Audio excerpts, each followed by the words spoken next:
Hello and welcome to Trial TV Live. I am the Squeegee of Justice. Thank you so much for joining us today as we are continuing our coverage of Florida versus Donna Adelson. We are going to, the state rested, so we are going to see the defense case in chief today start. So I'm looking forward to that. After 6 days, the state rested with 27 witnesses. They had on their witness list, they had 57 on their witness list, so they only called 27. They did have one recall. Sergeant Corbett, he's the one that ended the state's case. So now we're going into the defense case in chief. So I don't have my hands on a witness list for the defense. During jury duty, Mr. Zellman did mention maybe eight or nine witnesses. Names he called out to see if any of the potential jurors knew them. Charlie was not on that list, I don't think. Yeah, I don't think Charlie was on that list. Well, also the state called out his name, so maybe that's why they didn't say. So I just want to start. We got some gifts over the weekend. First and foremost is this wonderful little cat tree that came from Psychosaurus Rex. So nobody's in there right now, so I'm hoping throughout the day we can get some kitties in there. Let's see. Psychosaurus Rex sent us that, and some litter boxes, and the railing, the netting for the railing, and we put that up as well. And thankfully, nobody's climbed on that because it's basically just netting, and I figure they would just like climb right up that. But nobody yet has climbed up it, nor have they crashed through it. So. Thank you, Psychosaurus Rex, for that. And then, let's see, Alice gave us some food, or gave Polly, I should say. I'm not eating it. But it's for the kittens and for Super Ball and Rafa and Polly as well. So thank you, Alice, for that. And Richard gave us a scratcher, which is a hit. Richard, it's in the other room. And so it's so funny because at night we put them in the birthing room, if you will. That's where they were born, and it's basically kind of like the pantry. And so we kind of bring a lot of their toys in there, and then that's at night. And then because they're still a little too young, because they chew on cord, so we don't let them out at night yet. So in the morning, I wake up, I open the door, open the door, and they just come flying out. And the scratcher is one of the first things they go to, Richard, and they just love that thing. They just pounce all over that. So. Again, Richard, thank you for that gift. So, thank you for all the gifts that you guys sent us over the week, and I picked it up over the weekend. So, thank you for all of that. So, all that being said, let's see, Richard. I noticed the kitties keep scratching your chair and rug. Yeah, you can see they're chewing this up. They're scratching that. So, but thank you, Richard. Really appreciate that. Aussie Gardner saying hello. Did kitties enjoy any pizza this weekend? Ellie asks. We didn't have pizza. Yeah, we didn't have pizza. We did not have pizza. The rowing machine is gone. Yeah, the rowing machine. We moved the rowing machine, so everything is gone from there. We had cubes there. Well, cubes over here with just a bunch of stuff. We need a cabinet, but that's going to be down the road. And then we put this up. We put that up. So. And the rowing machine is in the other room still. Susie, good morning to you. Mac RN saying good morning. Michelle, but didn't Charlie get transported? He did. He did get transported. Sherry, I love the cat tree. Yes. Nessie, good to see you. Jade Wonder, that's so cool. Kitty presents? Yeah. Oh, Rafa ate some butter. That's right. Yep. Aaron's saying Rafa is butter. Oh, hold on. We've got to get to court, you guys. Of Mrs. Adelson, and there was a premeditated killing of Dan Markel. Since there's no evidence that Donna Adelson herself committed the crime,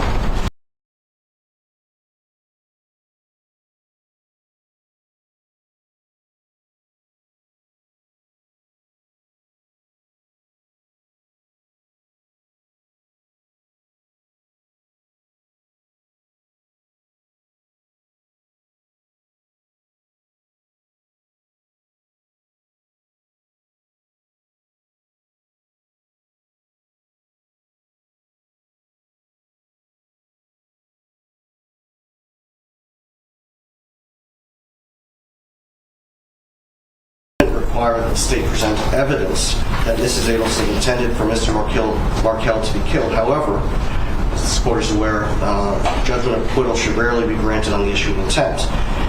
However, the remaining issues are different. Specifically, whether the evidence lends itself to a finding that Donna Adelson was a principal to first-degree murder, whether she conspired for Mr. Markel to be killed, or she solicited another to kill Markel. To go through this briefly, Your Honor, to prove count one, the state has to establish, obviously in the light most favorable to the state, the evidence would have to support a finding that Mr. Markel is dead. The death was caused by the criminal act of Mrs. Adelson, and there was a premeditated killing of Danny Markel. Since there's no evidence that Donna Adelson herself committed the crime, you have to look at the principal instruction. Principal instruction requires that in the light most favorable to the state at this stage of the trial, that there is competent evidence that Donna Adelson helped somebody else or other persons commit the crime. Specifically that she intended the crime to occur, and I think we go back to the initial statement I made about intent, but also that she did some act or said something that was intended to and that did incite, cause, encourage, assist, or advise the other person or persons to actually commit the crime. And for this, I think it's important that we look at how that is defined. And the most recent case on the issue where it was discussed at length is Denise Williams. And the Williams case, the first DCA, focused on what was done the day of. So in this case, it would be July 18th of 2014. And the site for the Williams case is 314 Southern 3rd, 775. It's first DCA from 21. It's our position, Your Honor, that there's no evidence that Donna Adelson did some act or said something that was intended to and that did incite, cause, encourage, assist, advise, or advise the other person or persons to commit the crime. And as Williams indicated, you have to focus on what Mrs. Adelson did on July 18th of 2014. Williams' decision says proof of conspiracy alone is not enough. And so, in the light most favorable to the state, let's go through briefly what the evidence reflects.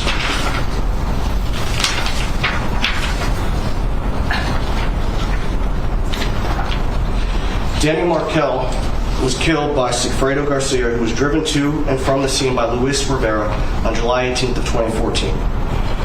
Both of them were solicited by Catherine McBanowa to drive from South Florida to Tallahassee.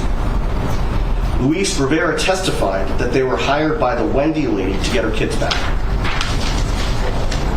Luis Rivera testified that he saw that Sigfredo Garcia had a picture of Markel with some writing which he believed to be an address. They made 2 trips to Tallahassee. During both of those trips, according to Mr. Lacoste, Wendi Adelson acted extremely anxious and exhibited odd behavior. At the time of both of those trips, Mr. Lacoste was scheduled to be heading out of town, and he drove a vehicle that looked similar to the ones rented by the shooter. There's no evidence that my client ever spoke with Catherine McBanowa, Sigfredo Garcia, or Luis Rivera. Your client did speak, however, with Charles Adelson in the chain of communications. I believe the state's wording was the train cars. Yes, Your Honor. I'm going to get to that. Go ahead. Thank you. The evidence, the undisputed evidence, is that Charlie Adelson kept stacks of stapled cash in his house. There is no evidence that Donna Adelson did the same. The evidence also reflects that Charlie Adelson had a safe the size of a refrigerator. There's no evidence that Donna Adelson had a similarly large safe. Before Mr. Markel was murdered, Wendi Adelson told Jeff Lacoste that the only way she could leave Tallahassee is if something happened to Mr. Markel. There is no evidence that Donna Adelson was aware of this statement made by Wendi Adelson. And there is no evidence that she also agreed that there was no way that Wendi Adelson could leave Tallahassee unless something happened to Dan Markel. Before Mr. Markel was murdered, Wendi Adelson told Mr. Lacoste that Charlie looked into hiring a hitman in the summer of 2013 after relocation was denied. there is no statement in evidence whatsoever that Donna Adelson was either aware of that, said or did anything to encourage that or incite that. There's also no evidence that had been admitted that Donna Adelson was aware of the claim, that Charlie Adelson had actually looked into that. And additionally, before Mr. Markel was murdered, whenever Charlie was on the phone with his mother, he would walk out of the house to speak with his mother on the phone when Catherine McBanwell was there. After Mr. Markel was murdered, Catherine McBanwell went to Charlie's house. Charlie, according to the evidence, the light most favorable to the state, Charlie told her that his parents had just left. I rewatched her testimony over the weekend. During her testimony, she did not say that Charlie said anything at that point about his parents leaving money at the house. She testified that she woke up the next morning and Charlie said he had put the money in the trunk. She then left and tried to locate Sigfredo Garcia. She testified that when she got the money back later that day or the following day, the money was stapled together. Her testimony was pretty clear. She said a couple days later, I'm pretty sure I contacted him and asked him why the money was back. She did not say that she did. After Mr. Markel was murdered, Donna Adelson followed her daughter's instructions and used the last name Adelson for her grandchildren. After Mr. Markel was murdered, Donna Adelson conveyed the message from their family attorney, Weinstein, to Rob Adelson to not talk to the cops.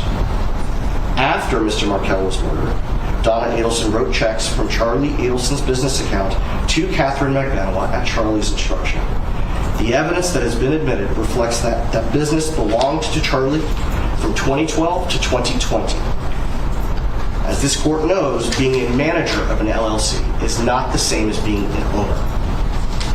After Mr. Markel was murdered and the bump happened, Donna Adelson begged the undercover to go to the cops and tell them what he knew. After Mr. Markel was murdered, Charlie kept up the lie that he told Donna Adelson when discussing the arrests of Sigfredo Garcia and Luis Rivera. Now, the only way, it is our position, the only way that the state overcomes counts 1 and 3 is by improper stacking of inferences.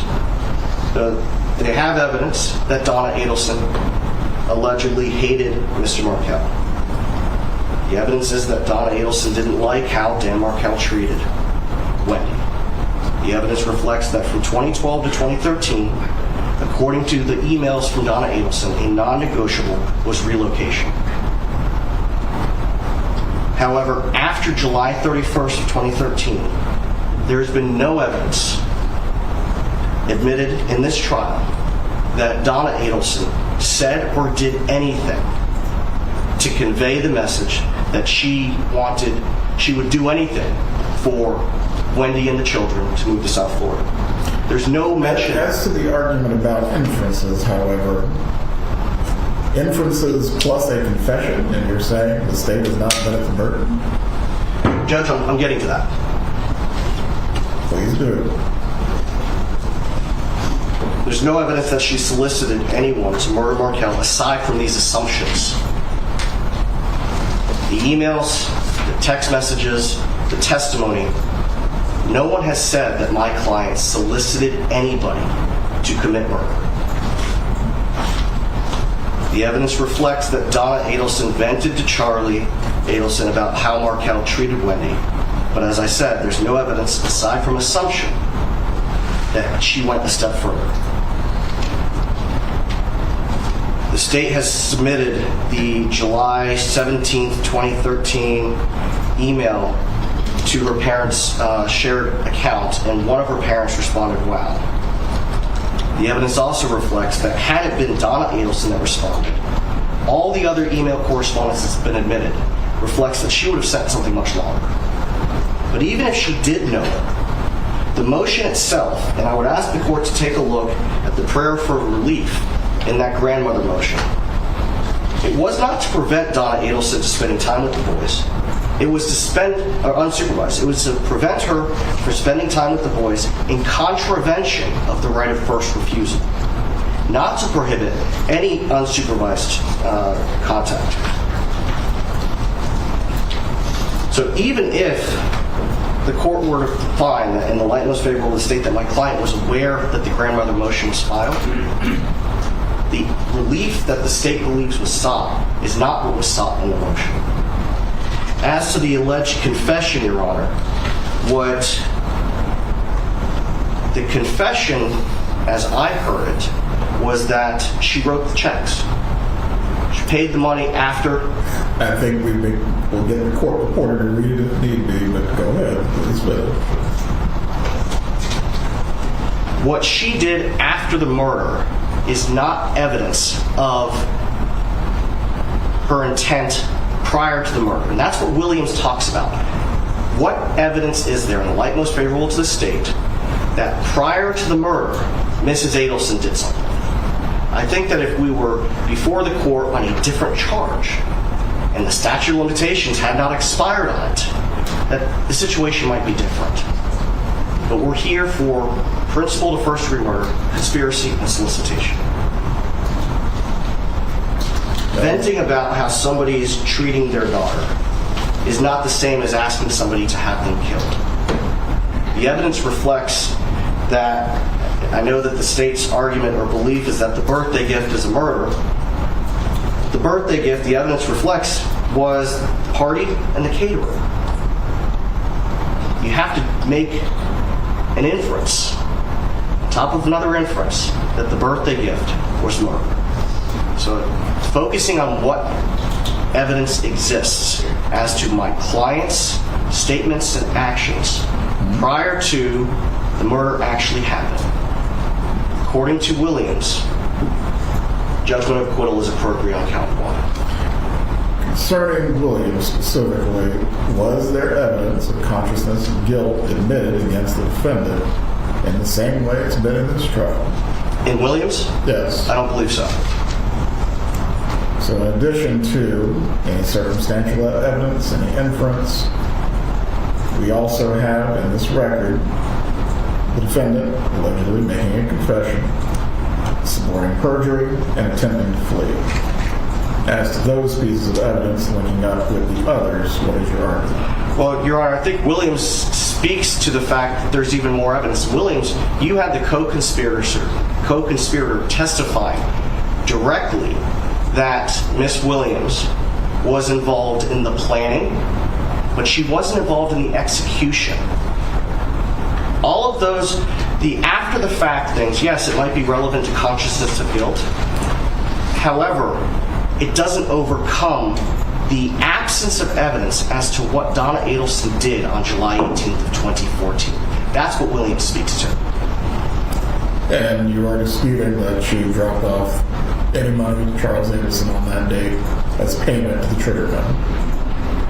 What I'm saying is that there's no evidence that she knew on July 18th. In the light most favorable to the state, obviously I disagree ultimately that that's what happened, but in the light most favorable to the state, which is the standard that we're applying here today, there has to be that next step, that she knew what it was for. And there's no evidence that she did. As a result, Your Honor, we're asking that the court grant judgment of acquittal on counts 1 and count 3. Response from the state.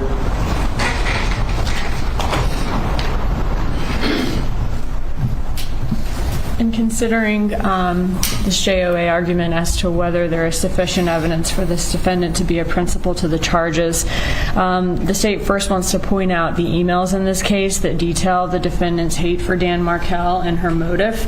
If he's out of the picture, then Wendi and the grandsons can come to live in Miami where she is, and she was the person who benefited most from this crime by them being able to do that. We also heard from Luis Rivera. He said that he and Garcia followed Dan Markel's car from his home to the daycare, to the gym the day of the murder, and had surveilled Dan Markel's comings and goings from the park outside of Trescott Drive in the month before and the weekend of the murder. We also saw on the defendant's planner where in 2014 she had the year, make, model of Dan Markel's car as well as his license plate.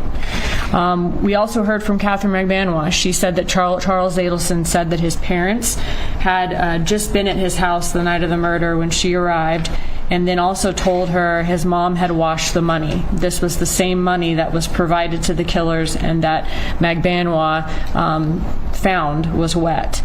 That testimony was corroborated by phone evidence showing that the defendant stopped at Charlie Adelson's house the night of the murder. We saw the text message from her saying she's outside his house, and that was during the short stretch of highway where she has 1 hour unaccounted for on her drive, when the rest of her drive she was able to accomplish within the estimated time that the mapping software would think that she would have.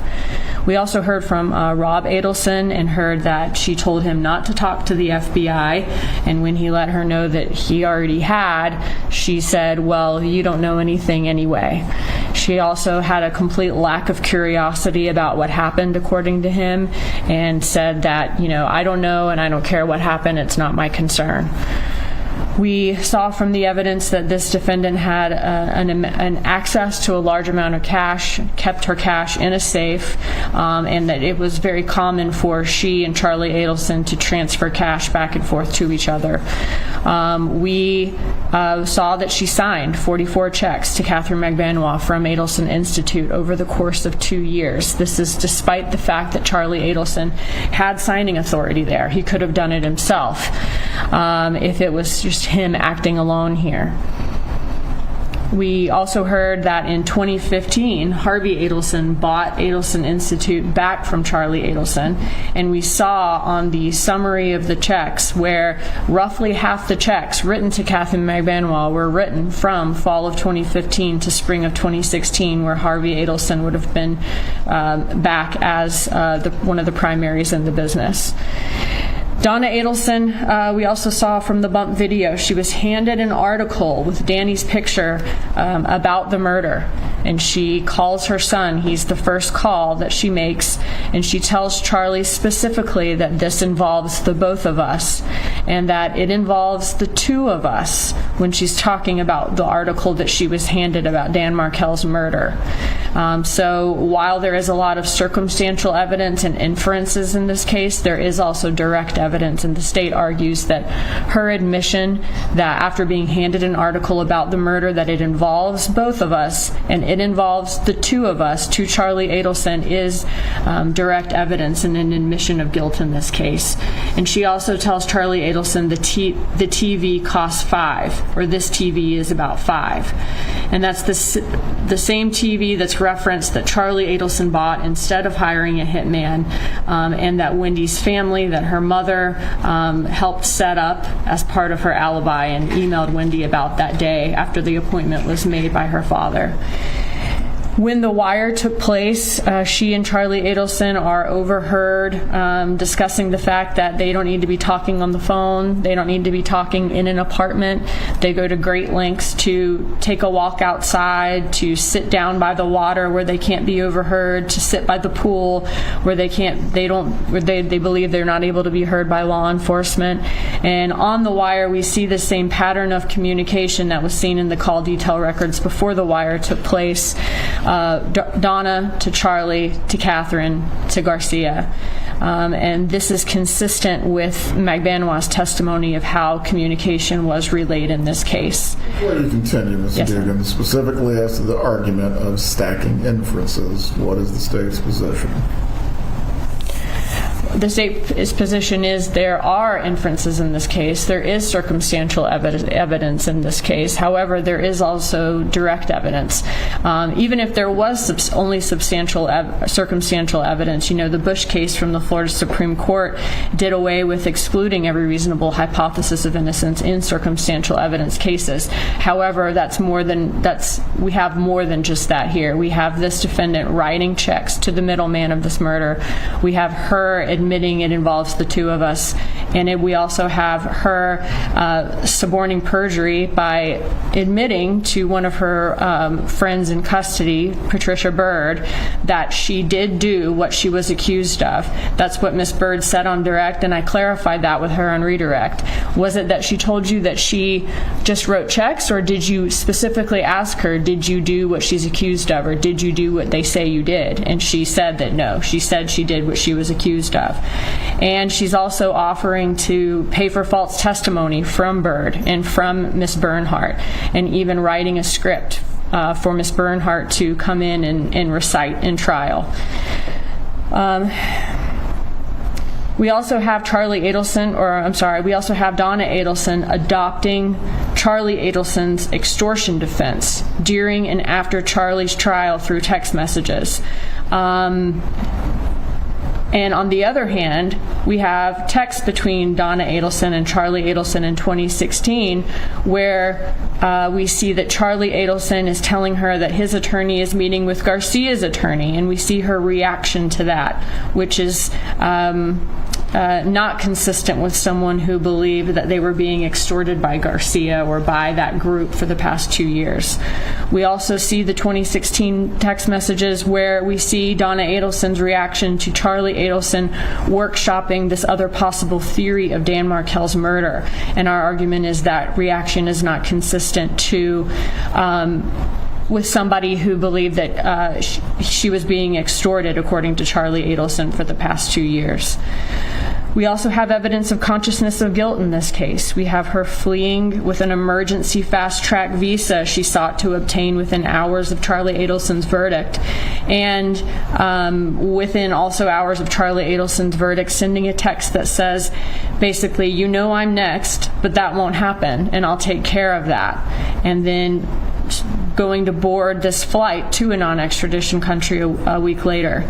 So the state's argument is all of that circumstantial evidence combined with the direct evidence in this case, in the light most favorable to the state, there has been competent substantial evidence that a reasonable trier of fact could find the existence of the elements of this crime beyond a reasonable doubt.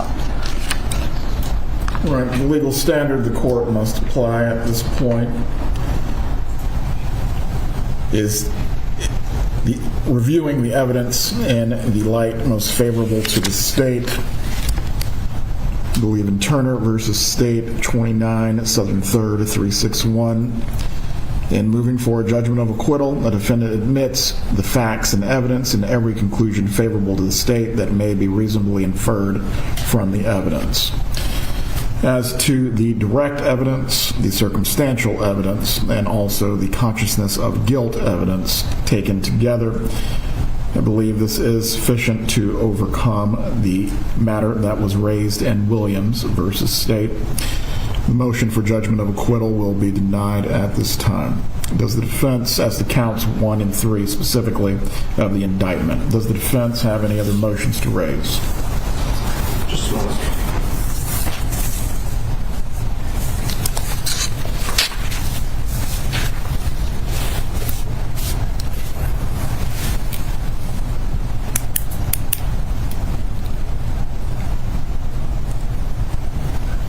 Judge, there was an issue that Your Honor raised last week concerning advice of counsel. I don't know if we can approach to address that. You may.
Okay. All right. Sorry, guys. I'm back. Sorry. Okay. I'm back, guys. Didn't have my thing checked. All right. So, I was just saying every trial they ask for a judgment of acquittal, and they never. I'm back yet. Okay. They always ask for a judgment of acquittal. They're never given it. I said the only one that I've ever seen was the Alec Baldwin case, the Rust movie shooting. And then I think, Barry, you were asking about where are Wendi and Harvey. Harvey's been in the courtroom every day, and he was there. He had a white shirt on with a black sweater jacket, something like that. And now, of course, this is Ruth, Shelley, and Phil. Shelley is Dan's older sister, and of course, Phil and Ruth are his parents. Let's see what else. Deviant, good to see you. Thank you for joining us. And yes, JRN, that was Dan's sister, Shelley. She's older than him. And I started to read, if Sinbad, if you're in the chat, I didn't see if you were in the chat, but I started to read the book that you sent. And really interesting. Ruth says that she was on the phone with Dan like 5 minutes before he got shot, and that he had to take a call from the oldest son's school. I guess it was a teacher. He had to take a call from the teacher. So that's who Ruth says was on the phone when Dan was shot. So she says she talked to him every day, and she was talking to him. He had to hang up. He said, "Mom, I have to take this call." And then he took the call, and then that's when he was shot, like a few minutes later. So it's good to see you too. Yes, good to be seen by you, right? Crunchy Frog, Morning Sunshines. Hello, Edward. Thank you for joining us. All right, Richard, you gotta jump off. Good luck with your appointment. Hope that goes well for you. So defense asked for acquittal. Charlie had a large safe. They were throwing basically Charlie and Wendi under the bus. So Charlie had a large safe. He had large amounts of cash. There's no evidence that Donna did. Wendi told Jeffrey the only way she could leave Tallahassee was if something happened to Dan. Charlie looked into hiring a hitman. There's no evidence that Donna knew anything on July 18th. So they asked for a judgment for counts 1 and 3. And then the state comes back, well, the emails detailed the hate for Dan, and she benefited the most. And Clarinet Girl, you asked who if we believe that. And I'd say Wendi was the only one financially, right? Because she stood to get like over $2 million. I forget, it was 2 point something million Dan's estate ended up being, with his life insurance, the sale of the house, his 401ks.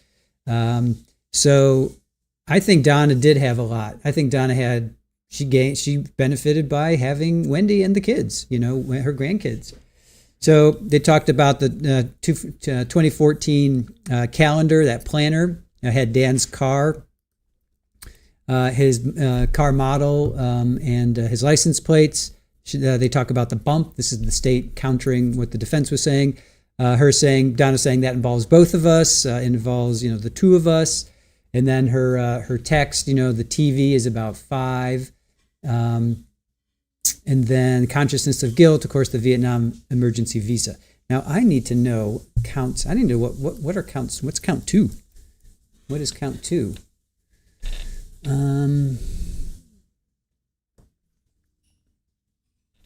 So first degree M, conspiracy to commit first degree, and solicitation. So they're saying first degree and then solicitation. Those are the two they want thrown out. I'm guessing this is in order, because this was from the judge when they were doing jury selection. Donna Adelson is charged with first degree, then conspiracy to commit first degree, and then solicitation to commit first degree. So to me, that would be counts 1, 2, and 3. So to me, count 2 would be conspiracy to commit. So they want to throw out solicitation and first degree, but they want to keep conspiracy. They want to keep that in there. They also are not. Remember on Friday when we had Patricia Bird and Drina Bernhardt, they were. And then Kate Butler, who's the handwriting expert. The defense wasn't challenging that she wrote, right? That she wrote. Hold on a second.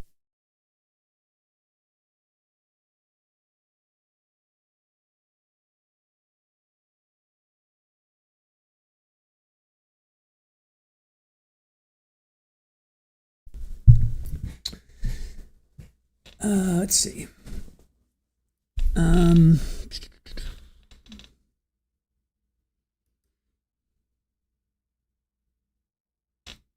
Yeah, I think, let's see, what was it? I'm trying to find it. The defense did not, they weren't objecting to Donna writing the note or writing the questions. I think that's what it was, right? That they were not debating that, or they weren't arguing that.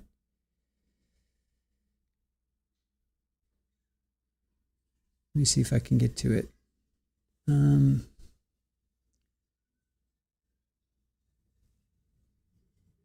Yeah, I don't think they were arguing that. They never contested that our client wrote that document. Okay, so they never contested. Sure Life. So I missed the state resting. Yeah, they rested at the very end of the day. Now what is going on? Anything? Dang, I hate being late. They did the judgment of acquittal. The defense asked for the judgment of acquittal, which of course went nowhere. And then it was denied. And now they're questioning. Now the defense has a advice of counsel. So they're doing a sidebar. So yeah, it was the very end of the day, Short Life on Friday. Paige, how are you? Haven't seen you in a while. And Psychosaurus Rex, thank you for the cat tree. I pointed that out earlier, but for those that missed it, Psychosaurus Rex sent us this fantastic cat tree, which we put together over the weekend. So that was very, very nice of her, very sweet of her. Along with a few other gifts, we got Alice Howell gave us some food, and Richard sent a scratcher.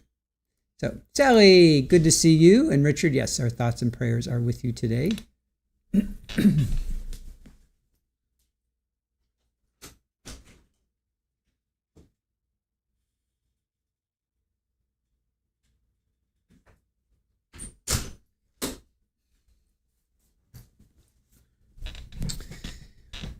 All right, let's see what else. Let's see. Barry says, this is a long sidebar. I wonder what the advice of counsel thing is. Are they going to try and withdraw? I know. I don't know what a Crazy Mary Joe. Good to see you.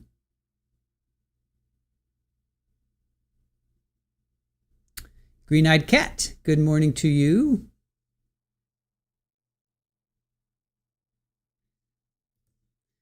Let's see. Barry says, probably want Judge to colloquy with her because she still wants to testify and or call Charlie, and her lawyers are like, how about no? Amy, psych. What a gorgeous cat tree. Yeah. Very nice. Thank you, Psychosaurus. JMS, I wonder how many witnesses the defense will call. They mentioned when they were during jury selection, they mentioned names, right? They ran off a list of names, and to me, it was Iowa needs to go fill your coffee. To me, it seemed like about maybe 10 names or so, 8 to 10 names. So I don't have my hands on a list of witnesses for them. Alice, good morning. I've been here listening while I work. Hi to everyone. Thank you, Psychosaurus. You know what? Let me try something while we have time here. Do they have closed captioning over here? Okay, I'm going to switch over to this other feed because they have closed captioning. So give me a second while they're in a break here. This other feed has closed captioning, so I like that. I like my closed captioning. So let's come here.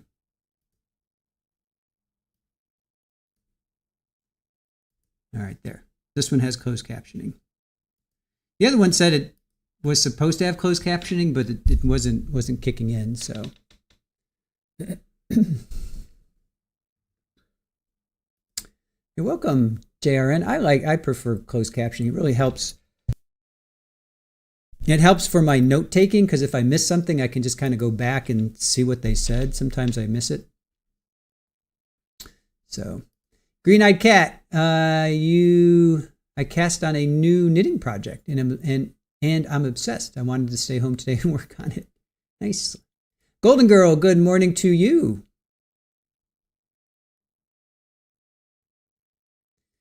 Joanne says, if Donna was smart, she would tell attorneys to rest, no defense response, and save lots of money for her commissary. Erica, good to see you. Just jumped on. What's the plan for today? Well, the state rested on Friday afternoon, late afternoon. The defense just now asked for a motion or a judgment to acquit, judgment for acquittal, basically to throw, to dismiss, to throw it out. And then they asked for a advice of counsel, sidebar. So that's where we are right now. Just a Texan, good morning to you. Oh, here they're coming back.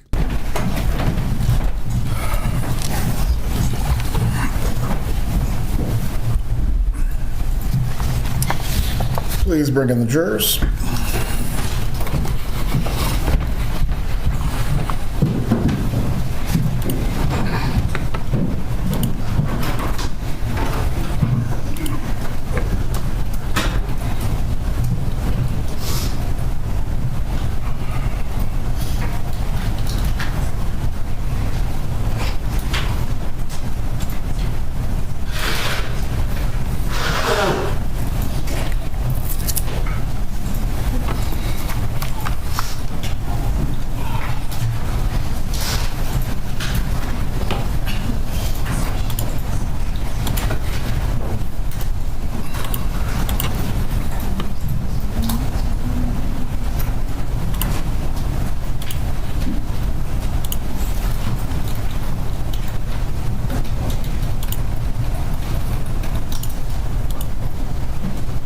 Who do you think's going to testify first, you guys?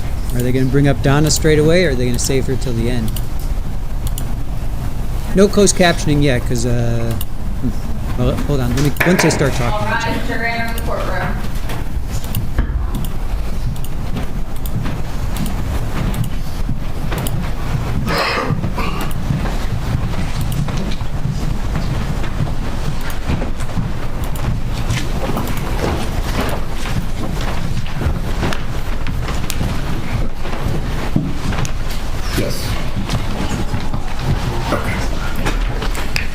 Everyone can be seated.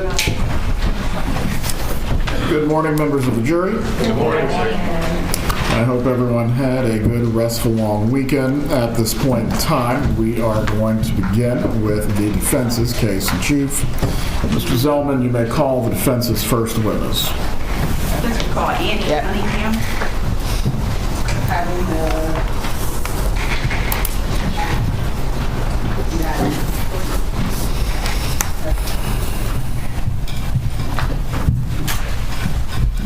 Please raise your right hand. Do you swear or affirm the testimony you're about to give will be the truth? Yes. You may take your seat. Please speak loudly and clearly. You can adjust the microphone as you need.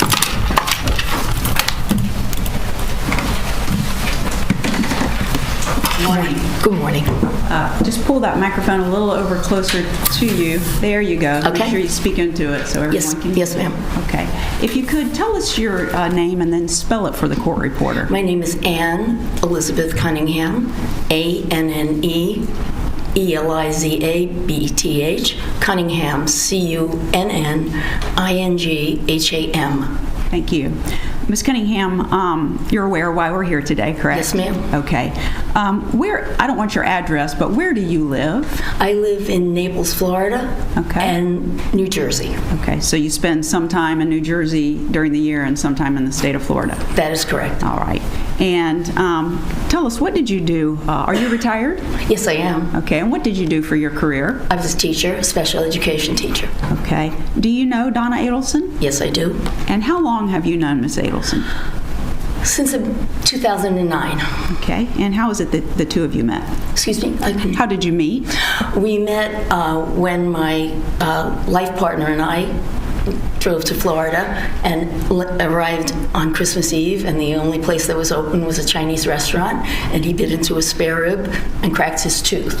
Okay. So he actually went to high school with Harvey, and Harvey was a practicing dentist at the time. Okay. And what is his name? Ronald Guterson. Okay. And so he cracked his tooth, and what happened? And he called a mutual friend from high school also and said, who do we know in South Florida who can help me? And our friend mentioned Harvey's name, and we called him, and he came in the next day to treat Ronnie. Okay, and when you said they went to high school together, that wasn't in Florida, right? No, it was in Manhattan, New York. Okay, all right, very good. So he was able to take care of Ronald? Yes, he made a special trip. It was Christmas Day to come in and care for him. Okay, and then how did that lead to you meeting Mrs. Adelson? When Ron returned, he said that he had re-met a former high school classmate of his, and that he was a very lovely man, and that he thought it would be very nice if maybe we had dinner together with his wife. And did you do that? We did. Okay, and from there, did you develop a strong friendship? We did. We all got along very well, and developed a friendship. Okay, and when you spent your time in Florida, was that Naples at that point? No, it was in southeast Florida, Okay. Aventura. All right, and was that closer to where the Adelsons were living at that time? Yes, it was. Okay, so did you spend quite a bit of time together? We did. Okay, socializing? We did. Did you travel together at all? Quite often. Okay, so you had a lot of contact over the years. Very much so. Okay. Did you have the opportunity to speak to her on the telephone when you were away in New Jersey?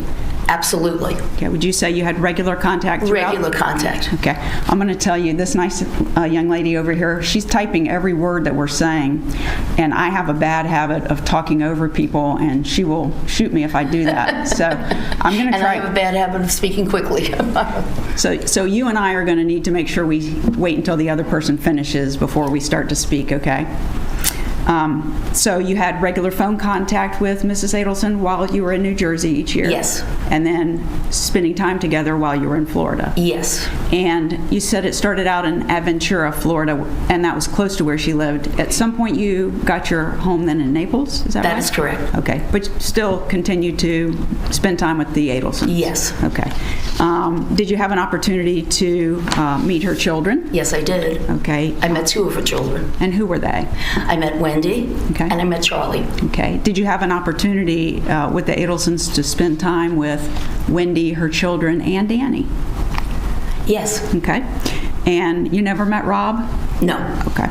All right. How would you best describe Donna Adelson and what you've come to know of her over these many years? Objection, relevance, and 404, Your Honor.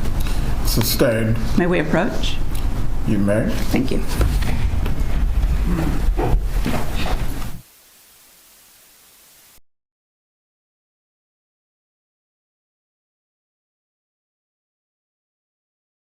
So she's already objecting. Ms. Kappelman's already objecting to relevance. You know, this isn't a character witness time. What does this have to do? Like objection, relevance. So this is Ann Elizabeth Cunningham. She's been a friend since 2009. She lives in Naples in New Jersey. So she is, you know, she's the epitome of a snowbird. Her and her life partner, Ronald, were coming down Christmas Eve. He cracked a tooth at a Chinese restaurant. And he had known Harvey since high school in Manhattan, and they called a mutual friend. They were calling around, and a friend said, "Oh, go to Harvey, try Harvey." So Christmas Day, I guess, Harvey dealt with Ronald. They live in Aventura. I think it's Aventura. I think that's the way we pronounce it down here, not Aventura. I'm not sure. Aventura. Anyway, so they traveled, they socialized. She was in regular contact with Donna. She met Wendi and Charlie, and then Ms. Fulford's like, well, tell us a little bit about Donna, you know, and that's objected to, and relevance and 404. So, yep, relevance and 404, like Brett says, relevance and 404. Mike, we love snowbirds. Nah, just kidding, we hate them. Well, Mike, it's a love-hate, right? Because they bring a lot of dollars, they bring a lot of money, they boost the economy when they come, and snowbirds are... Tourists and snowbirds are challenging. I'll just put it that way. But on the other hand, they boost the economy. I mean, Florida relies on tourism. I think it's the second. I think I've looked this up before. The number one economy is not tourism. You would think it is.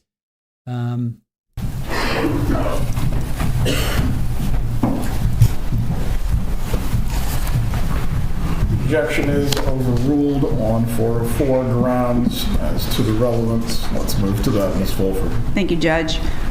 With respect to Mrs. Adelson and your observations of her over these, I guess, 15 years, have you found her to be a hateful person? Never. Is she aggressive towards others? Never. Have you ever heard her threaten anyone? Never. Have you ever seen her harm anyone? Never. Have you ever heard her threaten to have somebody harmed? No. Did she ever make statements to you? Well, let me ask you this first. You were friends with her, obviously, when Wendi was going through her divorce. Yes. During that time period, through the divorce, and up to the time that Danny Markel was killed, you're aware that he was murdered? Yes, I am. Okay. At any time during that period, did she ever say she wanted to have Danny Markel killed? Never. Ever say she wanted him to be harmed? Never. She got upset, correct? Yes. Okay. And how is it that she displayed her anger over that situation? She would be frustrated, and then she would calm down, and she told me that she... Hearsay. Sustained. Okay, you can't say what she said. Yes, ma'am. Okay. But during that time period, did she ever do anything other than vent to you about it? Never. Did she ever claim she was going to do anything about Never. it? Okay. Would you say that she is supportive of her children? Very. Okay. And she's Jewish. Are you as well? Yes, I am. Okay. Did you find her parenting consistent with the traditions of raising Jewish children? Yes. Okay. There's been some testimony that she kind of managed her kids' lives. Did she give them advice? Yes. Did the children, as they were adults, make up their own minds about what they wanted to do? Absolutely. Okay. Now, you indicated that you would talk on the phone with Miss Adelson. Did you use home phones to do that during some of the period of time? Pardon me, I'm sorry? Home phones, like landlines? Sometimes. Okay. Did you use cell phones? Many times. Okay. Did you travel with Harvey and Donna Adelson? Many times. Okay. And as part of your travel, did you go overseas? Yes. And in your travel overseas, did you ever use any of the applications that you can put on your phone? Yes. Okay. And do you recall which applications you all used? WhatsApp and Viber. And what was the purpose of using those? Because you didn't get charged, for, and also to keep in communication. If we were on a cruise or on a land trip, where are you? Where are you? When are we meeting? Because they were free. Okay. It was easy. So while you were overseas, instead of having to pay increased rates on your cellular plan from the United States, you could use this app for free? Yes. Okay. Did you use those apps with Mrs. Adelson to hide any information from law enforcement, like encrypted, so that they wouldn't know what was going on? No. Okay. I want to talk to you, lead you forward to the date that Danny Markel was murdered. That was July the 18th of 2014. Do you recall speaking to Mrs. Adelson on that date? Yes, I do. Okay. And can you explain to us how you were contacted and the nature of the conversation? I was called, and Donna was quite hysterical. Okay. And she said to me, Danny's been shot. Sustained. Do not speak to what anyone said out of court, ma'am. Your Honor. Please continue. May we It is approach, true. please? Please approach.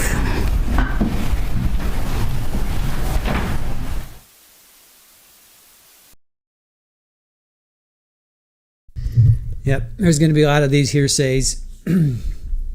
There's going to be a lot of these hearsays. All right, let me see if all right. There's going to be a lot of this. Well, this is what I heard, or this is what she said, and yeah. Well, seems like it's character witness time here for the defense. So this is Ann Elizabeth Cunningham. She's been a friend since 2009. Let's see. She's never found Donna to be hateful, aggressive, or threatening. She was around for Wendi's divorce. She was aware of Dan's murder. She was frustrated, so during that time, Donna would be frustrated, but then she would calm down. What's up, buddy? She never claimed she would do anything about Dan. She was supportive of her children. Her parenting is consistent with raising kids in a Jewish household. The kids made up their own mind. They traveled many times and overseas. I thought they were going to say they traveled to Vietnam, but they didn't do that. She didn't say that. They used WhatsApp and Viber because it was free. You didn't get charged to use it. So let's see, July 18th, the day Dan was shot, she got a call.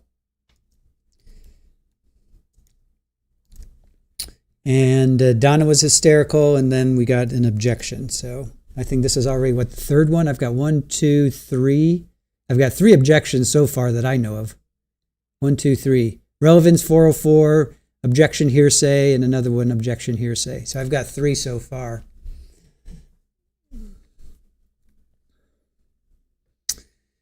RCK, Donna is done. Run with scissors. How are you? Hearsay is only allowed for party opponent, so defense can't use people to say what their clients said. Viber and WhatsApp is what a scammer had my mom do just over a year ago. Amanda, oh my God, Judge, please put a stop to this. Joanne says, if this is the first witness for a defense, it doesn't bode well for Donna. RCK, I never saw her kick her dog. Oh, I'm sorry to laugh at that, but yeah. Aussie, I knew it, Dev. I was just checking as the bot knows all. Sparkling Princess, you counted 3 so far as well? Yes. Brad says there are hearsay exceptions. The most useful for the prosecution is party opponent, which means that the state can have people talk about what the defense said.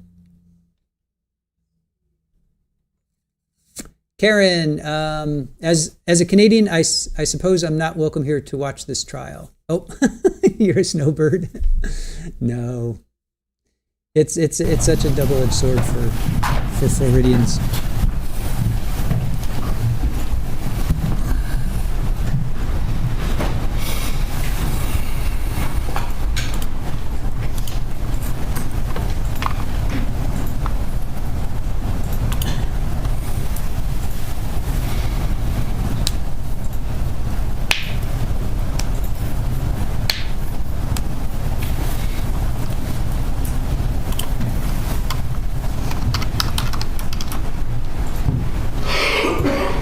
Thank you, Judge. Before we talk about what she might have said to you, at the time that you spoke to Mrs. Adelson, was it the day that Danny was murdered? When he was shot, yes. Okay.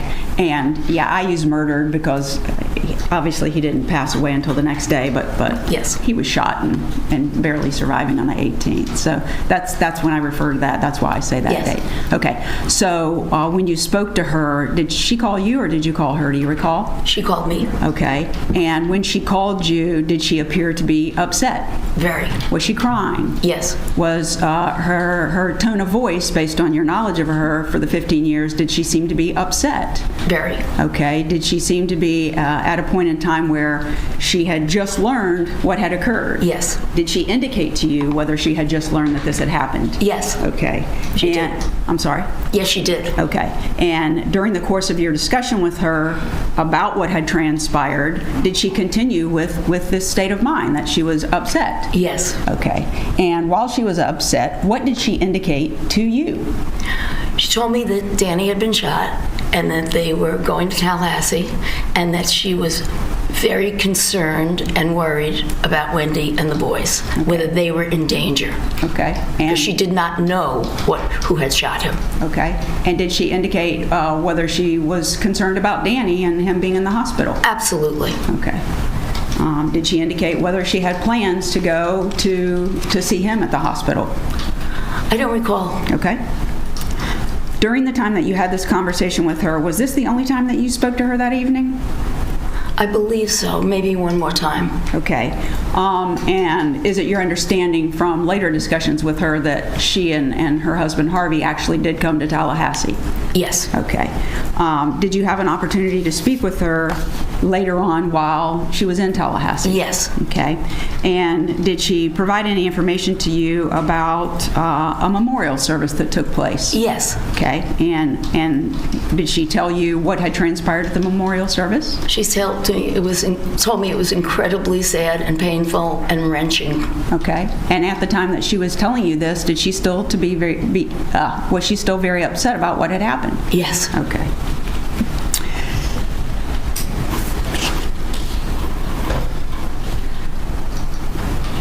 want to go forward just a little point in time.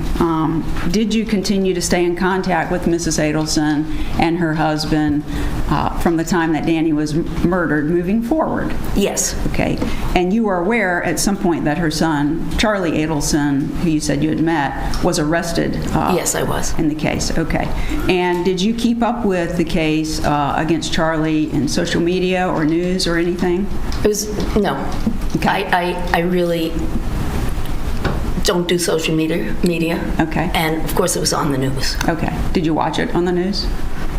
As little as possible. Okay. There came a time that Charlie Adelson was on trial for the charges against him. Were you aware of that? Yes. Okay.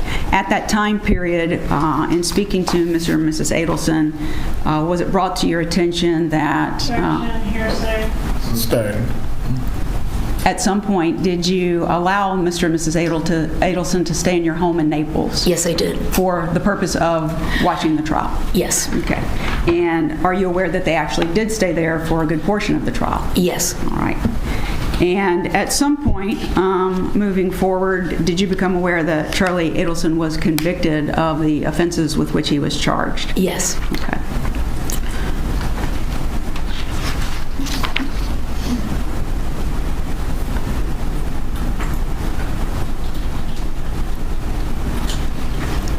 Were you aware that, well, you knew their grandchildren, both of their grandchildren from Danny, correct? Yes. Okay. Were you aware that there was a bar mitzvah planned for the younger one in January of 2023? No, 2024. Yes. Okay. And did you actually attend that? Yes. Okay.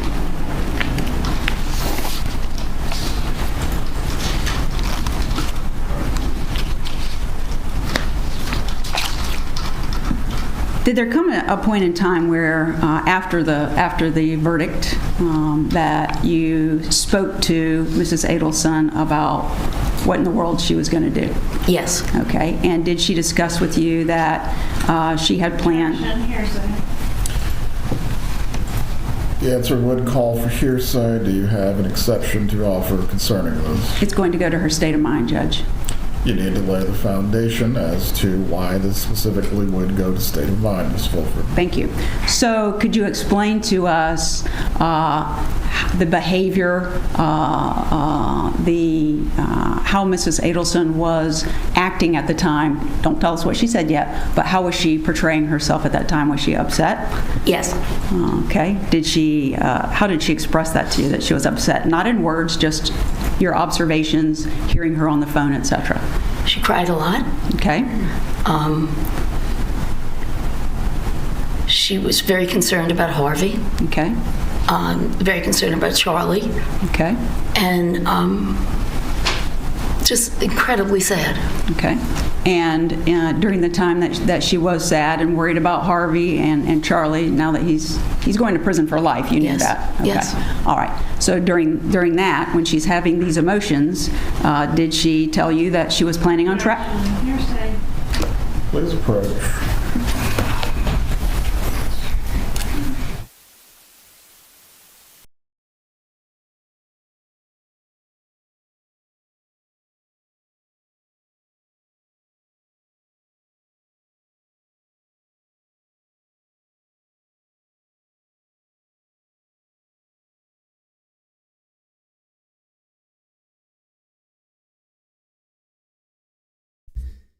All right, so that was at least another couple more objections there. So that was confusing to me. She said that she didn't keep up with Charlie. She watched the news as little as possible, and yet she invited Donna and Harvey to Naples to watch the trial. So they didn't watch the news. She doesn't do social media, but they watched the trial. But the trial was streamed. The trial wasn't. Could you watch it on TV? I thought it was just on YouTube. I didn't think the trial was shown on TV, especially down in Naples, Tallahassee, Naples. It's not like that's the next city or next town. Naples is basically directly across from like Fort Lauderdale, Miami-ish area. Basically, yeah, it's more like Miami, across from Miami. So again, that's a long drive. All right, that confused me. Anyway, who else is with us? Here come the judge. Your argument is petty, Miss Fulford. See, yeah, agent, maybe, yeah, maybe, yeah. That's right. It's so funny. I don't even watch TV anymore. I'm just I'm on YouTube or any of the other apps. We rarely watch TV. It's really weird how that's switched. I mean, there was a point where I didn't watch anything other than TV, and then now it's like watch everything. I've watched everything but TV. All right. Yes, sparkling. I gotcha now. Yeah, if they watch CTV, they might have a channel that offers. Yeah, because that's one reason why we stopped watching that, because they went off DirecTV. We have DirecTV, and they went off of that. Amanda, I thought Donna didn't watch the trial. Good point. Yeah. Why didn't Donna go to the trial, Jennifer? Yep, she did not go. And Amanda, I thought Donna didn't watch the trial. I didn't think so either.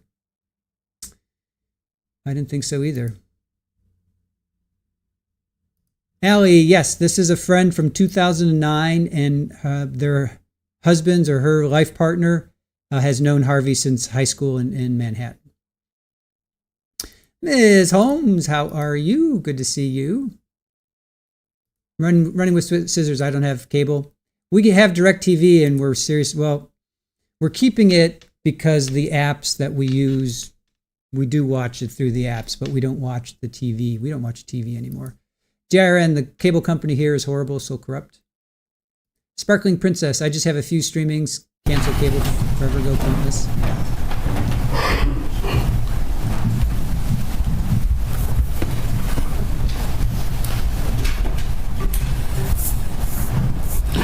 Members of the jury, we are going to take a brief break before we continue with the direct examination of this witness. The bailiff will take you to the jury room.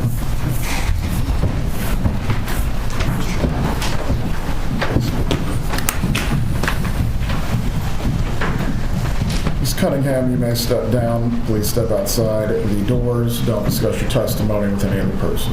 Yes, sir.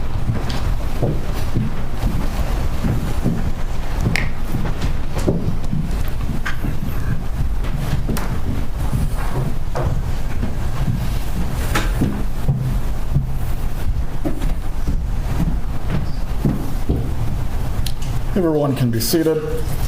We'll resume with the testimony. We'll try to, at least within the next 5 minutes. That should give the defense an opportunity to confer with the defendant. If anyone needs to use the restroom or stretch your legs, please do so now.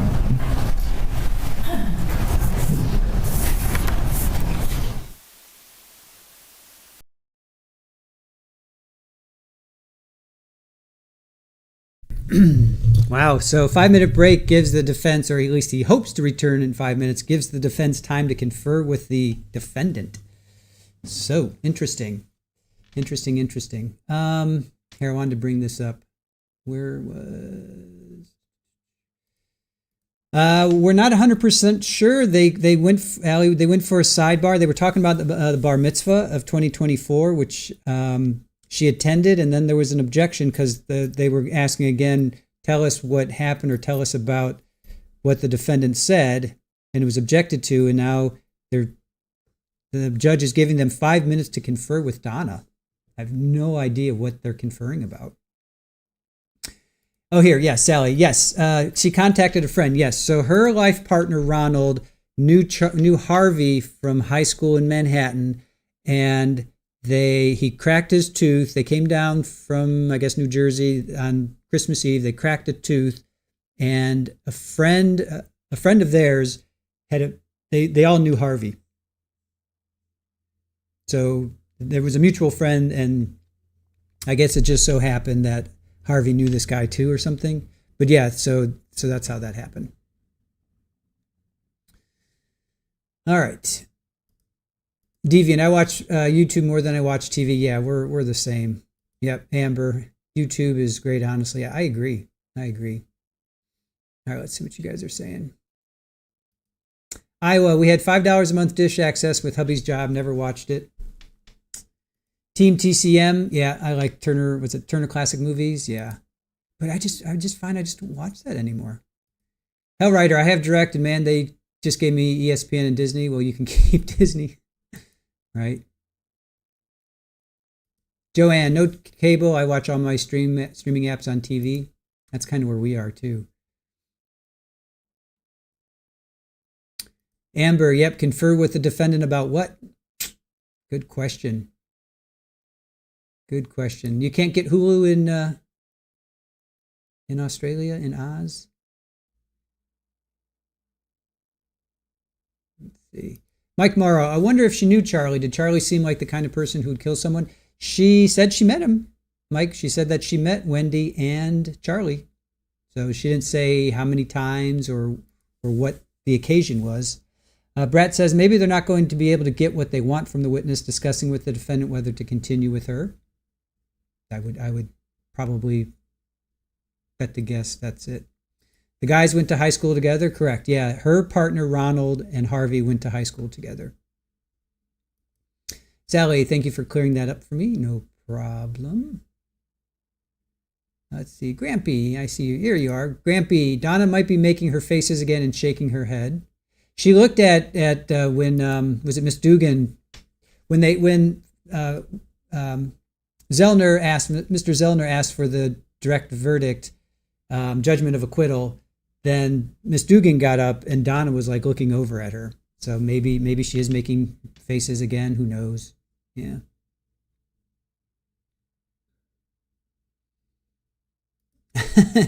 Amber, I think I need to confer with my coffee maker. Do you guys know, have you ever heard of mushroom coffee? We were watching Anti-Chef. We absolutely love Jamie Anti-Chef. And he was hyping a new thing called mud coffee or something. He said it was mushrooms. Yeah, mud water. It's a coffee alternative, a tasty coffee alternative made with 100% organic cacao, masala chai, and high doses of functional mushrooms. He says it still gives you kind of that burst of energy, but it doesn't give you the jitters, he says. It doesn't keep you awake at night. So he was hyping this mud water.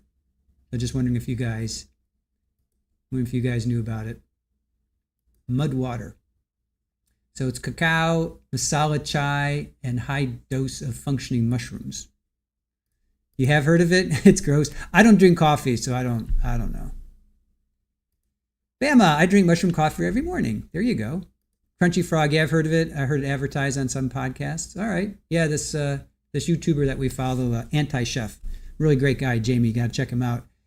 He's just had 5 million. He's like I think he just hit 5 million subscribers. We knew him when he had like 10,000 or 20,000 subs. So he's just exploded. So let's see. That would be worth a try, Nancy says. Hellwriter, I've heard of that. Psychosaurus, yeah, mushroom coffee is one of those fad trends currently.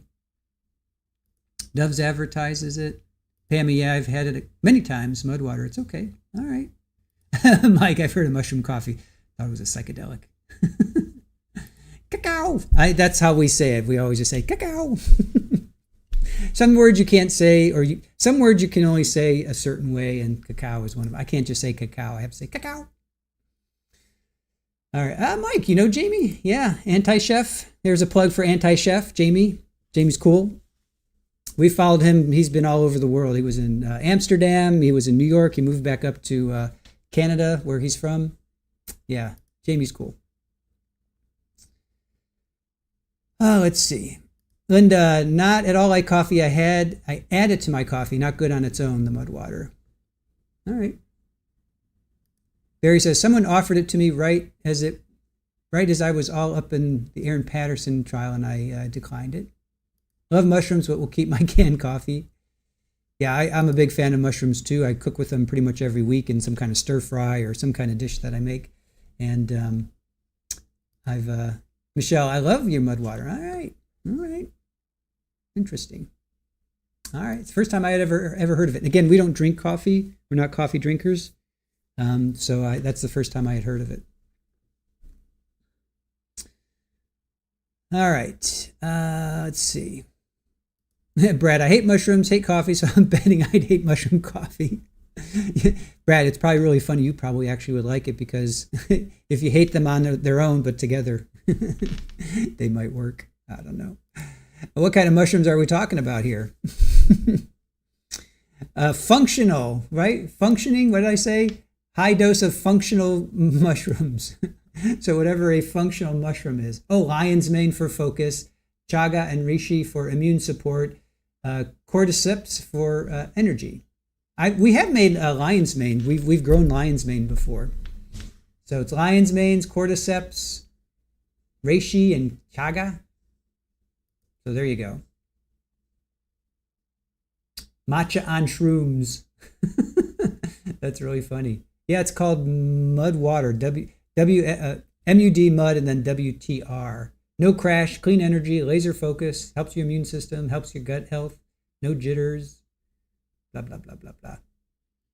It's a type of fuel that makes a Spartan smile and Buddha proud. Again, this is not an advertisement, so I'm just wondering if you guys, I don't know, how did we even get on coffee? I don't even know how we got on coffee. You just subscribed to Anti-Chef, 501,000. Yeah, he was just under 500,000 on Sunday. He was like at 499,600 or something like that. So, yeah, cool. And Jaron, this world needs a lot of pea soup. I hear that. You can tell Jamie you rusted up another subscriber for him. I will. Erin writes to him a lot. She emails him and he actually responds to her. Actually, Erin won he did a, what the heck did he do? He did like his giveaway or something. And it was it was an apron. It was really cool with Scott, Scott the snail.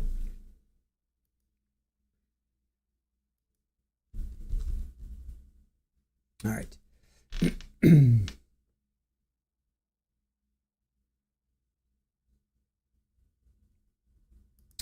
All right, Carol puts powdered lion's mane in your coffee. Interesting. Joanne says, mushrooms are delicious, but mushroom coffee doesn't sound appealing. I like caramel in my coffee, not in my mushrooms. Deviant, I know cordyceps from The Last of Us. That's right. That's a good series. Everyone can be seated. You can check how many jurors are still using the restroom.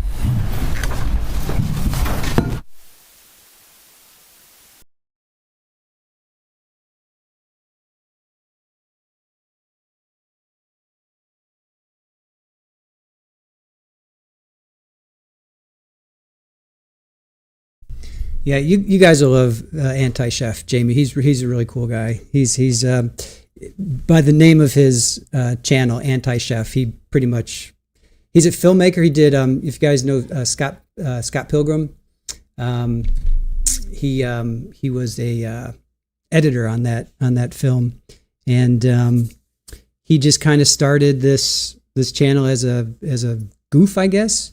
And it's just exploded for him. So over the last couple of years, so he's a good guy.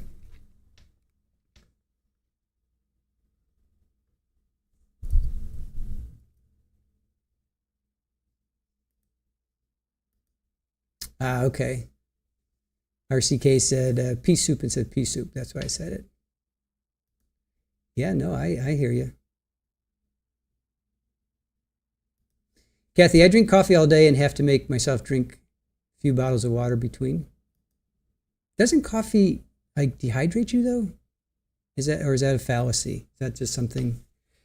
Let's see, blue oyster and golden oyster mushrooms we grew, not lion's mane. Okay, yeah, well, that's when I sent to my nephew. All right, we did a blue oyster and golden oyster. Yeah, so you can buy these kits, right? And you just put them in you spray them with water, and then you put them in a dark room or whatever, or not well lit, and the darker the better. And then they just grow. It's pretty cool.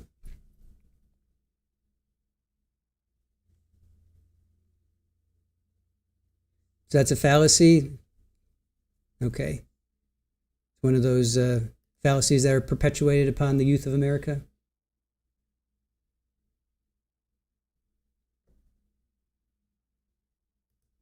Awesome Potamus. I take back all the positive things I said about Jackie Fulford after last Friday. She is a mess of a defense attorney.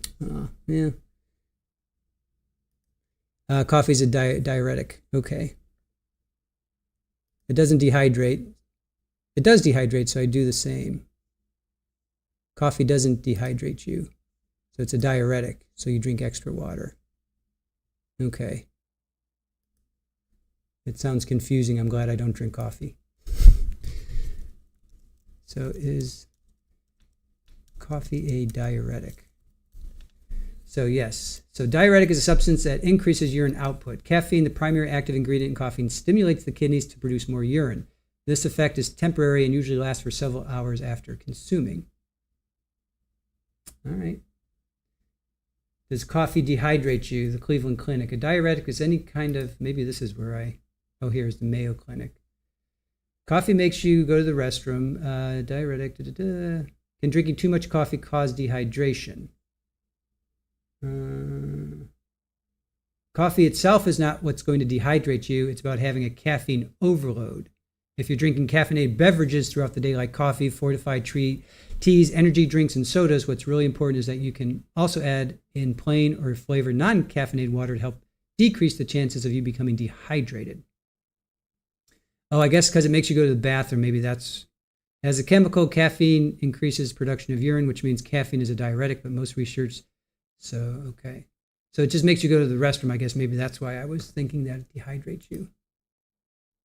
I don't know.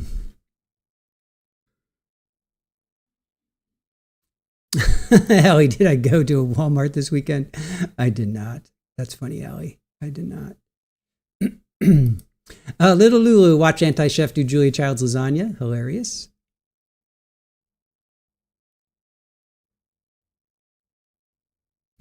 Mike, it's an old joke. Employer treats you like a mushroom. Keeps me in the dark and feeds me a load. That's funny.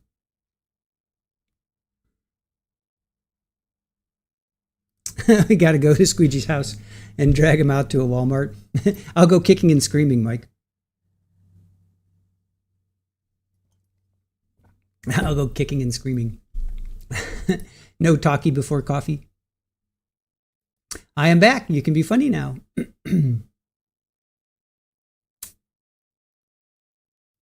Strawberries are a natural diuretic as well. I eat strawberries every day. I have oatmeal, bananas, strawberries, blueberries, nuts, some yogurt, Greek yogurt, some peanut butter. That's pretty much my breakfast Monday through Friday.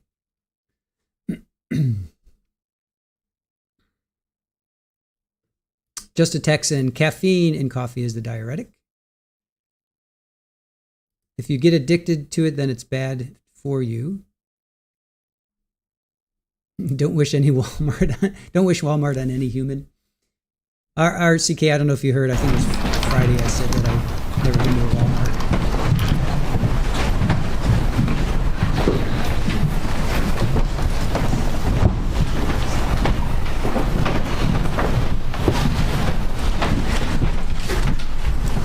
Everyone can be seated. The objection is sustained. You may continue with your examination of this witness as to any other matters. Thank you. Mrs. Cunningham, we were talking about the fact that you were speaking to Mrs. Adelson after the verdict came out about her son being convicted, correct? Yes. Was she upset about that? Yes. Was she crying?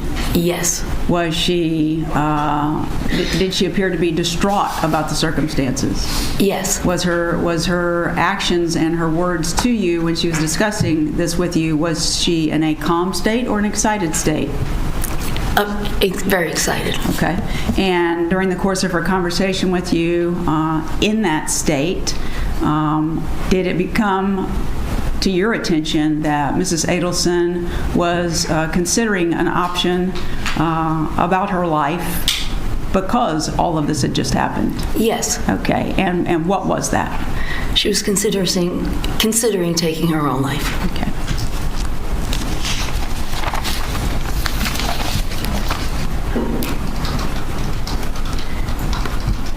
And if you know, and if you don't, just say you don't, but if you know from those same conversations with her in that state of mind that she had, did she ever discuss with you a potential plan to just get away to clear her head? Yes. Okay.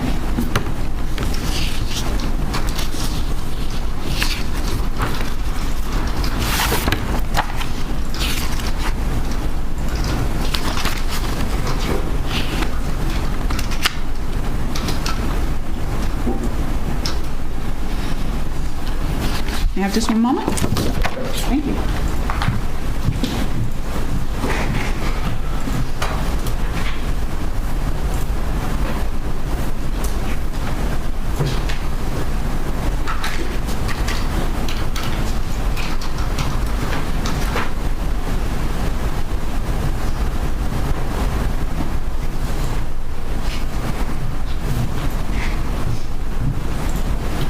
One last subject I wanted to ask you about.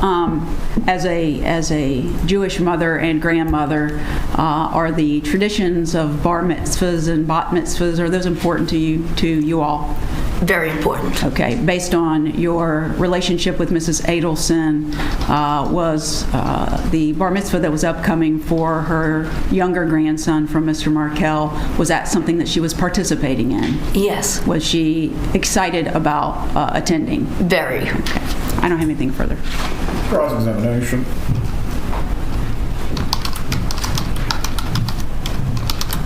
Pam, are you familiar with the defendant's statement that she could be buried in the bar mitzvah dress that she bought?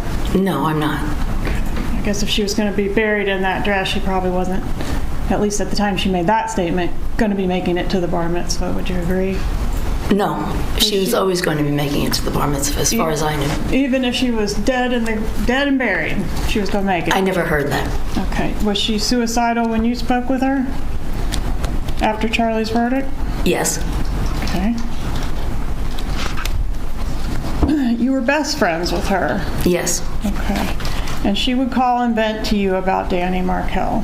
Sometimes. All right. And did she ever call him names? Not to my knowledge, not to me. Did she share with you that she was planning to offer a bribe to Mr. Markel to facilitate relocation? I don't recall.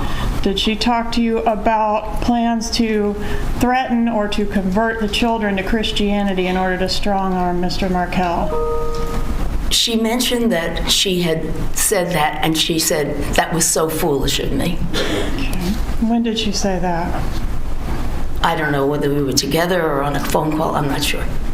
Did she ever tell you that she was being extorted in reference to Mr. Markel's murder? Eventually, yes. Okay, and when you say eventually, when did she tell you that? We were on a trip to Japan together. Okay, when was the trip to Japan? We took so many trips, I'm not exactly sure of the year. Was it between the murder and the first arrests? I don't recall. Okay.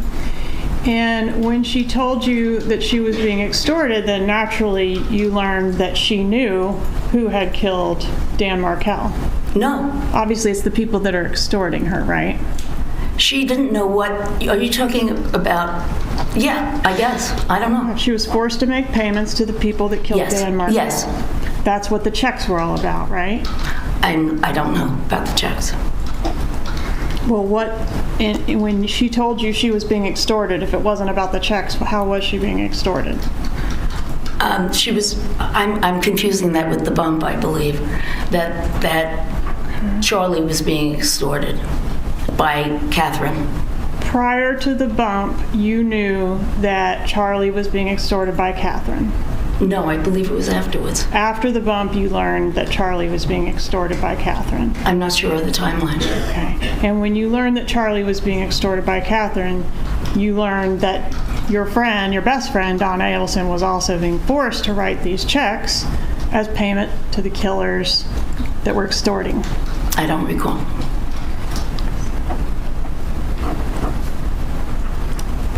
And when the phone call was made to you, you were saying, I guess it was the night of the verdict, you got the phone call and she was very upset and suicidal and so forth. What was your phone number at that time? I believe my cell number, Okay, what's your cell number? Just give me the last 4 digits if you want. 1655. And did you watch the trial of Charlie Adelson? At the very end. Okay, and during the trial of Charlie Adelson, were you in regular communication with your best friend Donna Adelson? Yes, but we didn't really discuss the trial. Well, would it refresh your recollection to review your text messages during the trial? Yes, it's a long time ago. Okay. An approach. Show you those. I'm going to just draw your attention to, I've circled a few here, but you're free to look at as many as you need to for context. Oh yes, this part I do recall. You do recall that, thank you. You can show if that's the same messages you're referring to.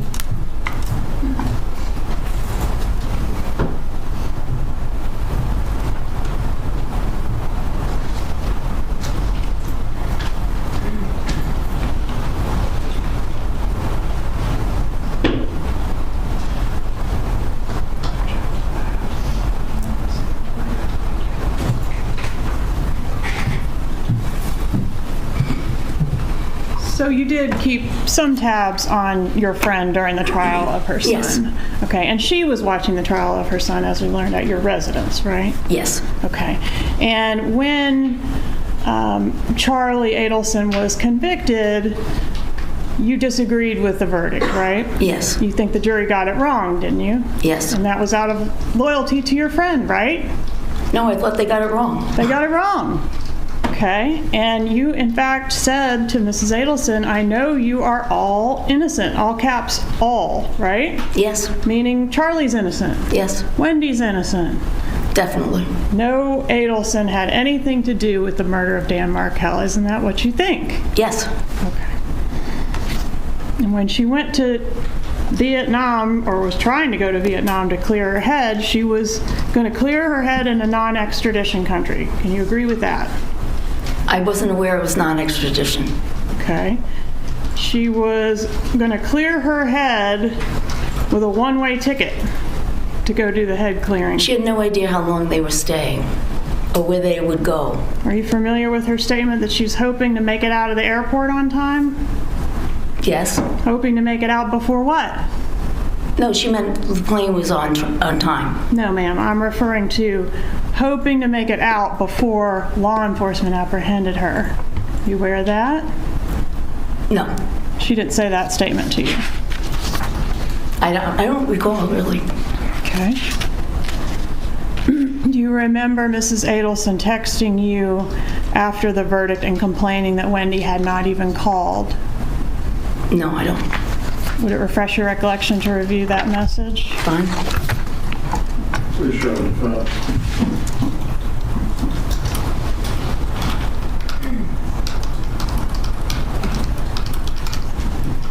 It's the bottom message on this page I'm handing you. Which one? Bottom one.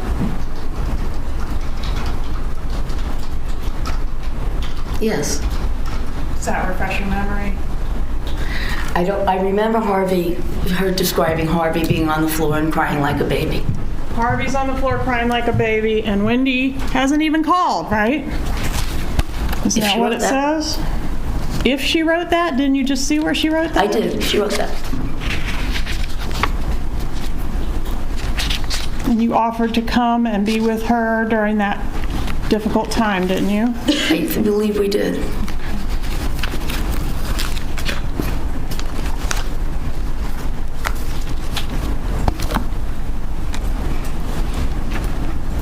One moment, please, Your Honor.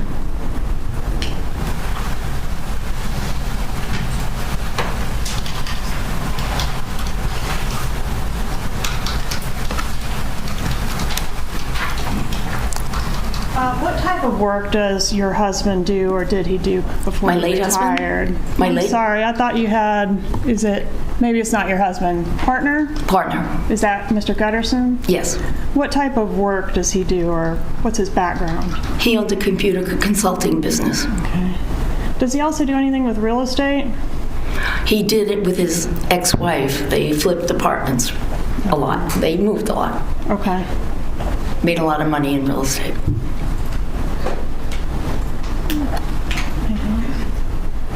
No further questions. Redirect examination.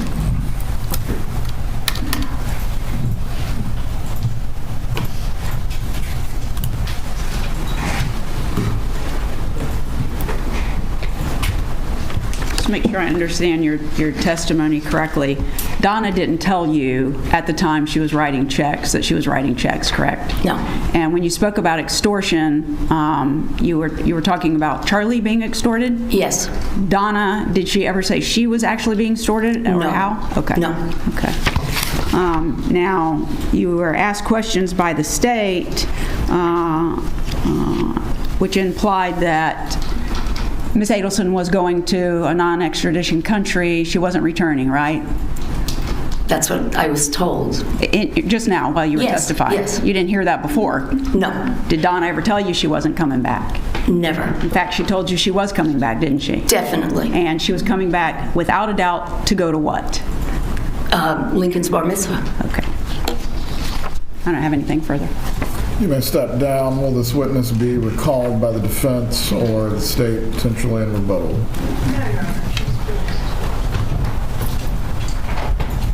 Will this witness be recalled by the defense? No, Judge, I'm sorry, I didn't. You are released, Ms. Cunningham. Excuse me? You are released. Thank you. Have a good day. Please call your next witness. Our defense, the next witness would be Ron Guterson.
Mr. Guterson, please raise your right hand to be sworn. Do you swear or affirm the testimony you will offer will be the truth? I do. You may take your seat. Please speak loudly and clearly so the jurors can hear you. Good morning, sir. Can you please introduce yourself to the jury and spell your last name for the court reporter? My name is Ron Guterson, Gutterson. And how do you know my client, Donna Adelson? I know her through her husband, Harvey Adelson, whom I went to high school with. High school where? New York City, And where was that? Stuyvesant High School. Okay. Did you keep in touch with him over the years? Initially, I would see Harvey yes. Initially, yes. At some point, did you grow apart? You lived in... Au contraire. After graduation, I saw Harvey next 25 years later at our high school reunion. And then we had one every 5 years thereafter, which I saw him. And then in, around 2008 or 9, something like that, I was in Florida for Christmas, and this is funny. I was in Florida for Christmas. We get to Florida, Miami, Christmas Eve. Everything is closed. We're hungry. What do you eat? Chinese food. So we order Chinese food. I bite into the spare rib. I crack my front tooth. I call a friend of mine who's a dentist in New York who also went to high school with us. And I said to him, who do we know in Florida? I need a dentist. He gave me a choice of names, one of which was Harvey. The other fellows were academics teaching at the university. Harvey I knew from high school. I called him on Christmas. He saw me the next day, and we reconnected, and we became friendly, and then he and Donna and Annie and I would travel together, and we really bonded. The chemistry was there. Can you describe their relationship, Donna and Harvey? Once again, Can you describe their relationship, Donna and a very Harvey? loving couple, very together, very warm. Were you aware that their son, Charlie, was arrested in this investigation? Yes. During Charlie's trial, can you describe Donna and Harvey's state of mind, how they were feeling about things?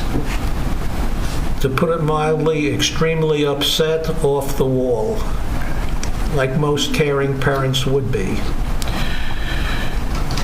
Did there come a time, now your life partner is Annie Cunningham?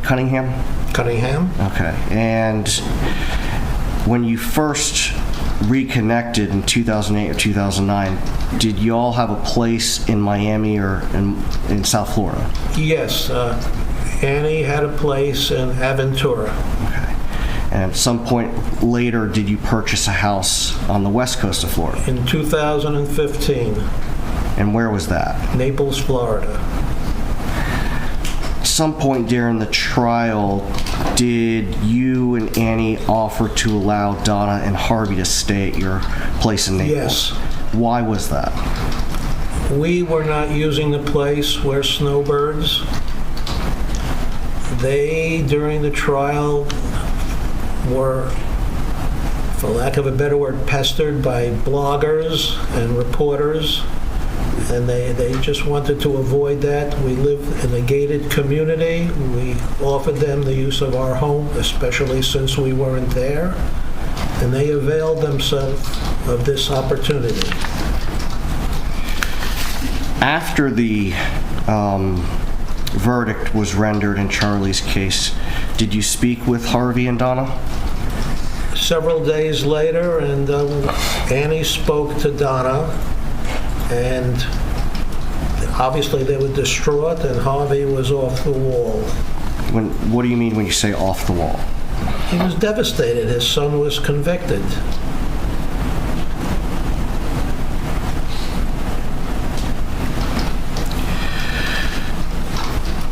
Now, I want to back up a little bit. Can you tell us a little bit about your background and education? I have an undergraduate degree in economics. I have a master's and MBA in finance. I have several credits towards my doctorate in economics. Any prior military experience?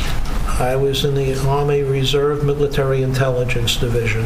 And when was that? Approximately 1966 to 1971.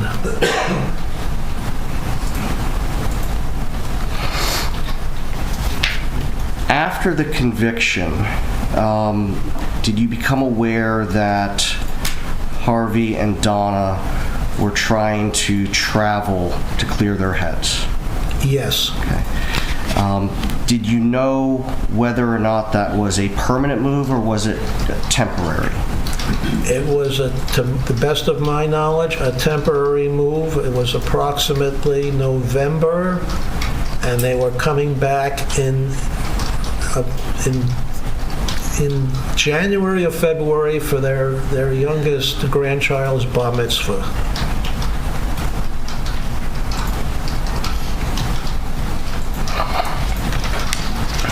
So, although they were traveling, they made it clear that they'd be back for the bar mitzvah. Yes, Donna had told Annie that she purchased a dress. Can't say what somebody else said. Just you Yes, were. I was aware they were going to return. Under any set of circumstances, would they not have returned? I don't know. Under normal circumstances, they would move heaven and earth to be there for that traditional occasion. Just a moment, Your Honor.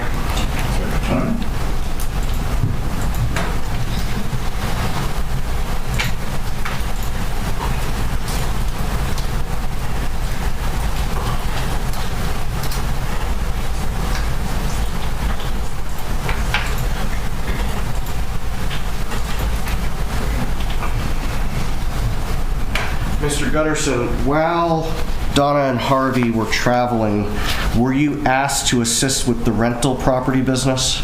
Yes. In what way? The handyman, Jared, was given my phone number. I was given his phone number, and I was asked to do Harvey a favor that if Jared had any problems like purchasing a new air conditioner, a new refrigerator, he would call me for my approval. And then, but it was clear to you, clear to Jared, that this was a temporary arrangement while Harvey and Donna were traveling. Until he returned during his absence. Just one more moment, Your Honor.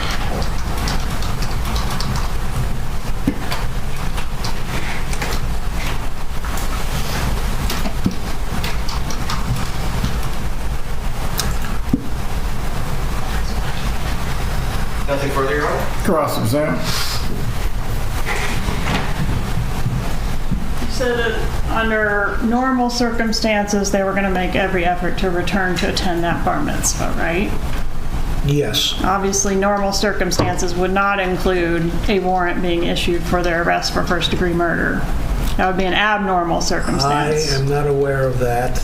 But you would agree that would be an abnormal circumstance that Yes. might prevent them from By the coming same back. token, at the time, there was no warrant out for her arrest when they left. Right, but might cause them to not come back, wouldn't it? Once again, It might cause them to not come it back. might. You'd have to think twice. Sure. And when the verdict came down on Charlie Adelson's case, do you recall Mrs. Adelson reaching out to the two of you saying maybe she might want you to come to where she was? Do you remember that? To Vietnam? No, sir. She wasn't in Vietnam. I don't know exactly where she was, but she said... You mean in Florida, in the state of Florida? Yes, sir. Can't say exactly why, but we may need you guys to come here. Remember that? Yeah, for moral support. Okay. And where were you located at the time that those text messages were sent? Were you in New To York? the best of my knowledge, in New Jersey. In New Jersey. Okay. And she says that Wendy's not responding to them, so she has some issues she may need your help with. Do you remember that? To the best of my knowledge, yes. And those were the issues regarding your assistance with managing the rental properties? No, just overall moral support. Okay, well, she says specifically Ron may have some work to do here. What is that reference? Is that the moral support? That and helping with Jared, but I was never spoken to by Donna about this matter. This was between Harvey and myself. Okay, but you understood that you may be needed to come down. My to Florida to services do may some be help. needed as a friend to assist. Right. And you were happy to do that, right? That's what friends are for. In fact, the response is whenever, whatever you need, we're there. Words to that effect, yes. Thank you. Nothing further. Redirect.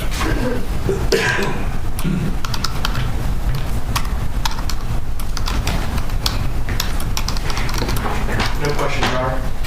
Is Mr. Guterson released from the trial? Yes, Your Honor. Is the state planning to recall him for any purpose? Have a good day, Mr. Guterson. You are released. Please call your next witness. Your Honor, the next witness is Kelsey Guay. We might need a few minutes to set up the presentation. It's fine.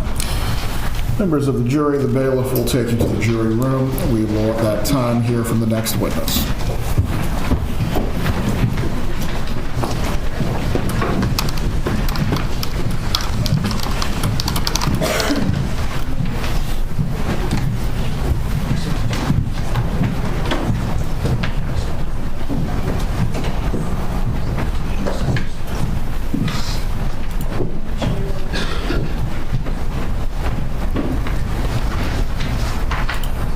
Everyone can be seated.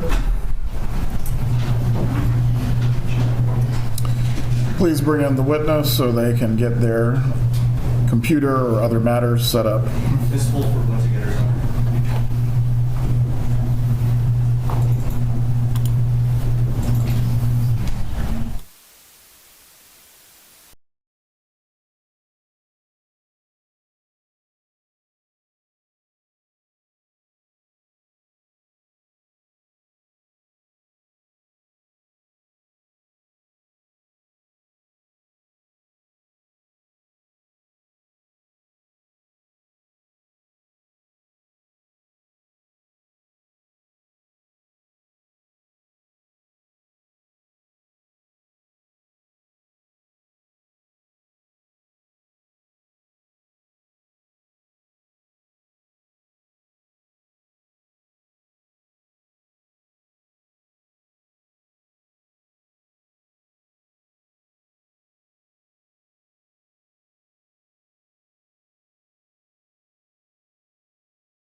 All right.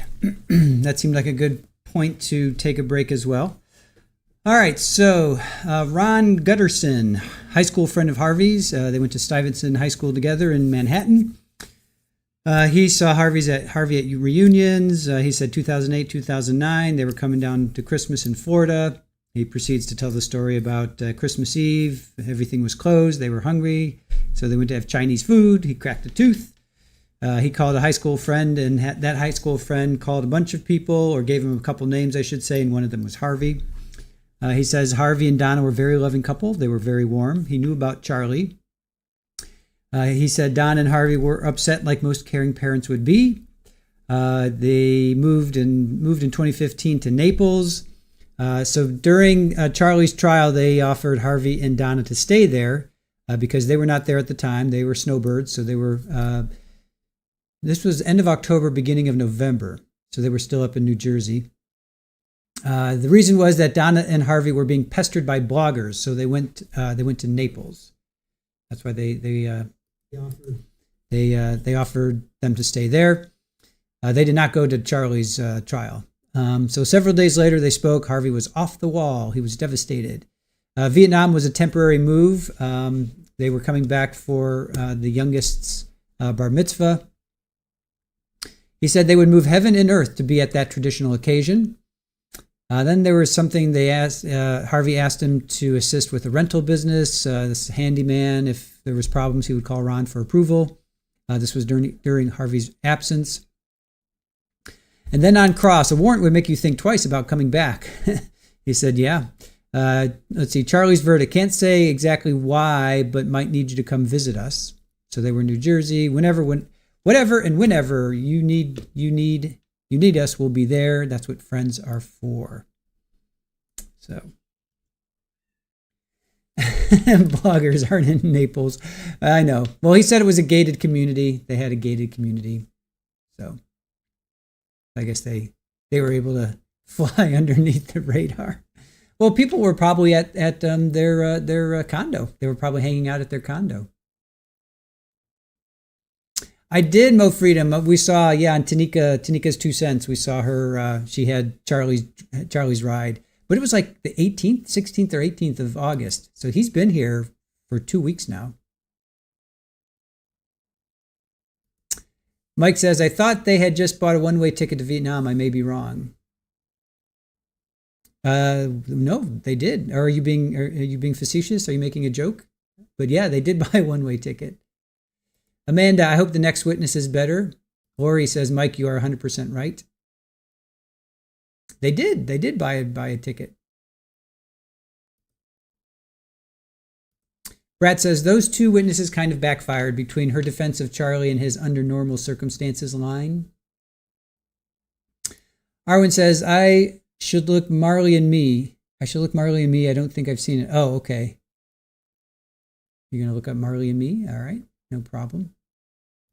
JMS, I think the defense is going to use the advice of counsel defense, or at least try and say Rashbaum said to go to the airport. He did. Rashbaum, I mean, it's in her. You hear Donna saying, Dan told us to do this. Dan told me to do that. Dan told us to do that. So they are, and Dan meaning Dan Rashbaum. Dan Rashbaum was their attorney at the time, and he definitely, well, according to Donna, he was saying, go to the airport. Dan says it's okay, go to the airport. So this next witness, they need time to set up. I wonder what this is going to be. I wonder who this witness is going to be. Judy from AA Legal Focus is right behind Harvey. Very cool. Oh, Mike, not making a joke. That seems to suggest for non-extradition. Yes. Yeah. No, Mike, I thought you were making a joke because, we all, I think it's pretty much common knowledge at this point that 7 days after Charlie was convicted, she's getting an emergency visa. She's flying out to Vietnam. She's asking about non-extradition countries. She looked up, I think it was U.S. treaties. I think that's what she looked up. She Googled that like on the 14th. It was like a couple days before she left. Yeah. So anyway, I thought you were making a joke there, Mike, because she did. Brad says, I doubt her attorney would have said go to the airport if he knew the state had the non-extradition tape. Yeah, no, I don't think so. I don't think they know, because that happened.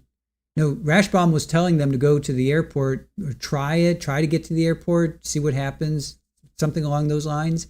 And she was saying that this was the phone call that she had with Charlie that got disconnected, and she's going on and on and on.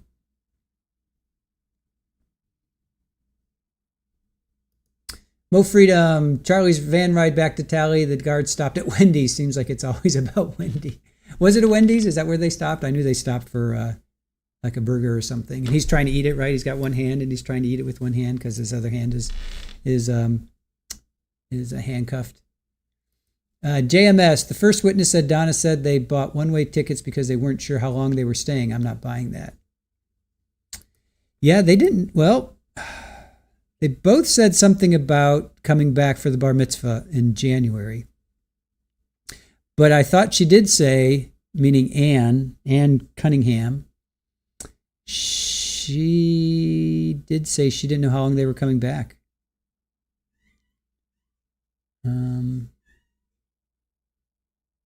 See if I can find that.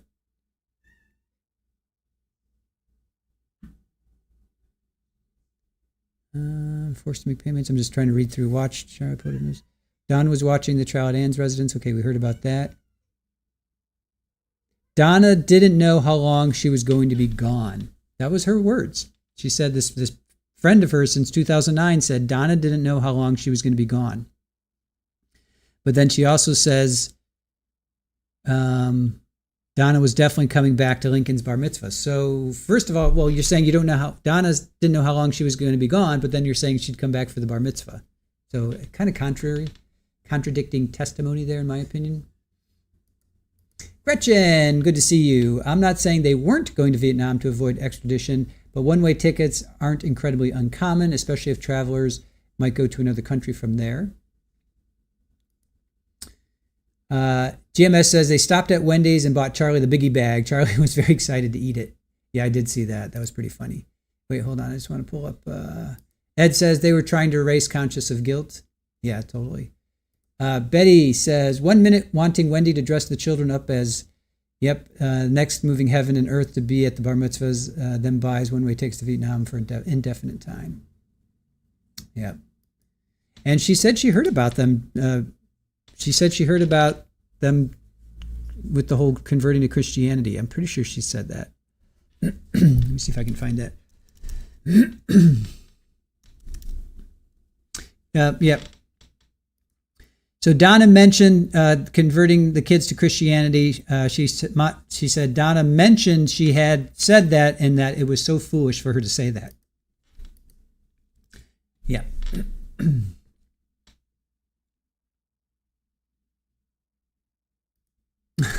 Green-Eyed Cat is asking you, Aaron, can I get Ron saying au contraire without losing touch with Harvey as a short? Brenda, the friends are covering for Donna? Yeah. Sherry, they said the name Kelsey Klein or G. Klein for the next witness. I know, I'm waiting to get the spelling. I don't have a witness list, so I don't know exactly who's coming up. Brat, witness 1, she'd absolutely return. Witness 2, under normal circumstances, she'd absolutely return. He said the quiet part out loud. Right. And would a warrant be considered normal circumstances? Paige says, you don't pre-book anything. I just lost $1,200 for an Airbnb I couldn't get to. No refund. Same with planes. Yeah, absolutely.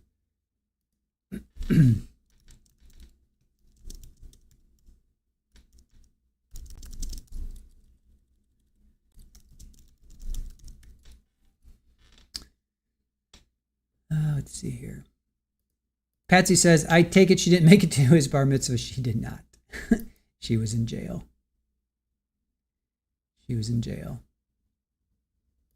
That's what friends do for friends.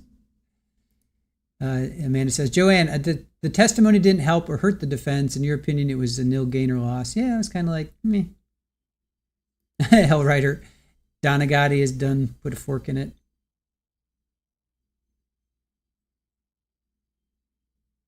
Oh, you guys are talking bikes. Green-Eyed Cat had 2 Harleys and a Suzuki Savage 650. He sold them all. What did Mo say? Mo Freedom. Weren't the Vietnam tickets purchased by a third party? I don't know the answer to that. I don't know the definitive answer to that. There was definitely a receipt. That doesn't. I can't confirm or deny that. I think I would know that if that was a big deal. I think that would have been a big deal. So I'm going to lean towards no, but let me double check. Extradition. I know there was a screenshot of the receipt.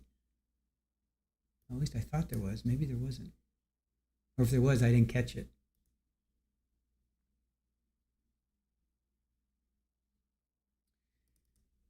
I mean, she says we've been looking it up over and over because things change. If there is extradition from Vietnam, because we've looked at all the places. I mean, I could go to Korea and China, but there's no extradition, and we're looking for places where there's no extradition. Why would you say that?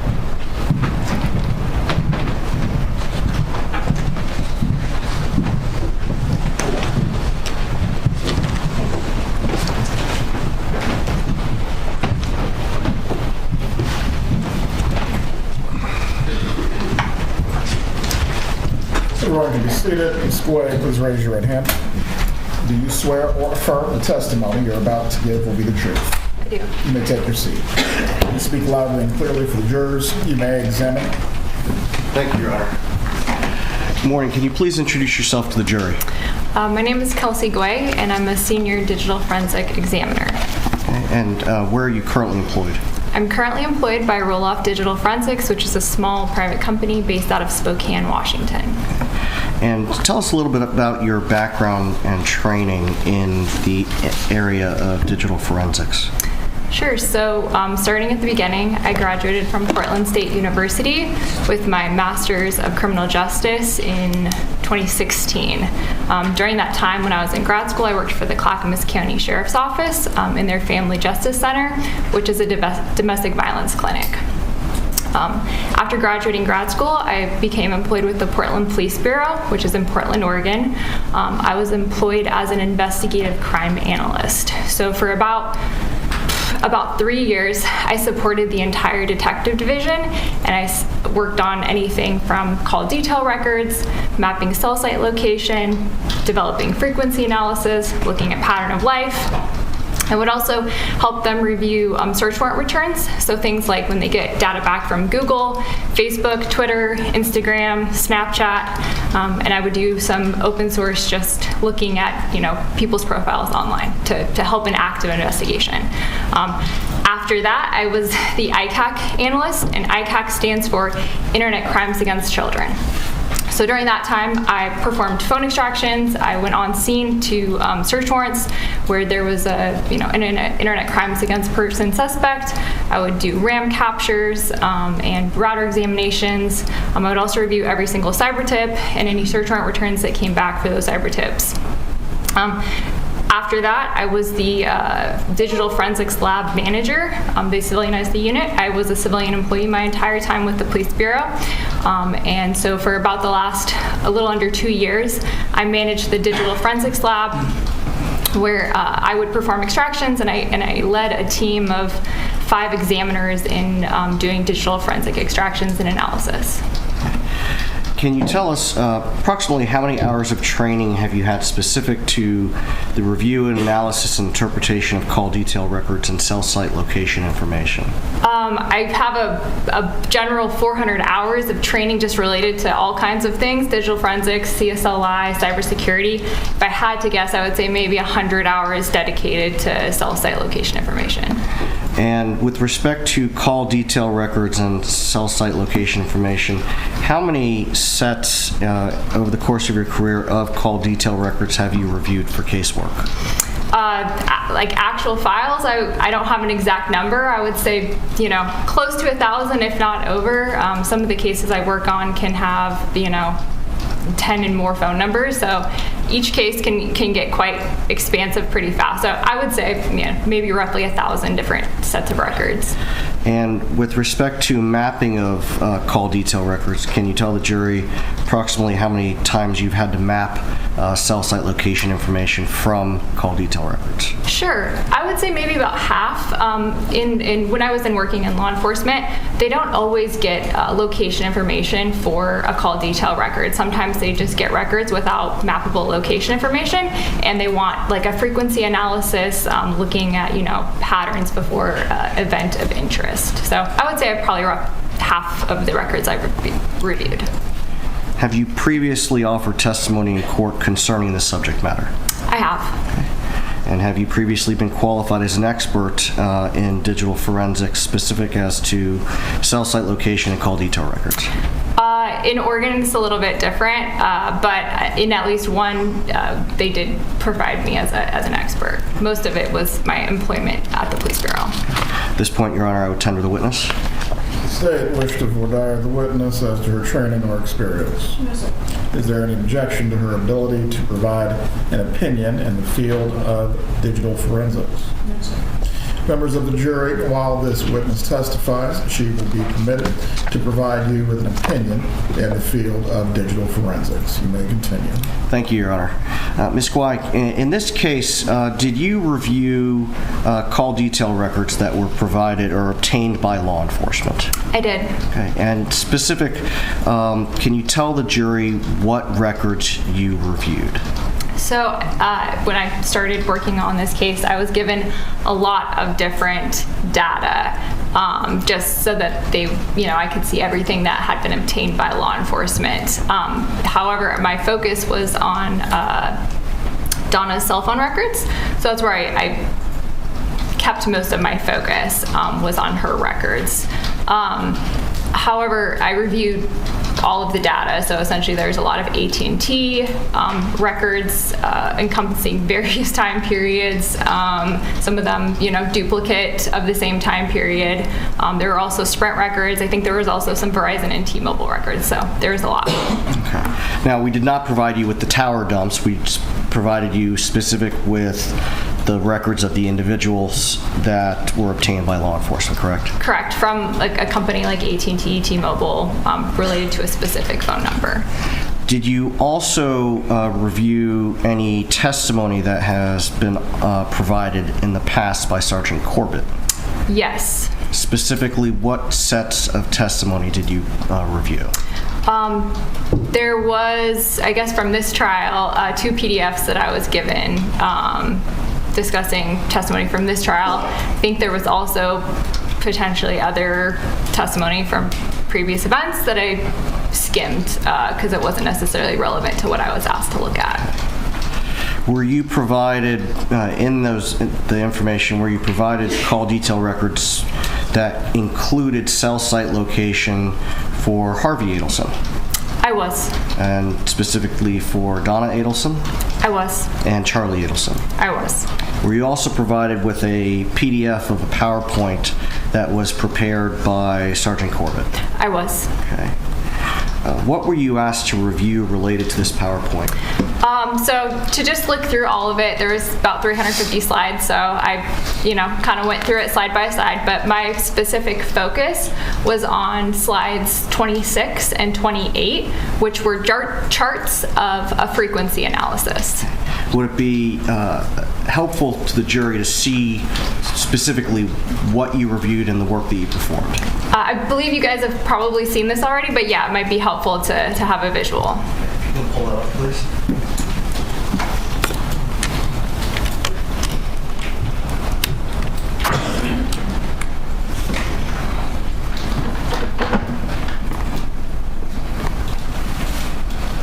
Do you want me to do the present? Yes, please. And if you go back a couple slides, please. To the beginning? I'm sorry? To the beginning? Yes. Okay. So, what are we looking at here? So this is a screenshot of the folder that contained the document that I focused my analysis on, because this document was related to Donna's cell phone number, her records. In this document, after reviewing all of the different ones, I realized that this document contained the most data. It started, I believe the records started January 1 of 2014, and they went through May of 2017. So it contained both time sets that were seen on slides 26. Additionally, this data contained seconds in the timestamp. And so me as an analyst, when I'm looking at CDR documents, I always prefer to get the document that has the most information, and in this case, to have a timestamp that includes seconds. Why is that important? I mean, it's important for, different reasons depending on the case. If you are very interested in building like a chronological timeline, having seconds, right? Because we have 60 seconds and 1 minute. So if your call detail records only show you the minute and not the second, things could be coming in showing the same minute, but you don't actually know which happened first without the second timestamp. So different reasons why it can be important. And in that same note, I think your next slide shows what you obtain or what you see when you open up this file. Correct. Can you show that to the jury, please? I can.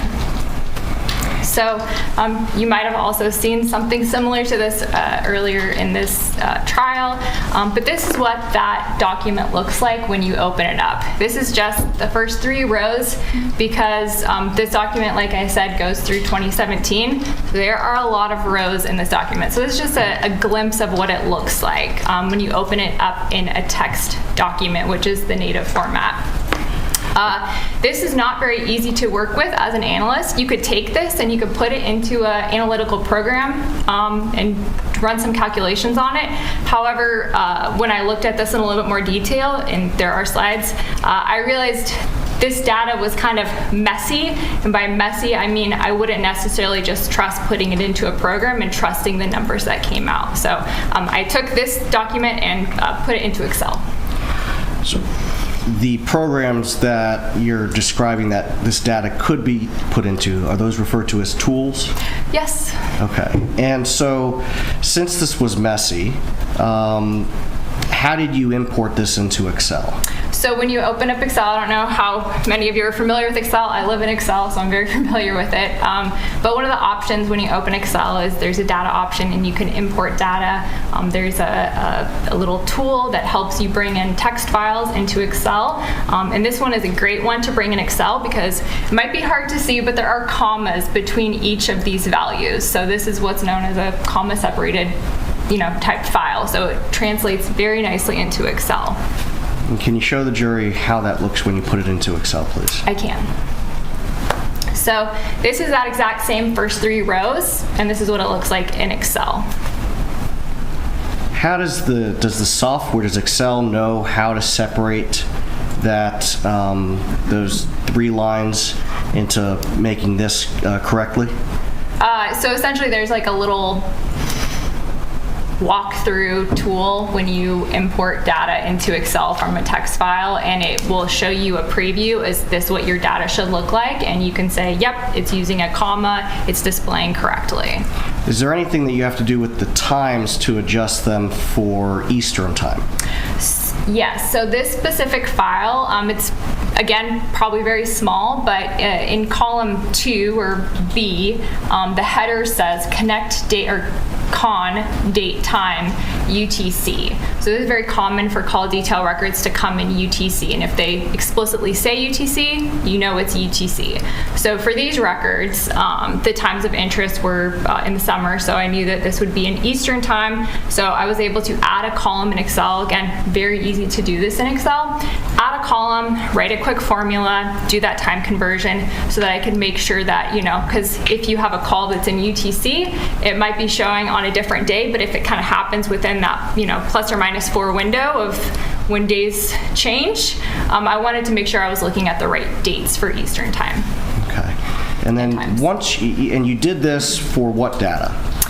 I did this for Donna's records, the file that we had identified on that very first slide. Okay. And then did you also do a similar analysis for Charlie's call records? I looked at his phone records. I did not go quite in depth as what I did with Donna's, but I did look at his in Excel as well. And I believe the next slide is that frequency chart. No, the next slide is essentially an example of kind of the messiness that I was referring to earlier. You could show the jury that, please. Yes, of course. Would you like me to explain? Yes, please. What are we looking at now? Okay, so this is that exact same document. Now, instead of just looking at the first 3 rows, we're looking at rows 1 through 9, and this is at the very top of the document. So as I open up any kind of call detail records, I want to get an idea of what the data contains. So in this example, that red box is just showing 3 unique rows of data. But when I look at these 3 unique rows, I see a couple things that indicate to me that these 3 unique rows might all be referring to the same one call event. And by call event, I mean like an incoming or outgoing call. So if a program takes this, it might see this as potentially 3 different call events. Whereas me as a human, I can realize, oh, there's indicators that tell me that this is one call event. Is there any way you can zoom in on that a little bit? Not in the presentation mode. Okay, if you could back out of the presentation mode and zoom in so that the jury can see what you're talking about, please. I will do my best.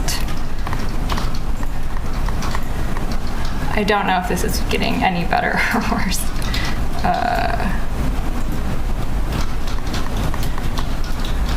Okay, so the top line that we're looking at there on line 6, what does the data from that line of call detail records tell you?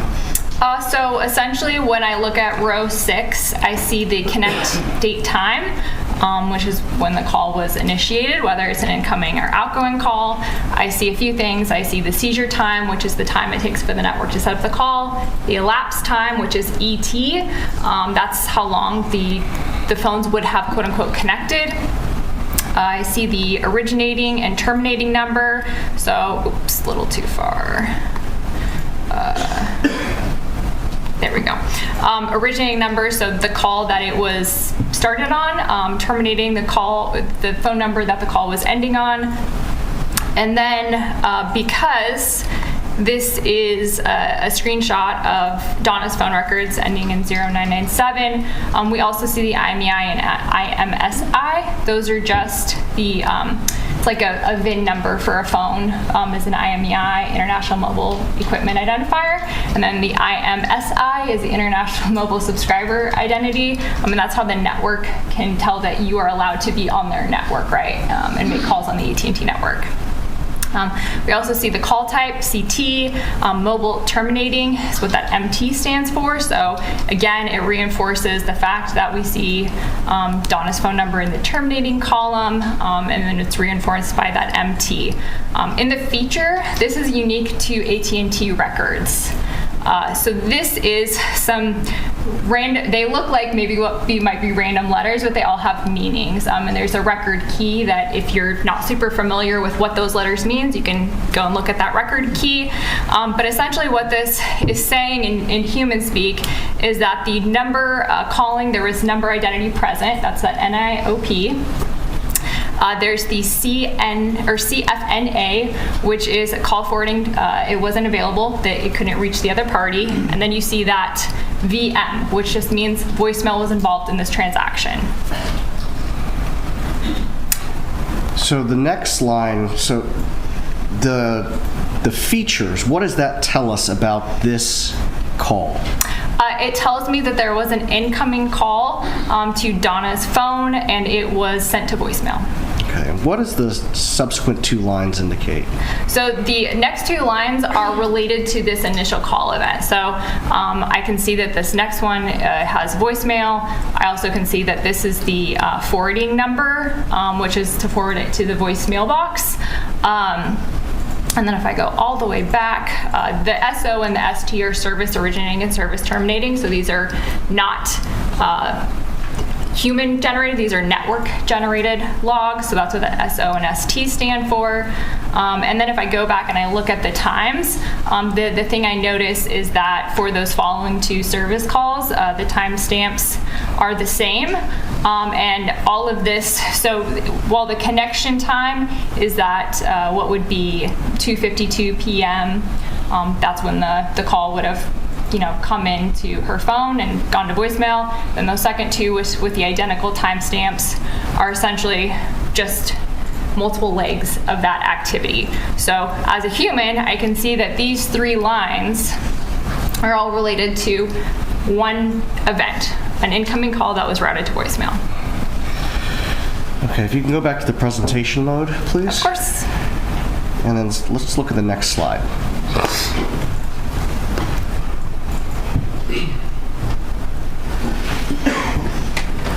What do we see on this slide?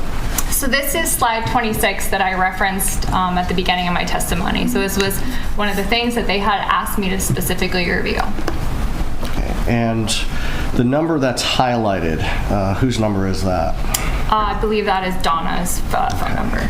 And according to the state's slide 26, how many times, well, what's the time period of these records, of this chart? So each phone number has a slightly different time period, but for this particular phone number, the date range was May 2nd, 2014 through July 20th, 2014. And according to the tool that was used by Sergeant Corbett, how many times did Charlie Adelson's device attempt to communicate with Donna Adelson's device? So it's my understanding that this would contain both directions. Charlie calling Donna, Donna calling Charlie, and both connected and attempted, right? So if it's a voicemail, or if it actually, there was an elapsed time of, let's just say a minute, right? So this would theoretically contain all of that activity. So based on this chart, it appears that this tool said that there were 417 unique communication events. Did you take any steps to verify the accuracy of this number? Yes. So because this slide particularly was focused or created using Charlie's phone records, I went through all of those files that we had described earlier and tried to see if I could find any one particular file for Charlie's phone records that contained this entire time span, May 2014 through, or May 2nd, 2014 through July 2014. Again, going back, there were a lot of different records for this case. I couldn't find one specific file that encompassed this entire time frame. I did find 3 different files for his cell phone number. So essentially, I had to take 3 different files to try to recreate this. And when I was doing that, I noticed that at least between 2 of the files, there were a few dates that overlapped, right? So when law enforcement gets a call detail record return, they'll ask for specific dates. So for example, you might ask for May 1 through June 20. And that would be one return. And then on another date, you do another warrant or a subpoena, and you ask for June 18th through July 18th, right? A month's worth of data. So when I found these 3 files, I noticed that there were at least 2 files that had some dates overlapping. Did you remove the overlap when you conducted this manual examination? I did, and the other thing I noticed was that out of the 3 files, 2 of them were in local time, so Eastern time, and then one of them is in UTC. So again, I had to, try to see if I could make this a continuous May 2nd through July 20th, taking out any overlapping dates and making sure, again, that the dates were all correct by seeing everything in Eastern time. What did you do did you try to recreate this chart that Sergeant Corbett prepared? I did try to recreate it by how I just explained. And were you able to? I wasn't able to come up with 417. Can you explain to the jury what you did beyond what you've already described and what number you got to? So I did 2 different steps. I did the one that I just explained where I converted everything to Eastern time, ensured that there were no dates overlapping, and so that it was essentially just showing me, May 1 through July 20. And I think when I did that and I took out these extra overlapping dates, and then I filtered to just only look at the incoming and outgoing calls, I did not deduplicate at all. That what I just explained, right, where I said that three for potentially one event, did not deduplicate. I just put a filter for Charlie and Donna's cell phone numbers, and at that point for these dates, I think I got maybe 383 unique call events. And that was, again, taking out the overlapping dates. The second step I did was I thought, well, maybe the tool didn't do that, and it just took everything and it didn't deduplicate the dates. So I tried it again, and I got 393 when I did not take out any extra dates. So, and these were just calls. I was only looking at calls. And these were, did you do anything to determine whether or not these events went to voicemail? I did not. Okay. Did you take this a step further to determine whether or not there were actual communications versus actual or attempted? Sorry, could you... Sorry, it was a poorly worded question. So the 393 that you identified is both connected and attempted. Correct. Is there a way to determine whether or not something is attempted versus connected, aside from the voicemail flags that we talked about a few moments ago? So the voicemail flags are going to be the best indicator of if somebody didn't connect, because AT&T is telling you that the phone call went to voicemail. So as an analyst, that's, to me, the best indicator. Another indicator that you can use, I think different people have different thoughts on this, but if it's a very short duration, like let's say under 10 seconds, could the phones have connected and there's just actually no communication, or it may be, you answer but you don't hear anything, so you hang up. So different analysts will use different amount of elapsed time to determine, I think some people will say, I think everything over 30 seconds indicates there was, actual communication. So people have different thoughts on it, but I like to see, if it's 2 seconds to 0 seconds, there probably wasn't any actual communication.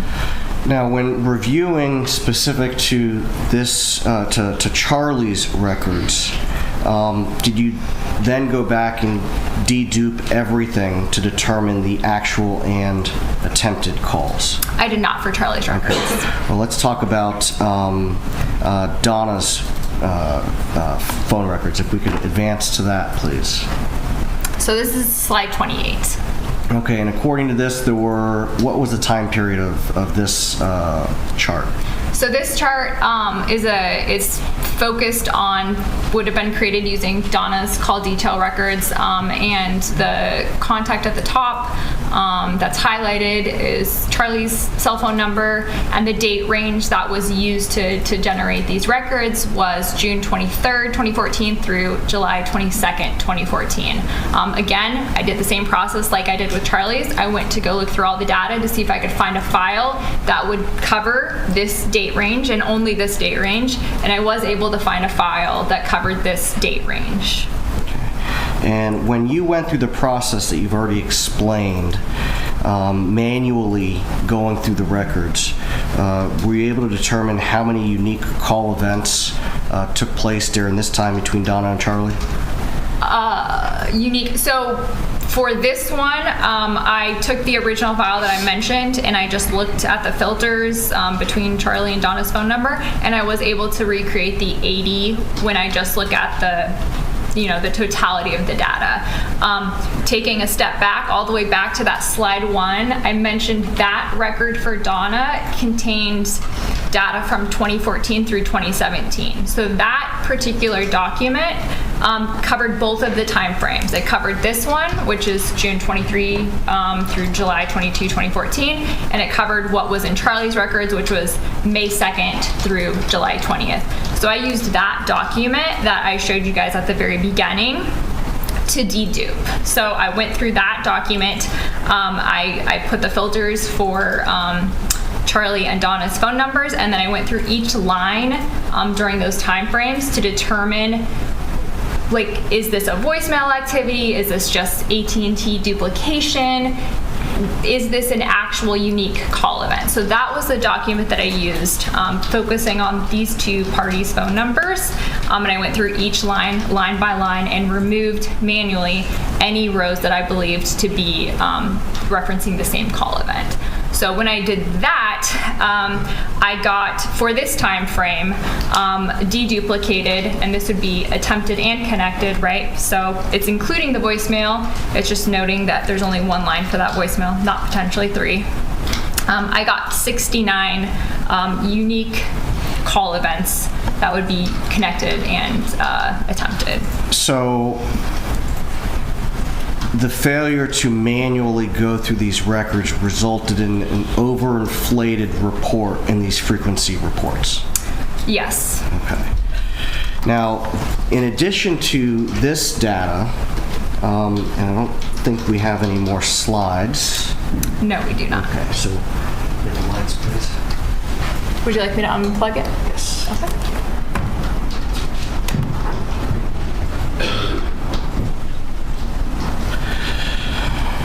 In addition to this part of the data, did you also review cell site location information for Donna Adelson's phone, specifically on July 18th of 2014?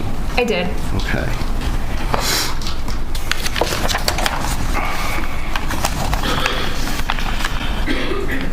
And did you identify the cell phone towers that likely provided coverage to Charlie Adelson's home on July 18th of 2014? The towers that he could have been connected to from his residence. So I was not provided with like an AT&T master cell site list, but I mapped the records for July 18th that are available in the AT&T document. Who has access to the master records? Law enforcement. So presumably law enforcement would have gotten those records and taken a look at what cell site, what towers and sectors would correspond to Charlie Adelson's residence. Correct. Okay. And in your review of the records, the call detail records that were provided to you, obtained by law enforcement, did Donna Adelson's handset ever connect to a tower that could provide coverage to Charlie Adelson's home on July 18th of 2014? No. With those same records, was there any instance on July 18th of 2014 where Charlie Adelson's handset and Donna Adelson's handset were connecting to the same tower? No. Nothing further, Your Honor. Cross-examination? Yes, sir.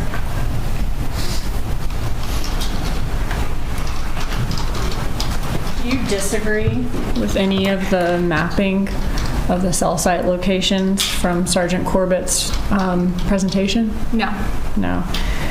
We saw on the section of his report where it shows a travel analysis of Donna Adelson the night of Dan Markel's murder. Do you remember that? The ones where there's like projected travel paths? Correct. I do remember that. Okay. And you don't disagree with the fact that her phone was communicating with the cell site in North Miami at 8:35 p.m. and you don't disagree with that site or sector that he mapped there, right? Correct. And you don't disagree with, on the following slide, that the next time she has location in her cell records is at 10:57, and you don't disagree with that cell site or sector that he mapped, right? So I think the 1053. I'm sorry, 1053. Thank you. Was actually Harvey's cell phone, Okay. but if they're presumably in the same vehicle, the tower and sector is correct. Okay. So for the location south of Charlie's residence and the location north of Charlie's residence that we have location for, you do not disagree with that? No. Okay. And the iMessage where she says outside your house, would you expect to have location for iMessages?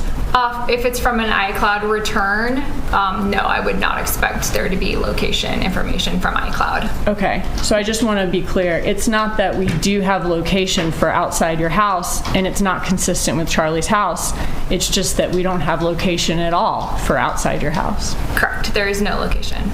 But Donna Adelson says her location in that message, right? There's the text message from the iCloud, correct? Where she says outside your house. Correct, that's the contents. Okay.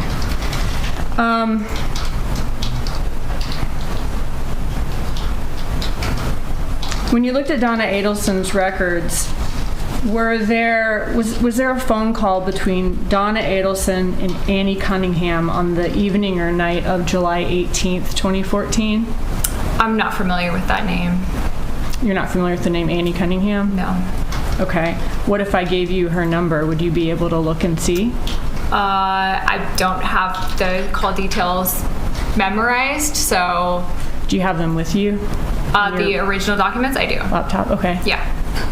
Would you be able to look and see? I'm going to check this on the scope of direct. Please approach.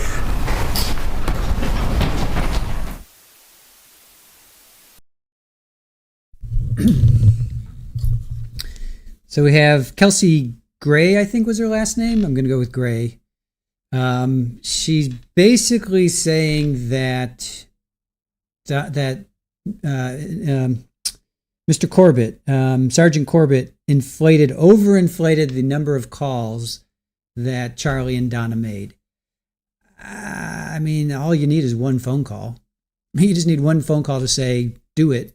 Who cares if they had 1,000 phone calls or not? I mean, we saw the phone calls. We saw Charlie talking a lot, and that was just some of the phone calls. And the phone calls that they did show us with the transcripts, it was pretty damning. They were talking in code. They were talking about the TV, the 5K. It only, it concerns the two of us. It concerns the bump. It concerns both of us. All you need is one phone call to say, for Donna to say, I got a letter handed to me and it involves the two of us. I mean, you don't need 10,000 phone calls. And she still says, meaning Miss Gray here, was it Gray? Whatever her name was. She said that there were 393 phone calls. That's still a lot from all of June, and half of July. I mean, that's still a lot of phone calls. That's what, not even 90 days? May and June is 60 days plus another 20. You're 80 days and they've made 393 phone calls. That's a lot of phone calls. The objection is overruled. Ms. Guay, if you need the question repeated for you, Ms. Dugan will do so. Do you mind pulling up your call detail records for Donna Adelson? Of course.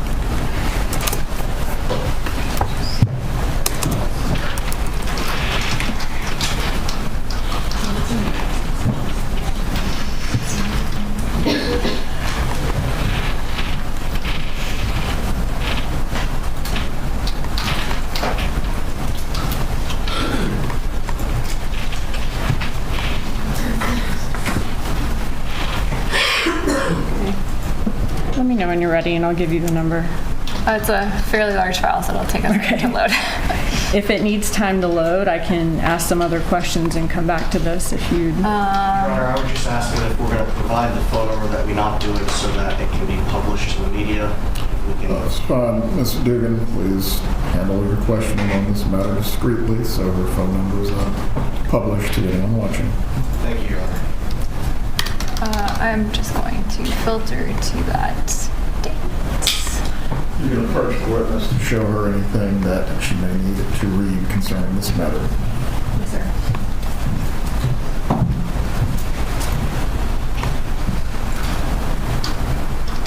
I'm just trying to get to the 18.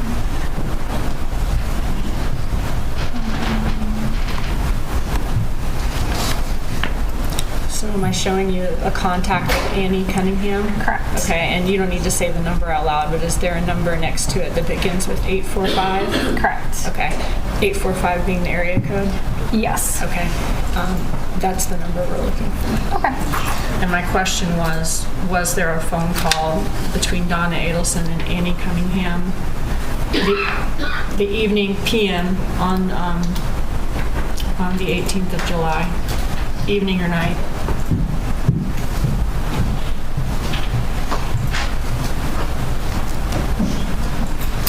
And to reiterate, it started with 8:45, correct? Show you. Please show it to her.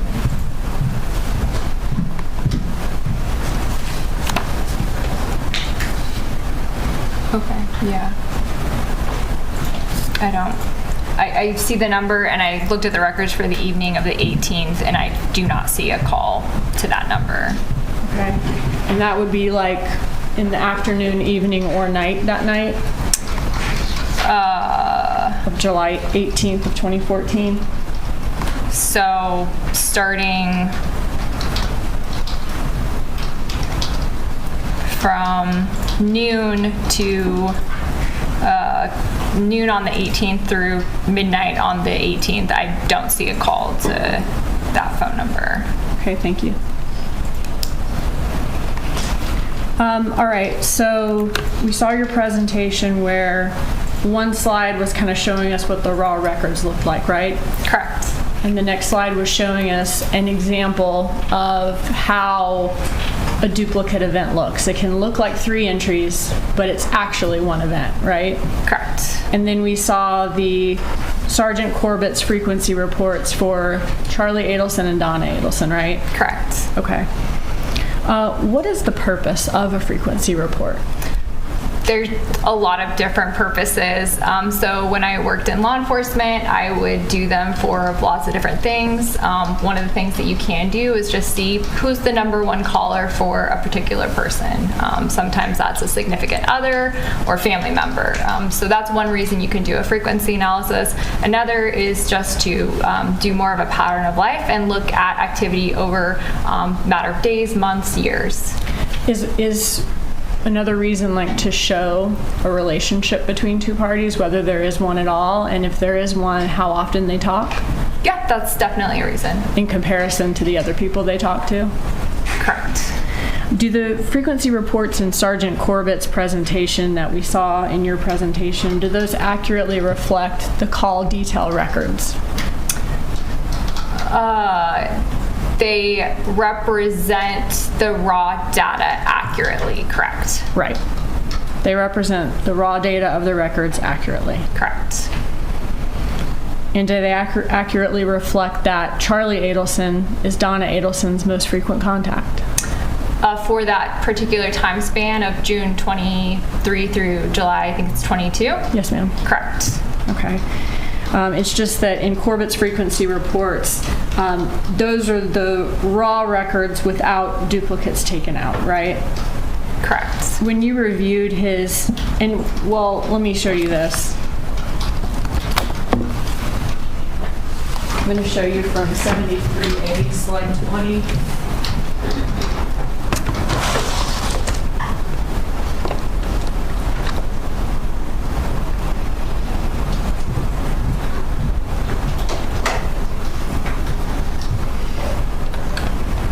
Are you familiar with this slide of the presentation? I might have seen it at some point. Okay. Would this be a representation in Sergeant Corbett's presentation of 3 entries that are actually one event, like a duplicate event? Potentially. I mean, I would like to see the feature flags or the call flags, but yes, based on the timestamps, the minutes, there's no seconds in this, but it does appear that this looks like a phone number is calling a phone number. It's being routed to what I know to be like an AT&T voicemail routing number, and then I see the first 2 numbers replicated. Again, I don't see the call type or the feature flags, but it does appear to be a 3-in-1 incident. Okay. And when you reviewed Sergeant Corbett's testimony from this trial, did you review a portion where he explained that call we just saw, what a duplicate is, and that his frequency reports did contain duplicates? Yes, there was some testimony that I reviewed that he did say that there was like voicemail routing events that could show us more than one line. Okay. when we see throughout that presentation, when we see the call detail records for a particular day, let's just say the day of the murder in this case, July 18th, 2014, those summaries, the duplicates have been taken out, right? Are you talking about like the slides that have just like the different rows? Yes, for significant events in the Correct. case? Okay. Yes. And if you take out, if you were to go through that frequency report and you only took out the duplicates for, like for Donna's records for Charlie and Donna communicating, right? Correct. If you were to go through that frequency report though and take out all the duplicates across the board, it would reduce the total amount of communications for each contact, right? Correct. Okay, but it wouldn't change the frequency ranking of each contact. I'm not entirely sure about that because, as I mentioned, the first one, when I was trying to recreate Charlie's, there were 3 different documents, and at least 2 of the documents had like dates that overlap. So I'm not sure if you would, because you would have to also take out like the extra for those dates, so that might change the numbers slightly. If it did, it would be slight though. Yeah. Okay. And your testimony was that for Donna Adelson's frequency analysis, just with Charlie Adelson, instead of 80 events, she actually had 69 when you take out the duplicates. Connected and attempted. Connected and attempted, okay. What do you think that shows that's helpful to the defense in this case? I think it just goes to, when I look at records, I like to be precise with my numbers. Okay. And when Sergeant Corbett testified, he did let the jury know that this contains duplicates though, right? For the frequency report? I think he said that it does include voicemail forwarding events. Okay. So what I'm trying to say is he didn't say anything that was unreliable or inaccurate with that. I think that being able to see exactly how many can be important. Because it's 69 and not 80 when duplicates are taken out, does that mean that Charlie Adelson and Donna Adelson don't have a relationship? No. And you still agreed that Charlie Adelson is still Donna Adelson's most frequent contact, right? For that time period. When we looked at Donna Adelson's frequency report, in your presentation and in Corbett's presentation, this one, right? Number 2 on that list is not an actual person, right? I'd have to pull it up I don't have it memorized. Okay. You want to pull yours up? Sure. Okay.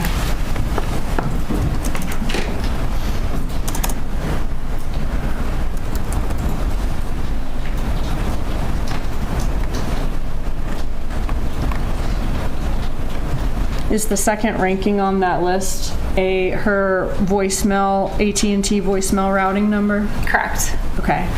So, and then 3rd place on that list of most frequent contacts is Harvey Adelson, her husband, with the 9032 number? Correct.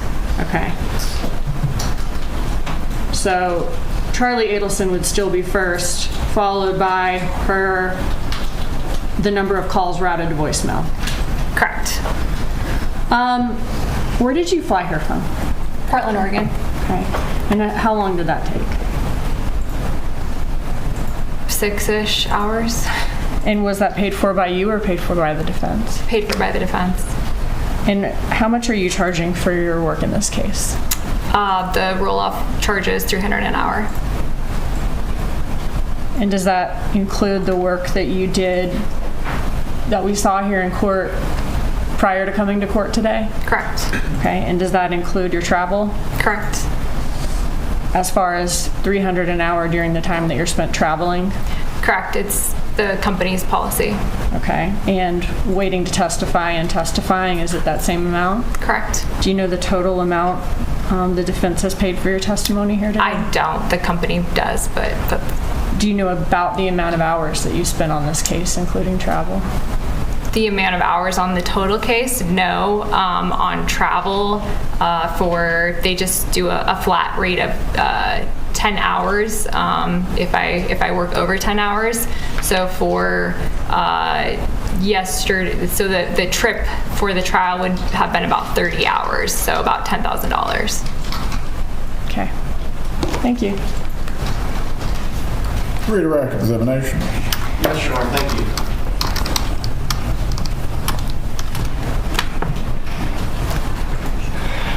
Ms. Guay, did you prepare a written report that you provided to my office concerning the manual review of Charlie Adelson's phones?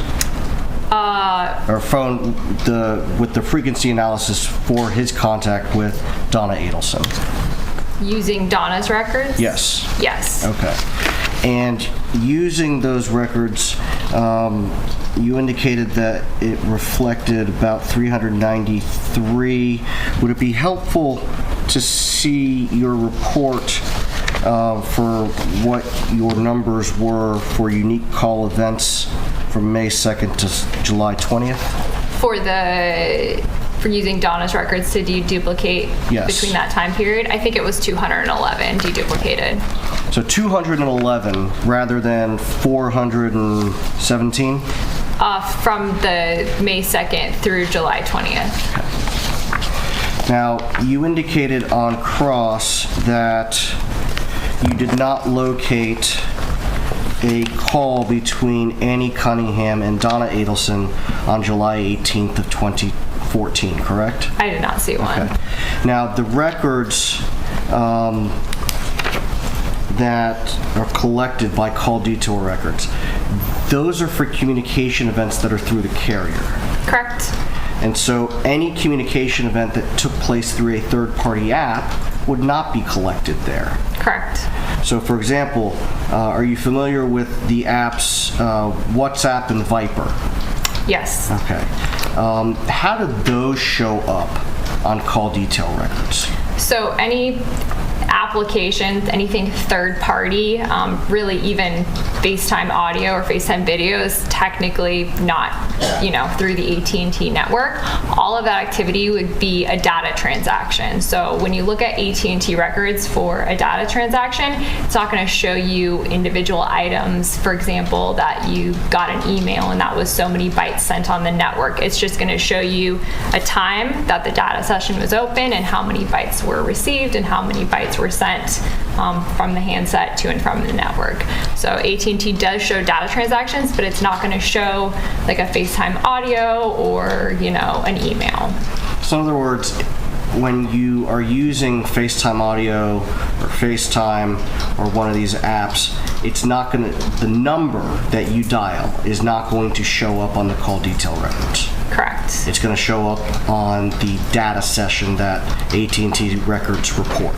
It would be lumped into the data session. You aren't going to see like what was being used for the data session. And these data sessions, do they typically have like a certain time period that they last? There, a lot of times on an AT&T record, you'll see a data session that can run up to about 60 minutes. You can have ones that run less than that, but AT&T data is kind of all over the board. Now, with these data sessions, the way that our phones work, if you have your phone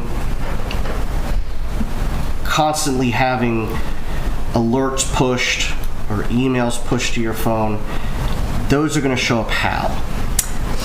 Again, if it's like, let's say you have your email and you have it set to like give me a notification every time I get an email, that means that your phone has to be communicating with Google servers, Gmail servers, right? So that it knows when you get an email. So that's going to be lumped into these data sessions. In the call detail records that you reviewed for Donna Adelson, specific as to July 18th of 2014, did those records reflect that Mrs. Adelson's phone was engaged in data sessions? On the 18th, it was. Was it consistent throughout the evening and night of July 18th, 2014, that Mrs. Adelson's device was engaged in data sessions? There were data sessions throughout the day, including the evening. So the entire time that she was driving with her husband on July 18th of 2014, her phone was connected to some tower engaged in a data session. So the records don't give you like minute by minute, second by second. So when I look at data transmissions, data records, I look at the time when that data transmission was initiated, because in order for a data transmission to be initiated, the phone would have to be on and connected to the network, right? Your phone, if it's, in airplane mode or, off, it's not going to be able to reach the network. So the time when that data begins, the phone would have had to be on. When I see these things like 60 minutes, do I know with 100% certainty based on these records that the phone was on for the entire 60 minutes? I can't say that, but I do know at least at the beginning that phone was on and connected to the network. And I did see data transmissions throughout the day and the evening where the connected time was, kind of throughout the day. And so those data sessions, would those be consistent with Donna Adelson having a phone call with Annie Cunningham on either WhatsApp or Viper the night of July 18th of 2014? It could be. I can't say if it was or wasn't. Just a moment, Your Honor.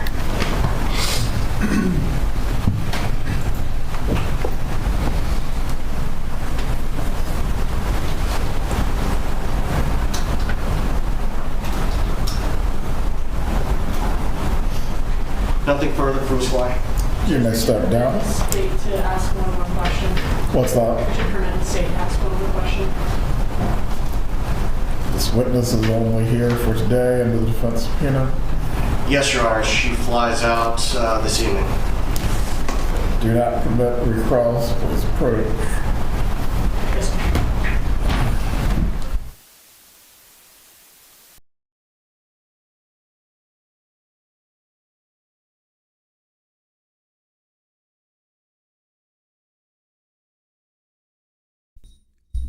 Yeah, I heard she's out of Spokane, but then she flew out of Portland. So take that for what it is. All right, so Cross came in, do you disagree with the mapping? No. Travel analysis the night of, and doesn't disagree with Donna's cell, was in communication with the towers. Donna texts out, I'm outside your house. She doesn't disagree with that. She's not familiar with Annie's name, but then they pull that in. So was there a phone call between Donna and Annie July 18th? She didn't see one. So what's the purpose of a frequency report? Well, it's find out who the number one caller is, pattern of life, and also to show a relationship. So Ms. Dugan says, so if the numbers showed 69 and 780, how is that helpful to defense? And she's like, well, I like to be precise with my numbers. So if Mr. Corbett told the jury that there were duplicates, what's the big deal? And she's like, yeah, no, not a big deal. So Based on the witness's limited availability, I will permit the recross on the one question. Ms. Dugan, you may ask. Defense asked, well, could there be a call to Annie Cunningham on WhatsApp or some app that you're not able to show? Was Donna Adelson the afternoon, evening, night of July 18th, 2014, was she using her phone to make voice calls and answer voice calls to and from people that night?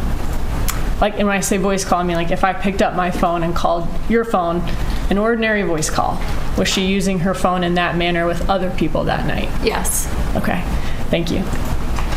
The defense need to redirect on that one point. One question, and I'll keep it at one. Ms. Guay, can you pull up the phone records for Ms. Adelson on the night of July 18th of 2014? Give me a second. That wasn't the wrong question, was it? No, that was preparatory. All right. Do you see, can you tell us how many calls from 8:30 p.m. until 1 a.m. you see in Mrs. Adelson's records? 3. Nothing further. Why you may step down. Thank you. Can you help with that? Is there a brief witness the defense can call before the lunch break? Just a moment, Your Honor. We'll see if Ms. Cunningham is back.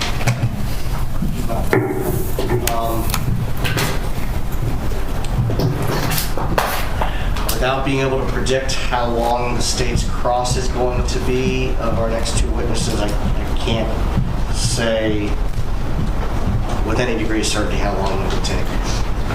We'll take our lunch break then at this point. Is Ms. Cunningham available?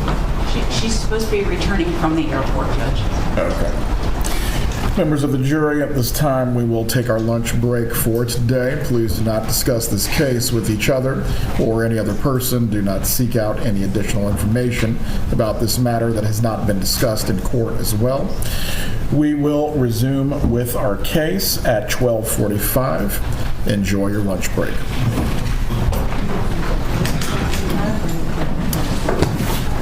Please report at 12:45.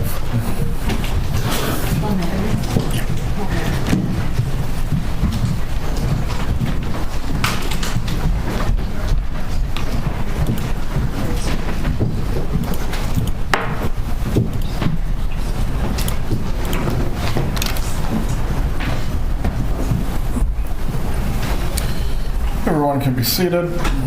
Please report back by 12:40. We will await the jurors, and we will resume with the testimony and the defense's case in chief. Thank you, Your Honor. Yeah, why is Miss Cunningham coming back? That's a great question. That's a great question. I see you guys asking that. Yeah, yeah, Brad. Miss Cunningham returning from the airport, right? Why are they bringing her back? Miss Cunningham was the first woman, Annie, right? Annie, that was Ron Guterson's life partner. She was the very first witness. I'm not sure why they're bringing her back. Well, because she said that she talked to Donna. I mean, she did talk to Donna. July 18th, 2014, I spoke to Donna. I was called by Donna. She was hysterical. There was a sidebar. Donna called her and was very upset and crying. Donna had just learned and continued with that state of mind. Danny had been shot, and she was going to Tallahassee and was very concerned about Wendi and the boys, and they were in danger. Doesn't recall if Donna had plans to go to the hospital. I mean, she testified to that. So now they're saying maybe because it was just shown that there was no phone calls on the report. Was she lying? Maybe that's why they're calling her back. I don't know. That's weird, right? All right. So, and I think it was Guay. I think it was Kelsey Guay. So I'm going to go with that. Not Gray, but Guay. So we got into, let's see. How is it helpful? How is 69 calls versus 80 calls? How's that helpful? Well, you know, she likes to be precise, but Charlie is still Donna's most frequent contact in that time period. So when Charlie was number one, voicemail to AT&T was number two, and calls to Harvey. Those were the three. She called Charlie more than she called Harvey in that time period, which was May 1st to July 20th. Then she gets $300 an hour, which is the company gets that. Who knows if she gets that? She may only get 50 out of that. But flat rate is 10 hours. So 10 times 300. I think she said $30,000, but that's not 30. That's $3,000. Then redirect. She wrote a report about concerns of a manual review of Charlie using Donna's records. She didn't see the call from Donna to Annie. Any communication through third-party app wouldn't show up. So then she talks about this WhatsApp and Viber. So that wouldn't show up on AT&T or Sprint or Verizon records. So maybe they're calling Annie back to say, hey, how did Donna call you? But she was in the courtroom. I mean, she was in the courtroom when her husband was testifying. I guess they can call her back in even though she was in the courtroom. I don't know. So I guess they're going to say, hey, how did Donna contact you on July 18th? Oh, it was through WhatsApp. I guess maybe that's why they're going to call her back. Maybe. I don't know. I guess that's how they're going to call her back. Or that's why they're going to call her back. All right. So we're at lunch until 12:45. Well, that means kitty time. I can feed the kitties and I can grab some lunch. We have about an hour or so. Let's do it. Let's get some kitty action going here. All right. Give me a minute. Let me play some music for you guys. Let's see. I think she got busted, C. Gilmore says. Well, we're going to find out. Amber, plot twist. Annie's already on a plane to Vietnam. That's really nice. That's really nice. Kelly, Annie, are you okay? But it wasn't Miss Cunningham released from her subpoena? As far as I know, she was. As far as I know. As far as I know, she was released. I don't have it written down, but yeah. As far as I know, she was released. Julie, it was 10,000. Did she say 10,000 or 30,000? I thought she said 30,000, but it was a lot. That's for sure. It was a lot of money. Gretchen, are these witnesses all references to Michael Jackson songs, or is that just me? That's pretty funny. And bring on the kitties. Woo! Thanks, guys. All right. Thanks, Nessie. All right. Let me hold on. Let me put some music on, and then let's see. Everybody's kind of chill right now, but they'll definitely eat, because we usually feed them around 12, so it's not that far. All right. Hold on a sec. I'll play some music, and then we'll get this going.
conoscicaretu davvero saporito a mia mila mazzaru povero cieco mio chi me da voce via pari a grandi nudi scicaretu di lume cori come io tai a scordare scicaretu di lume cori come io tai a scordare.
All right, welcome back. Welcome back.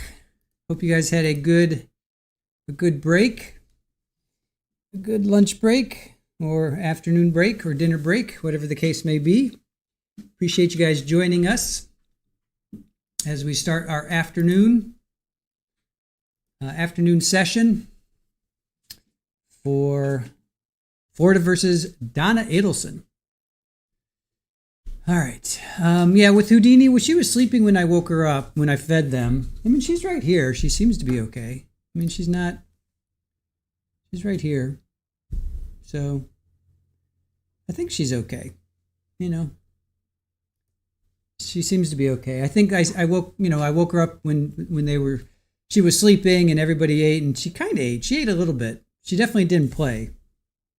But it's really funny. I've noticed that they go through these moments of like bursts, like there was one week where Riker, she would eat and she wouldn't do anything after she ate. She would just eat and then she would just hang out. And then she's been just ballistic since then. And then I noticed, who was it? Sid, all last week. She would eat and then she would just kind of mope about, you know? So it's weird how they're going through, maybe it's just these little growth spurts that they go through, but they're each kind of taking turns of just relaxing after they eat, or they're not really, oh, well, hello there. They're not really as active as the others. I don't know. I'm not sure how to describe it, but I have noticed that. Yeah, her eyes are clear. She's eating. She's fine. Here. She's looking back up at the camera. There. See? Little one. Hi. Here's a good girl.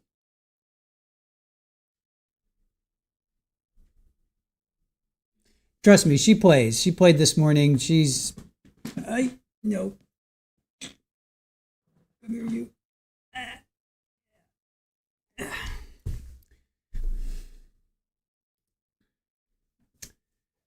Yes, the kittens do like the tree. Yeah, that was a big hit. So, thank you, Psychosaurus Rex, for that.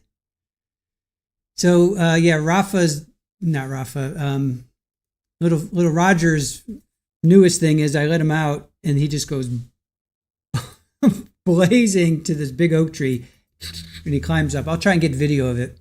Maybe this afternoon. And he climbs up and there's like a Y, and that's probably at least 15 feet. And then he climbs up like another 10 feet or so. So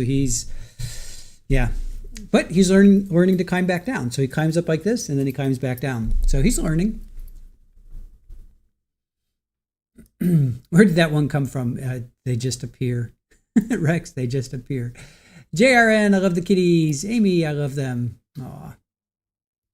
Psychosaurus Rex, I'm regretting the tree a little bit. Fed scares the dickens out of me on it.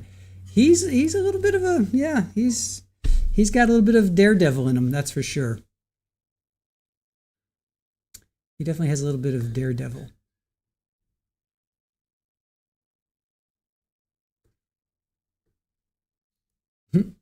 I love observing their development. Aww. That would be neat to see. Yeah, oh, seriously, did you? And then there's Super Bowl. She just put her paw in my water. All right, I will be back.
Sorry, Aaron's a part of a Orange Cats doing Orange Cat things.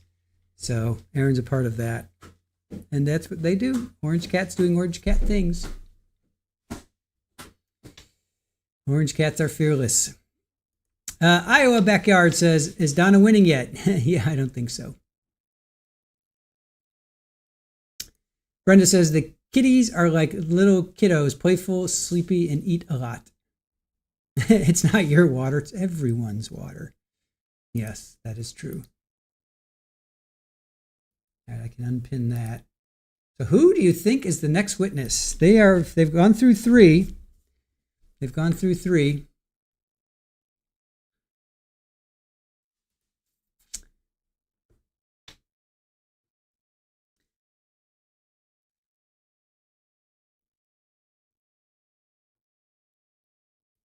Texas says, I bet she's beautiful. Your Freya is a brown tabby.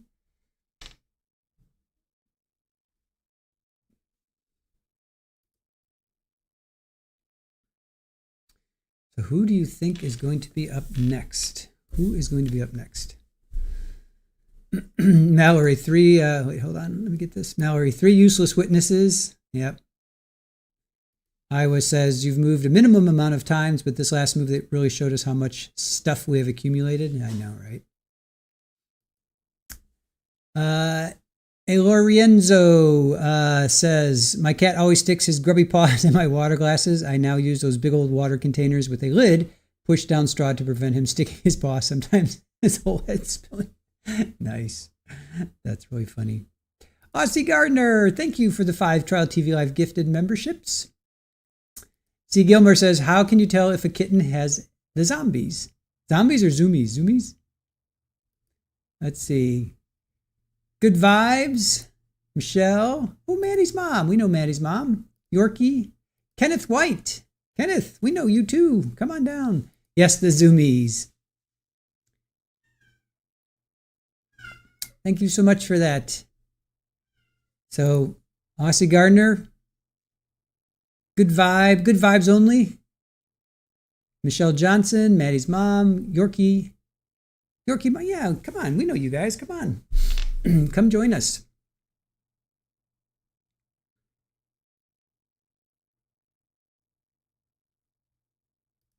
Not the kitty zombies, the kitty zoomies.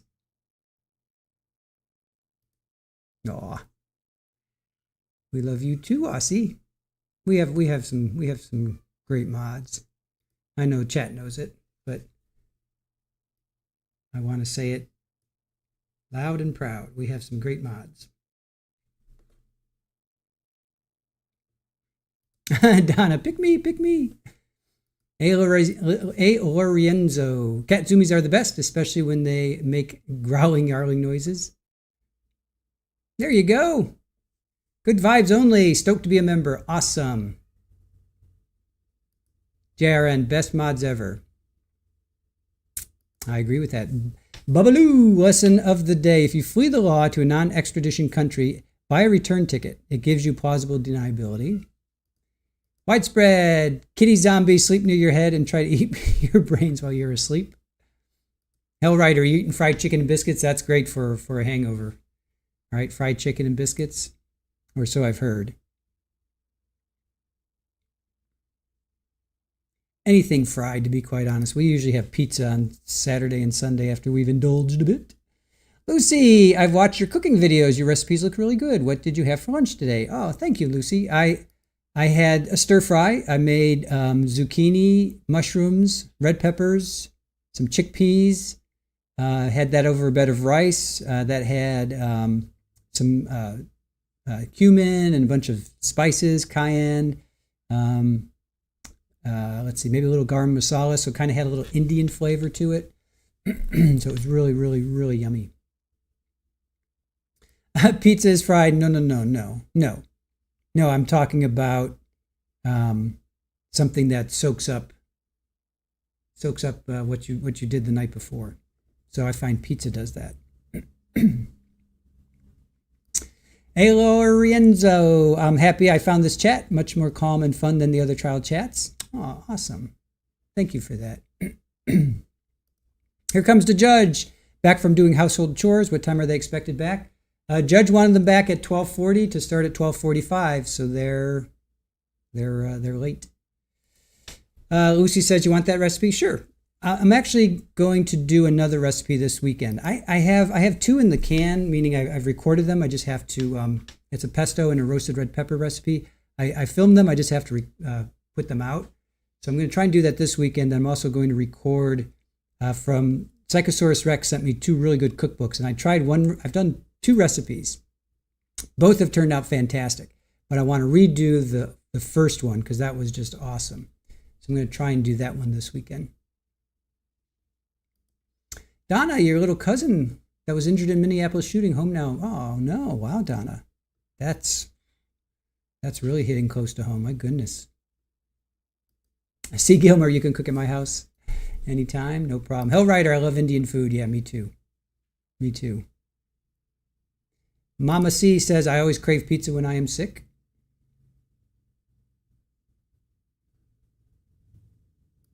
This channel, CC and AALF are my favorites. Oh, nice.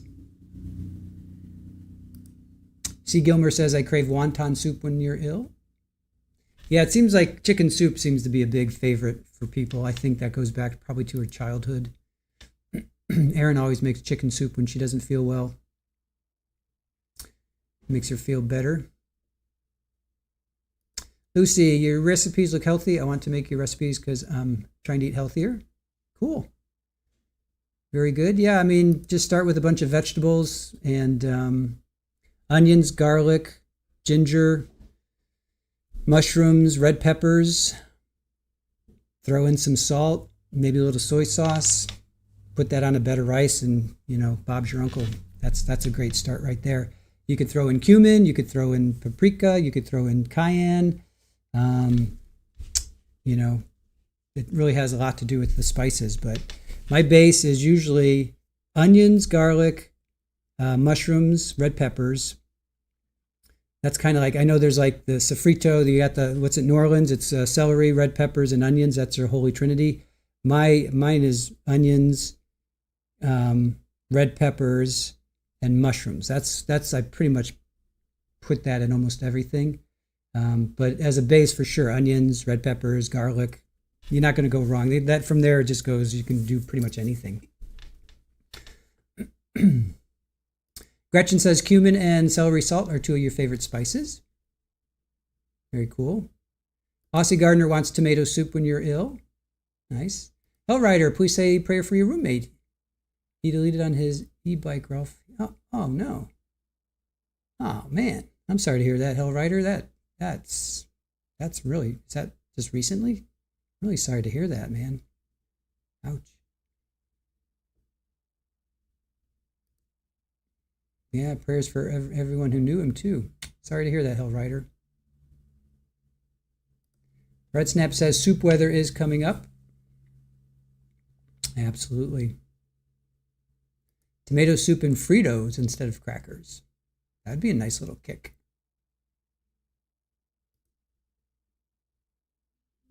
Grandma masala and turmeric. Are you a Vegisaurus? I didn't realize. Yes, I am. Aussie, garlic, onions, and chili. That's a good combo. Yes. Yes, I just got it. Okay. All right. Mr. Zellman, were you able to obtain Miss Cunningham, or was she able to return? She has returned. Okay.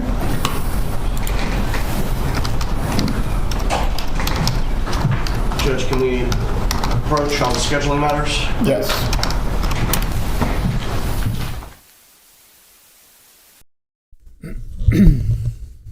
All right, sounds like Miss Cunningham has returned.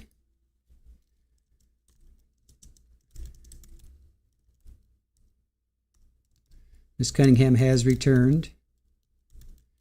Now they're going to talk about scheduling. That's funny. She was like, just when you thought you were out, pull her back in. Hey, Jenny, you've been lurking? Good to see you. Hellrider, he was missing since then and just found out today, confirmed it was him. Really sorry to hear that. That sucks. Do they have any idea what happened? If you said it, I missed it. I can go back. Oh yeah, coconut milk and the aminos. Yep, absolutely.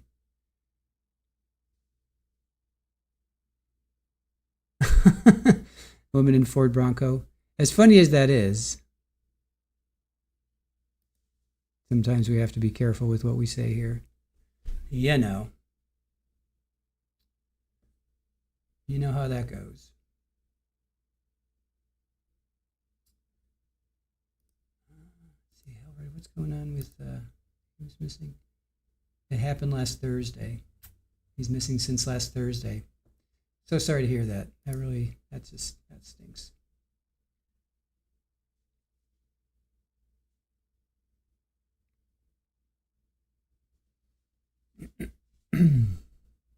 Oh, it's just coconut aminos? I know amino acid is basically soy sauce, and coconut aminos? I'm not familiar with that. Coconut aminos. Yeah, Iowa. Nothing like getting stopped at the airport, Annie. Were you on the way into the plane? That's funny. JMS, Cunningham will say the call with Donna was on WhatsApp. Of course she will. I'm sure the defense has coached her on this. 100% agree with that. Here comes the judge. Bring on Charlie. As soon as I get out, pull me back in. Gina, I'm behind. Any idea if Donna testifies tomorrow? We may get to her today. They've gone through 3. We may get to her today. They said in voir dire of the jury, they said that she was going to testify. So we may get to her today. They mentioned like maybe 8 names. I'll try and find that. We'll see where we get to. I'm going to try and find that. It was during their voir dire when they were asking the jury, potential jurors, do you know this person? Do you know that person? And they mentioned a bunch of names. We can go back and listen to that. I'll find that again. Oh, Green-Eyed Cat, if you're listening, Aaron made a short out of the au contraire. I forgot to tell you that. Aaron made a short out of the au contraire. Let me see if I can find it. Oh, and you guys, we're also, after this stream ends, we're going to do the Lawrence Doherty sentencing. So join us for that. He's the guy that shot Adrian, is it Peters or Peterson? I forget his last name right now. He was the basketball player for Michigan State University, and then he played for Orlando. So here, Aaron made a short. Let's see. All right, if you guys want to watch is this the au contraire? No, okay, this was the hypnotizing logo. Okay, here's the au contraire.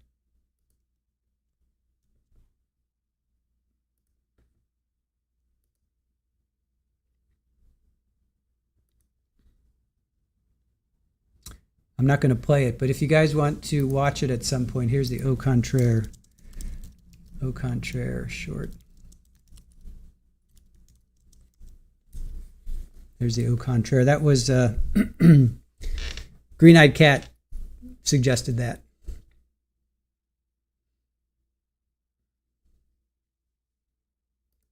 Oh, there you are. Yep. Green-Eyed Cat. So here's the au contraire short if you want to check it out.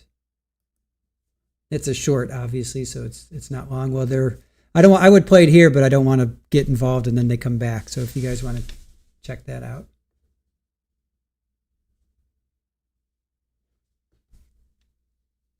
All right, sounds like they're coming back.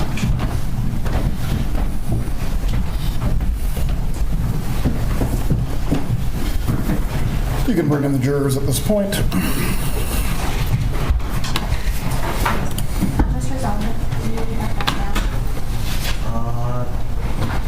Not until later this afternoon. Well, we don't know. I'll let you know.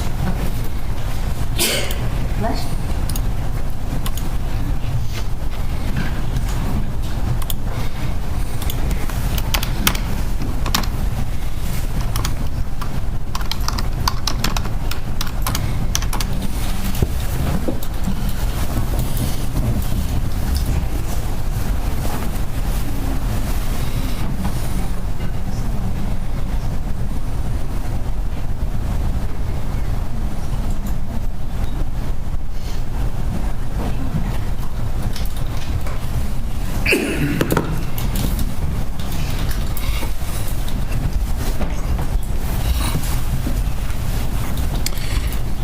For everyone observing in the gallery, please turn your phones off once again.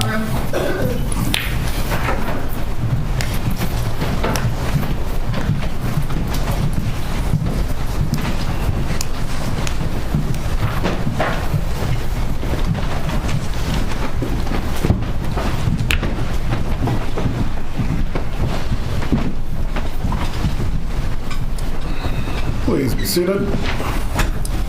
Members of the jury, I hope you had a restful break period. At this time, we are going to continue with the defense's case in chief. Defense, you may call your next witness. Recall Annie Cunningham.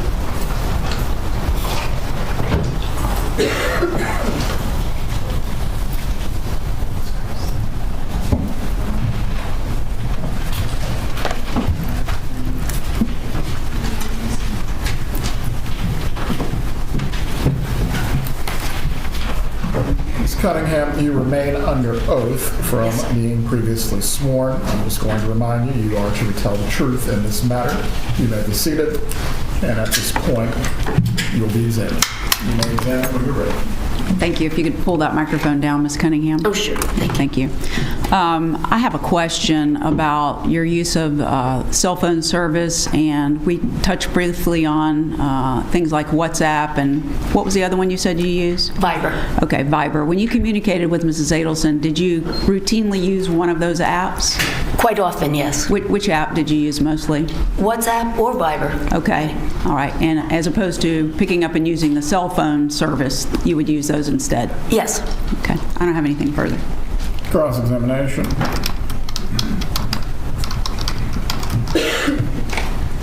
So you had gone to the airport after your last testimony, right? That is correct. And returned to the courthouse? Yes. To tell us what, that you used Viber or WhatsApp to make Yes. that phone call? Yes. So it wasn't a regular phone call? Correct. Okay, so you misspoke earlier, or it just wasn't clear? No, I said she called me. Okay, and she called you and made a regular phone call on June 23rd, the month before the murder, right? I don't recall. She made many phone calls. And she called you on a regular line on July 20th, just 2 days after the murder. Do you recall that? If you say so. Okay, and July 21st? What's the objection? Yeah, the witness is not being shown the evidence that she's being confronted with. I believe she is not Doesn't ask asked, you. or she is not asked to recall, or let me clear this up. Ms. Cunningham, do you need to see the items that the state is referring to refresh your recollection? Do I? Would Yes, you like if to see them? if I spoke with her, I spoke with her. Okay, so you have no reason to contest that you spoke with her via regular phone call, June 23rd, July 20th, and July 21st. If it's on the record, yes. But you're saying it was a WhatsApp or a Viber on the 18th? Yes, they were in the car, and they often called on those apps in the car. Would it surprise you to learn that WhatsApp didn't offer voice calls until March of 2015? Then it was on Viber. Must have been Viber, huh? Nothing further. Redirect examination to the witness. Thank you, Your Honor. You may step down, Ms. Cunningham. All right. We are certain she's good to leave at this point. Sure hope so, Judge. Have a safe travel. Thank you. Please call your next witness. Defense would call Richard Chagrin.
Good afternoon, sir. Please raise your right hand.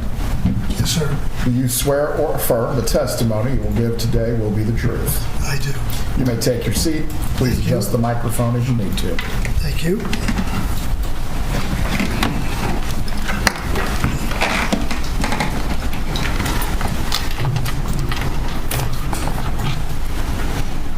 Good afternoon, sir. Can you please introduce yourself to the jury? My name is Richard Chagrin. Mr. Chagrin, how do you know my client, Donna Adelson? I met them 38 years ago. They're best friends. The wife was the president and CEO of a nonprofit. I was chairman of the board. And you grew close with Donna and her husband, Harvey Adelson? When I first met my wife 36 years ago, we formed a gourmet club, and they were part of the gourmet club. And we met probably every 2 to 3 months. And then as the years progressed, we became friendlier and went on a number of vacations with them. Okay, you say gourmet club. Is it? Gourmet dinners at people's houses. Okay. Now, are you married, sir? I am. Okay, and what does your wife do for a living? She's an attorney. What kind of attorney? Specialty is real estate, corporate, and bankruptcy. Estate planning? Yes. Okay. Now, did you speak with Donna or Harvey on the day that Charlie was convicted? No. How about the next day? Yes. Without telling us what they said, did you and your wife go to their residence in Miami? Yes. Okay. And when you got there, can you describe Donna for us? She was distraught. And what about Harvey? Harvey was like in shock.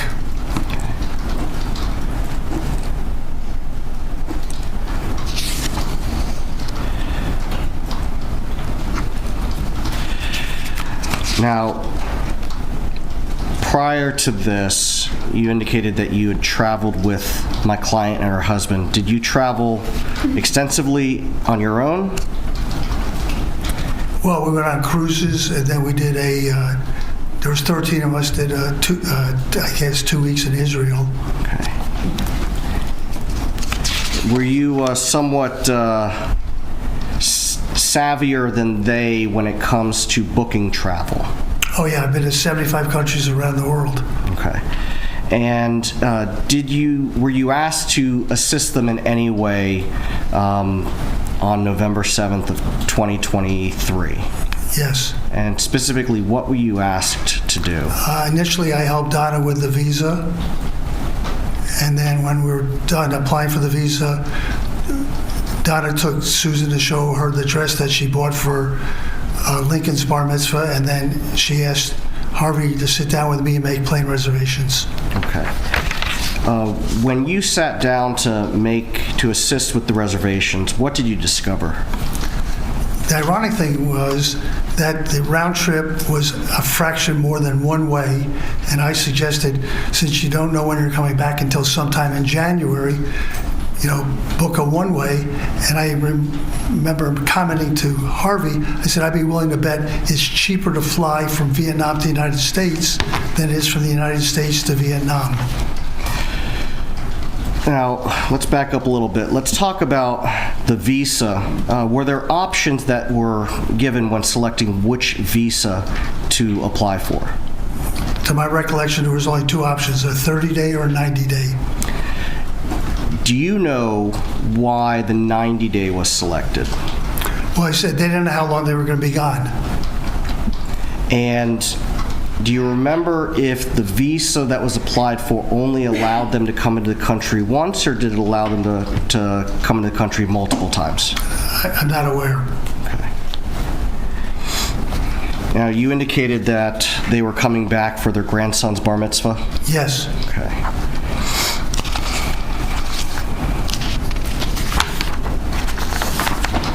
Why, if you know, why were they wanting to get out of town?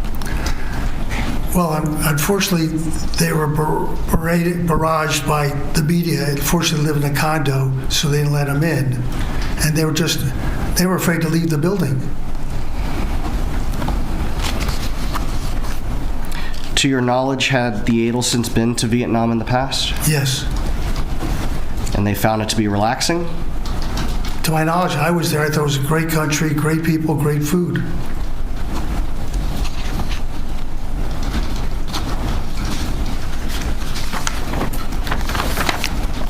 Now, although you are the one that suggested the one-way ticket, who booked the flight? Harvey.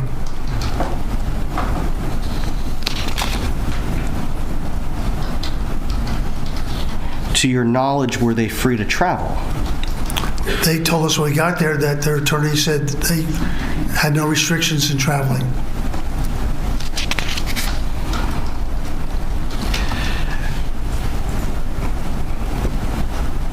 Can you describe the type of mother and grandmother that you observed Donna to be?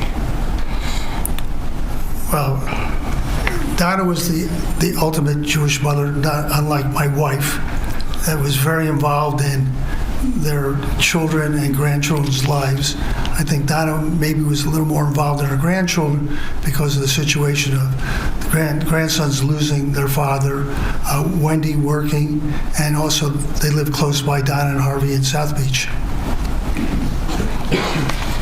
So, am I hearing you correctly? You would describe Donna as a typical Jewish grandmother? More than typical. And a typical Jewish mother? Yes.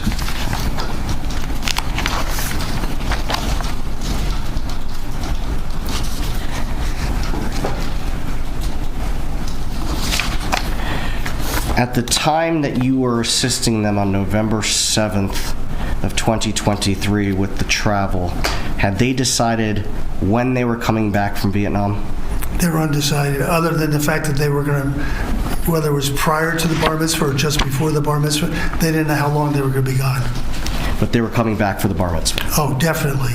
They wouldn't miss it for the world. Just a moment, Your Honor.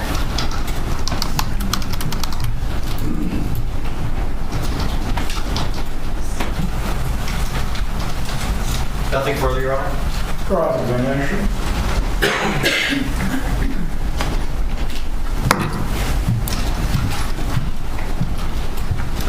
Sir, at the time that the travel was booked, the bar mitzvah was less than 90 days away, right?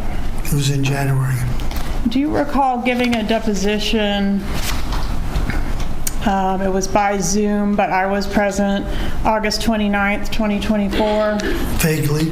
And in that deposition, weren't you asked, so did you make any of the decisions when to travel or how to travel, or were you just the conduit to the technology?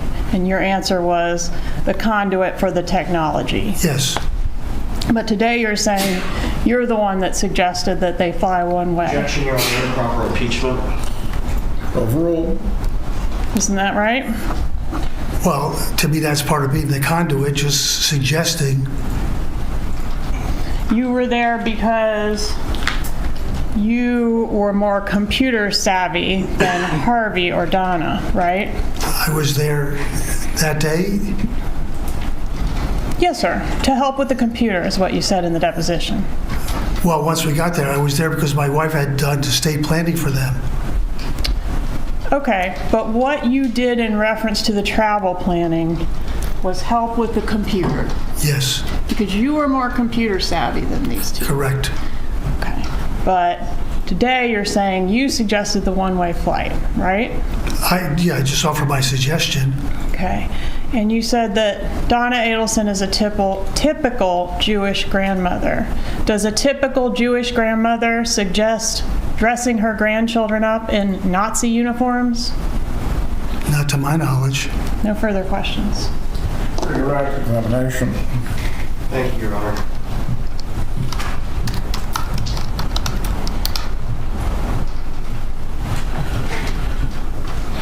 Would you say that you are more travel savvy than Donna and Harvey Adelson? I would say yes. Okay. And when you were deposed on August 29th of 2024, did Ms. Kappelman ask you if you made any suggestions about a one-way ticket or a round-trip ticket? I don't remember. Okay.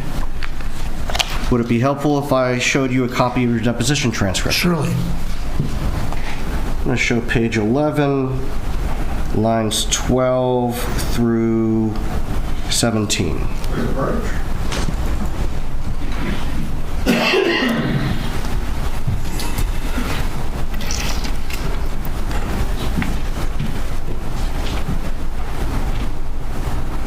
You want me to read which one? If you could just read page 11, which is where you're on, lines 12 through 17. 12, question, okay. Just to yourself. Oh, I'm sorry.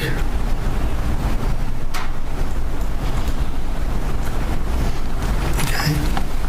Did Ms. Kaplan ask if you made any decisions? No. Well, she asked if you made decisions, but you did not make decisions, did you? No. You made suggestions. Yes.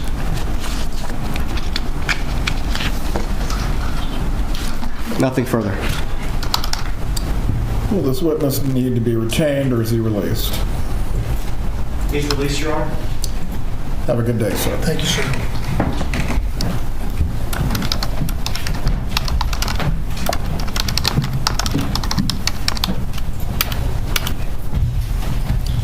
Please call your next witness. The defense would call Donna Khan.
Please raise your right hand. Do you swear or affirm the testimony you will give today will be the truth? I do. You may take your seat. Please speak loudly and clearly for the jurors. You can adjust the microphone as you need. Okay.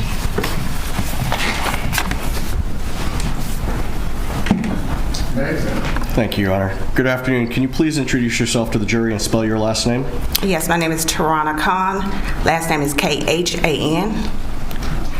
And Ms. Khan, how are you employed currently? I'm a mitigation specialist / paralegal for the Federal Defenders of the Middle District of Georgia. And what is that what do those job responsibilities entail? What I do is I go down three different, the male side and the maternal and paternal side of the families, and I investigate all of the issues. I don't do fact investigation, and I also do the mental evaluations not the evaluations, but I go back, doing all the records and get all the things together, present it to the courts so we can try to get a lesser sentence for our clients. Okay. And that's with a habeas unit? Not right now. I'm just with the Middle District of Georgia. But I was doing that with the habeas here in Tallahassee. Okay. And how long have you been in your current role in the Middle District of Georgia? 1 year in Georgia. Okay. Prior to that, did you work for the Federal Defender's Office here in the Northern District of Florida? I did, the Capital Habeas Unit. And can you tell us what you did there, please? Yes, I did investigation, went to talk to clients, all their families. It was more of a fact investigation at that point. Okay. And so that entailed you going out at the direction of the attorneys that you worked with, interviewing individuals? Correct. Gathering records? Yes. And that included individuals that were in custody, correct? Correct. And preparing reports? Correct. And presenting that to whom? The attorneys. Okay. Did it also bring you to have occasion to testify in court ever? No. No. Now, how long were you employed with the Northern District of Florida Federal Defender's Office? From 2016 until July 2022. And can you tell us a little bit about your educational background? Yes, I have an associate's in paralegal, a bachelor's in legal studies, and I've studied sociology, and I've earned a certificate in that. Okay. And when did you complete your bachelor's? In 2000, around 2014, maybe. Okay. Now, in between working for the Federal Defender's Office in the Northern District of Florida and the Federal Defender's Office in the Middle District of Georgia, did you work as a licensed private investigator in Florida? After I left the Federal Defender's Office in Tallahassee, yes. Okay. And how long did you do that for? Since 2022, and I guess stopped. I just took the job for the Federal Middle District of Georgia and left. Okay. And as a licensed private investigator, were you retained by my office to interview an individual by the name of Patricia Byrd? Yes. And where was she located? In the Leon County Jail. Okay. How many times did you meet with Miss Byrd?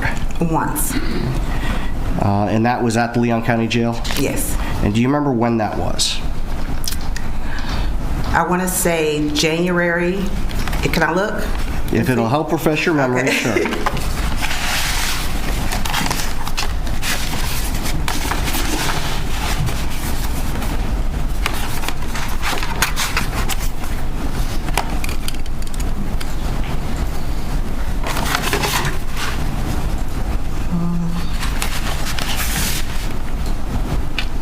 Sure. Ms. Byrd was on January 24th. 2025? Correct. Sorry. And when you interviewed Miss Byrd, did you tell Miss Byrd that Mrs. Adelson was going to pay her for her testimony? No. Okay. Specifically, did you tell Miss Byrd that Donna Adelson was going to buy her a piece of land? No. What about a trailer? No. What about veneers for her teeth? No. What about a small vehicle for her and her children? No. Okay. Did Miss Byrd tell you that Mrs. Adelson had offered those items to her? No.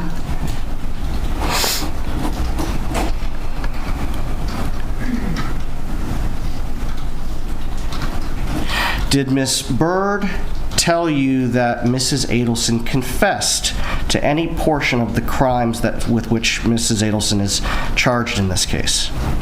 Did she tell you that? I'm sorry, can you repeat that? Did Miss Byrd tell you that Mrs. Adelson confessed to her? No.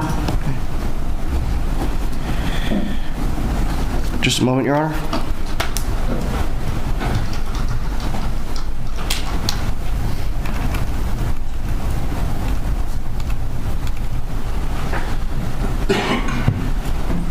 Ms. Kahn, prior to interviewing Ms. Byrd on January 24th, 2025, did you meet with or speak with Donna Adelson? No. Have you ever met with or spoken with Donna Adelson? No.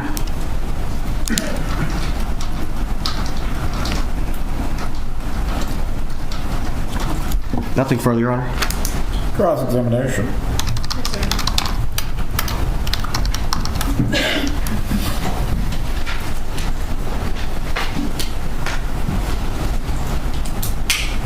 Well, why did you interview Miss Byrd? I was given a list of names to interview. By defense counsel? Correct. Okay. And she was not a state witness at that time, right? I wouldn't know. Wouldn't know. Would it refresh your memory to see a copy of the state's amended discovery when we did list her as a witness? I didn't see that. I wouldn't have seen that. Okay, so that wouldn't help you to know when she was amended as a witness in the case? I wouldn't have known it. No. Okay. So you were not asked to go there because she was a state's witness. I'll just put it that way. No. All right.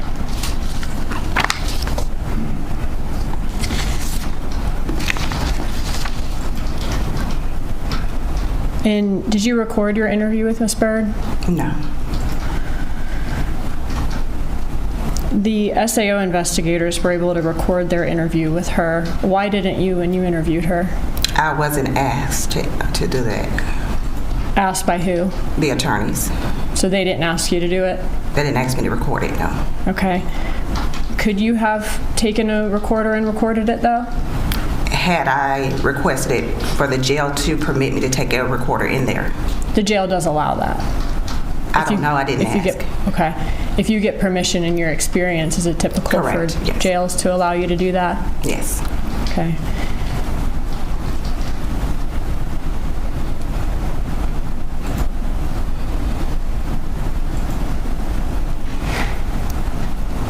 Just a second.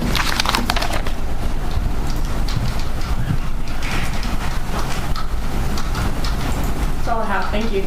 Redirect examination.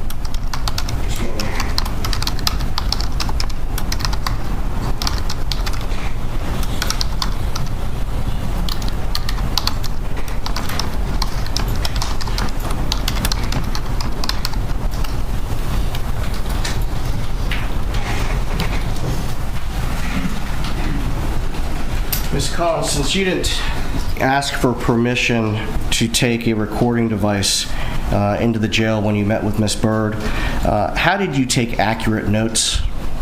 As I was speaking with them, I wrote everything down that they said, that they were saying to me. Okay. So I did pen to paper. Pen to paper.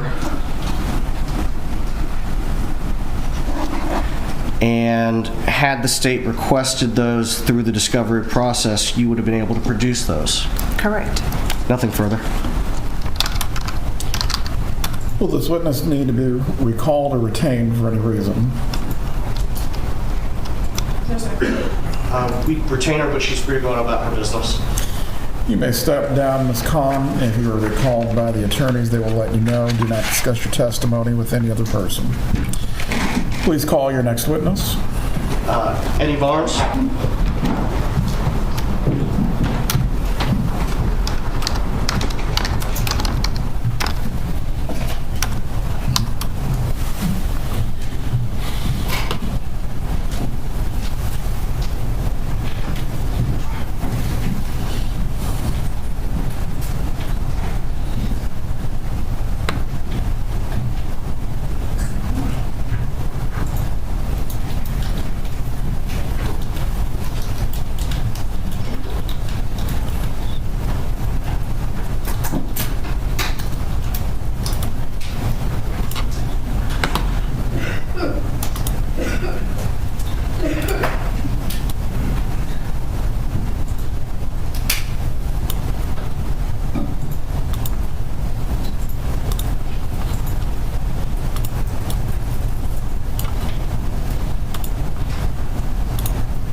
Please raise your right hand.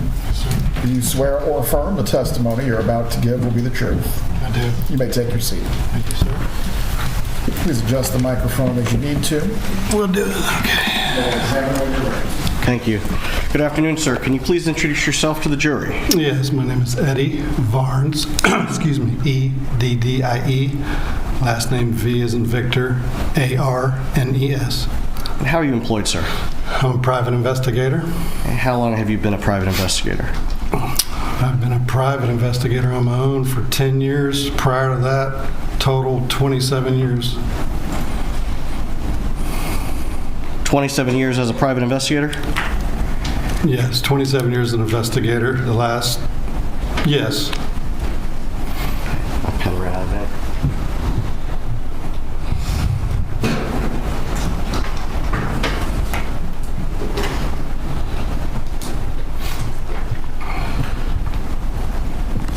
What type of casework do you handle? Mostly criminal at this point in time. I also do insurance, civil stuff and insurance, but I've been exclusively pretty much criminal for about the last 10 years. How do you get your work? I market. I have my own company. I try to market and get work, and that's how you do it. That's all I can say. Were you retained as a private investigator by Mrs. Adelson's original attorneys? Yes, sir. And when was that? May of 2024.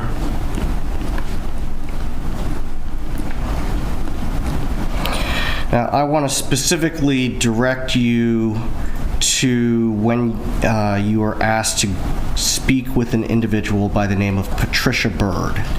Yes, sir. Do you remember when that was? That was August 30th, 2024. Okay. And did you go to the jail to meet with her? Yes, sir. I received a call from prior defense counsel saying there may be a person that has information on the case. He gave me the name, so at that point I had traveled to Leon County Jail, got there about 11 o'clock, and then was able to meet with Miss Bird. Okay. Now, there are different kinds of visits that you can do at the jail. How did you meet with her? I met with her in an attorney booth. Okay, so you don't need to schedule an appointment for that? No, sir. Okay, just normal business hours? Yes, sir. And tell us, without telling us what was said, how did the conversation go? Basically, I met her and I introduced myself and explained to her who I was.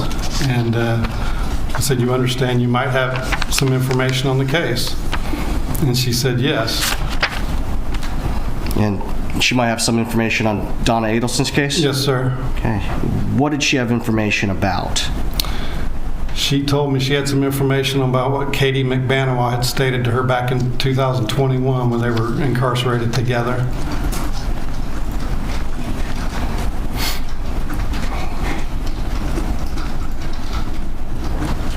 Now, did she tell you that Donna Adelson offered her any sort of compensation to testify in her case? No, sir. Okay. Specifically, did Miss Bird tell you that Donna Adelson offered to buy her a piece of land? No, sir. Did Miss Bird tell you that Donna Adelson offered to buy her a trailer for that piece of land? No, sir. Did Miss Bird tell you Miss Adelson offered to buy her a vehicle? No, sir. What about veneers for her teeth? No, sir. So she didn't tell you any of those things that she is saying Donna Adelson offered? Absolutely not. Did she tell you that Donna Adelson confessed to her? Absolutely not. Did you record your interview with Miss Bird? I was instructed by prior defense counsel to not record the interview. That wasn't unusual because we spoke to I spoke to several prior inmates throughout those 2 or 3 months. So to answer your question, no, sir, I did not record the interview.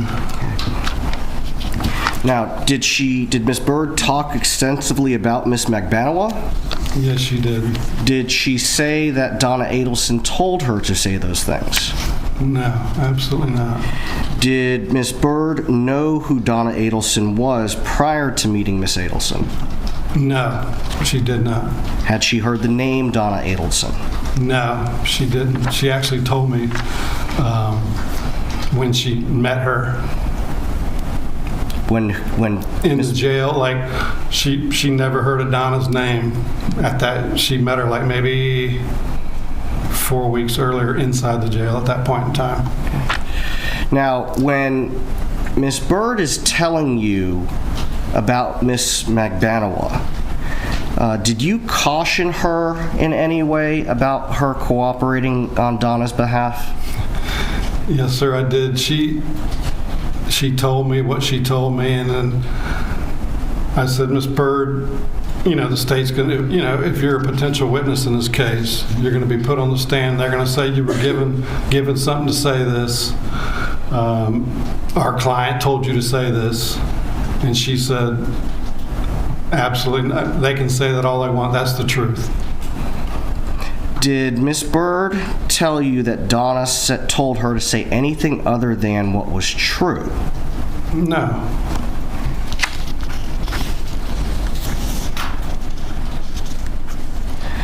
Was it your understanding that she was waiting for a plea offer in her own case? She made mention to me that I asked her about her charges. I wanted to get to know her a little bit. So she told me why she was in. And we discussed that a little bit. And then she said, I'm expecting an offer soon. That was what she said, expecting an offer soon? I'm expecting an offer from the state soon. And that was just over a year ago? Yes, sir. That was August 30th, 2024. Just a moment, Your Honor.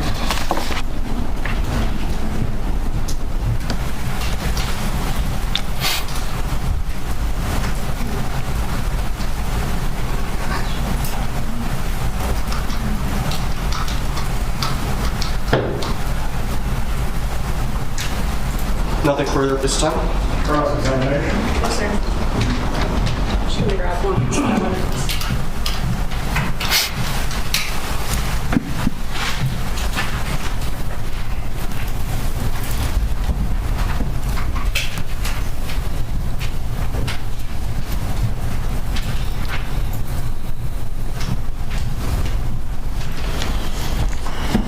So, Mr. Barnes, you said that you interviewed Miss Bird because Donna Adelson's prior defense counsel said that this may be a person who has information. That's correct. But that was prior to July 25 when the state listed Patricia Bird as a possible witness for the state, right? That was August 30th, 2024.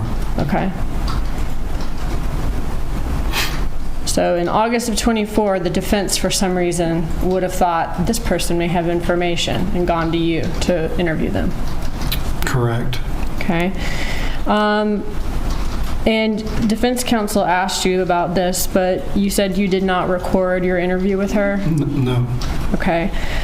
You could have taken a recorder, like a pocket recorder, into the jail and recorded it, right? I could have, but I was instructed not to record the statement. Yes, sir.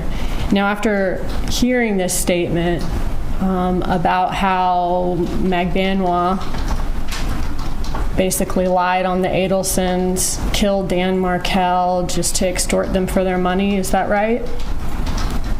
That's not exactly right, but you're in the ballpark, but that's not exactly what she told me. Okay, can you tell me again exactly what she told you? Yeah, I'm going to refer back to my report a little bit, if that's okay. Sure. I spoke Patricia, and she said that they were sitting at a table talking about the case, and then Bird quoted the following that McDaniel had told her, and that was, after we had him killed, we tried to get the money because we knew her boyfriend and family had a lot of money. We knew that they had money because the family offered the man $1 million apiece to move to South Florida. So at that time, Patricia and Katie, said, why not kill him, get the money ourselves? So then Bird replied with, girl, that's crazy as hell. That's extortion. And Katie replied to her and said, my kid's got to be raised and go to college as well. So I have a question about that. Yes. So according to what you say Bird told you, yes, Bird used the word extortion.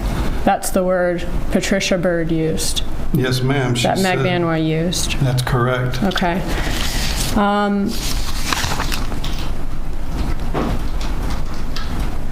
Now, when you heard this story, that would be very helpful, right, to Donna Adelson's case.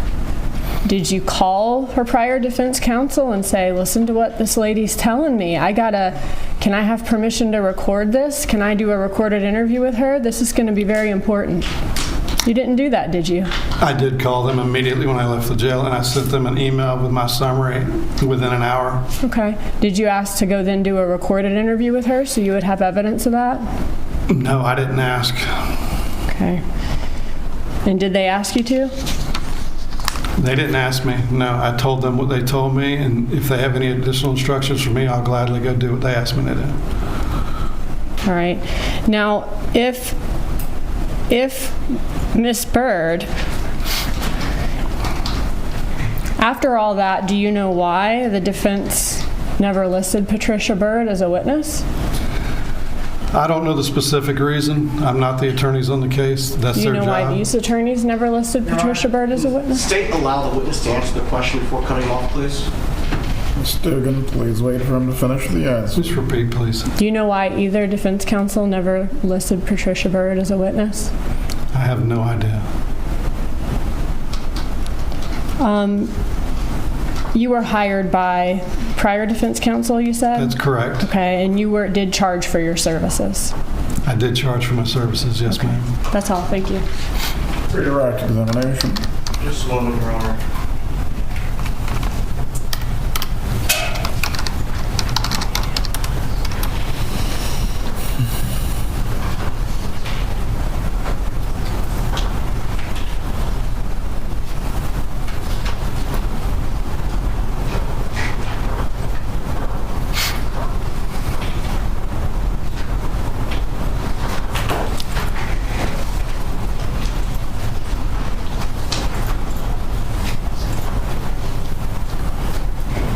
Mr. Barnes, Yes, sir. the state just asked you, according to what you say Byrd said to you, isn't that, in fact, what Miss Byrd said to you, not just what you claim? No, that's exactly what she said to me. Okay. And you've been working in this industry for how many years? And I would object to improper bolstering, Judge. Sustained. Judge, the state attacked his credibility. We're not doing speeding objections. I will ask your next question. Would it surprise you, sir, to learn that contrary to what the state implied, To relevance as to what he would be surprised by. Overruled. Please let him finish his question first before you object. thank you, Your Honor, would it surprise you to learn that prior defense counsel in fact listed Patricia Byrd on the witness list that they submitted prior to this case being set for trial September of 2024? Would that surprise me? No. Okay. And so, contrary to what Ms. Dugan indicated on cross-examination, it was your understanding that Ms. Byrd was listed as a defense witness. Yes, sir, that is correct. Just a moment, Your Honor.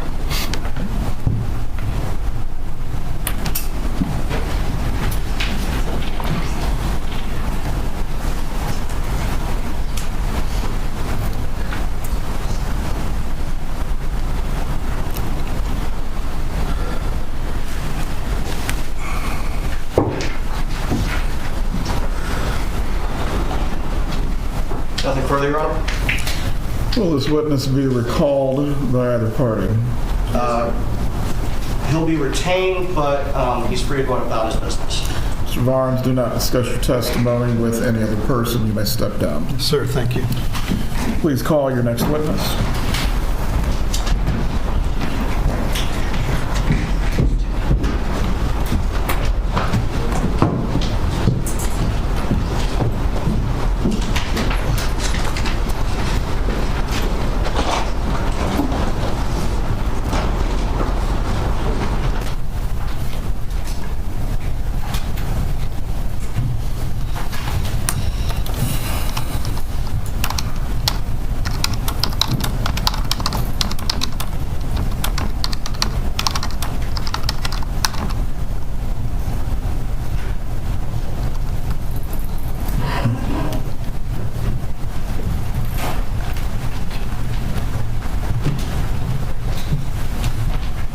Please raise your right hand. Do you swear or affirm the testimony you're about to give will be the truth? I do. You may take your seat. The attorneys can approach briefly for one moment.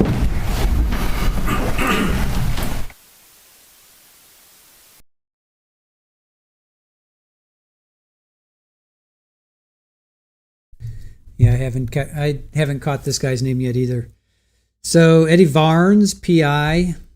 Apparently, he was asked by Rashbaum to interview Patricia Byrd. Tarana Khan also interviewed Patricia Byrd.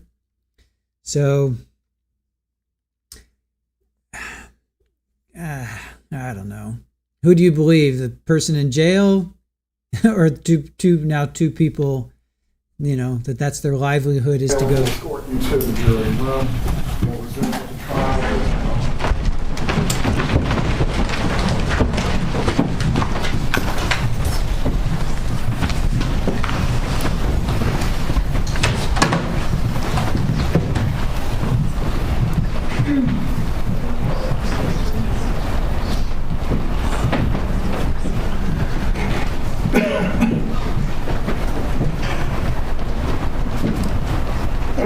be seated. Sir, I'm going to step down from the witness stand and step outside the courtroom doors.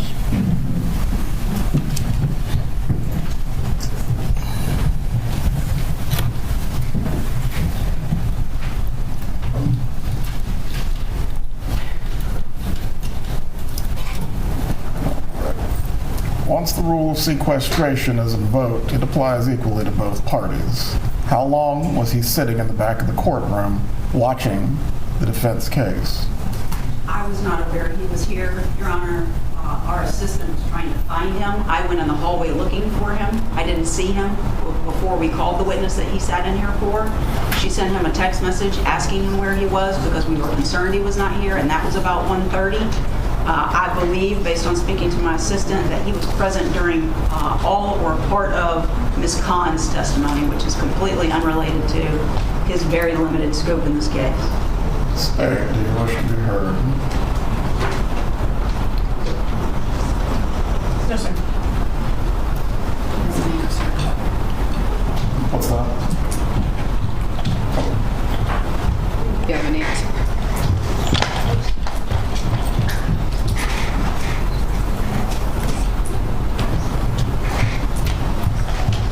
What is the substance of the testimony to be offered? The substance of the testimony is a home search with Mr. and Mrs. Adelson and Dan Markel. He's a realtor, Your Honor. All right. The bailiff has informed me that he was present for 15 to 20 minutes. I'm not entirely sure how this testimony would relate to other matters that we've gone over. I need a moment to determine if the witness should be permitted to testify. We'll take a brief break. 10 minutes.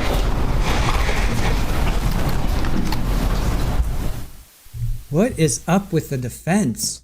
Man, now they got this guy was in the courtroom for 15 to 20 minutes. I mean, granted, it doesn't sound like what he has to say is going to be, he was there when Tarana Khan was talking, who was the private investigator, but can this defense, I just don't know. I mean, I've watched a lot of trials, and you guys tell me, how is this falling on you guys? You guys watch a lot of trials too. What do you think? How do you think this is playing out, in your opinion, with the defense? Sloppy, hot mess. Supposed to be professionals, right? You don't realize your witness is in the court. Messy, horrible. What a joke, right? It has nothing, what he's going to testify has nothing to do with Patricia Byrd. So I get that, but how do they not know that their witness is in the courtroom?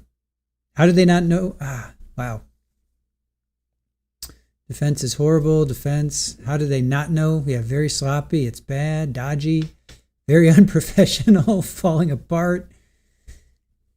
Wow. Shady, yeah. Very. It's not coming across as very, very smooth. All right, well, let's get to some redirect here while we have a little bit of. So Miss Cunningham returned from the airport, and she basically used WhatsApp and Viber frequently. So you went to the airport to tell us what? So she misspoke earlier. She says, no, I said she called me. But June 23rd, July 20th, and 21st, they used the regular line. So she says, oh yeah, WhatsApp wasn't offered. They didn't offer phone calls until March 2015. So this was, obviously July 2014. Then she's like, well, she must have used Viber then. Totally busted.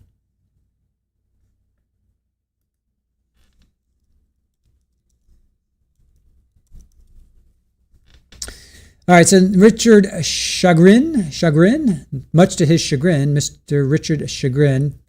So he's known Donna for 37 years. His wife was a state planner. He's traveled with them. Okay, so he's the one that he's been to 75 countries, and he's more savvy in booking. So he asked to help Donna with visa and making plane reservations. He suggested booking one way. He says it's cheaper to fly to Vietnam and the States than vice versa. He said 30 and 90 days were the only two options. They didn't know how long they were going to be gone. He was asked, why get out of town then? Well, they were being berated and barraged by the media, and they were afraid to leave the building. They had been to Vietnam before. He says Harvey actually booked the flight. So Harvey actually booked the flight. So she's looking up countries that have treaties with the United States, and Harvey actually booked the flight. So I don't see how Harvey can't be roped into this on some level, whether it's, after the fact, I don't know. It just seems like this is just getting messier and messier for the Adelsons. I don't know. Let's see. So Harvey booked the flight. Their attorney told them that they had no restrictions in traveling, and that's true. We heard that from Donna. Donna says, Dan. When she says Dan, let me see if I have this. She specifically says Dan told her, meaning Dan Rashbaum told her, go to the airport.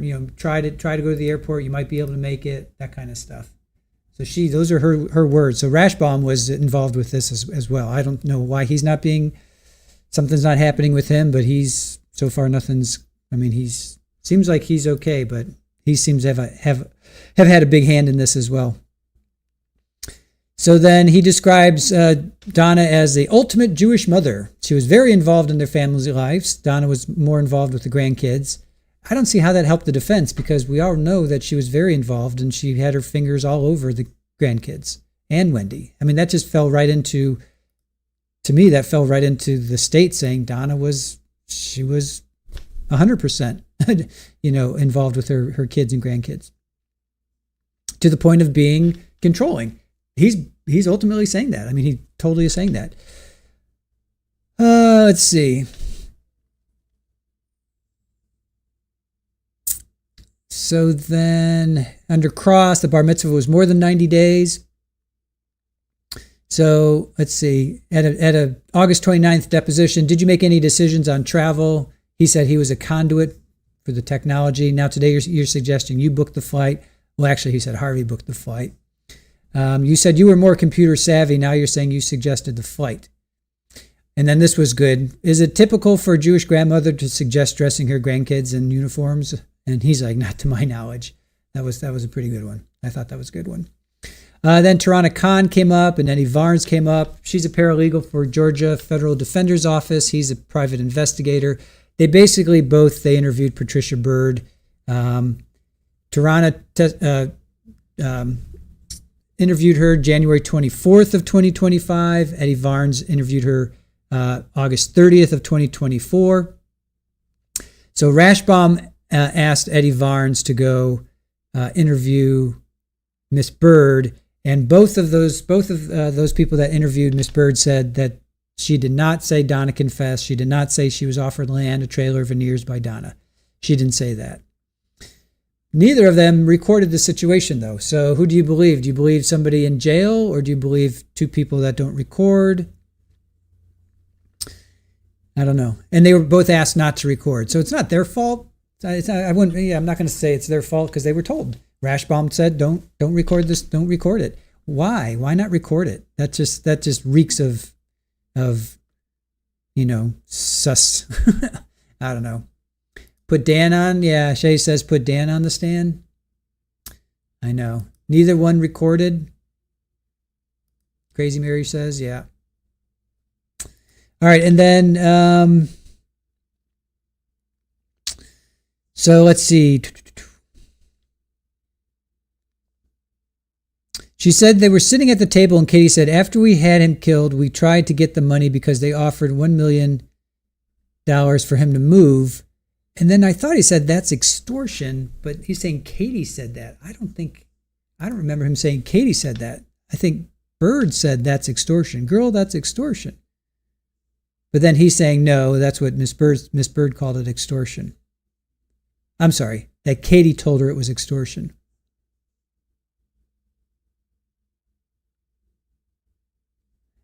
I don't know. It's like, who do you believe? This trial is so weird. You've got Luis Rivera, who's testified, 4 times.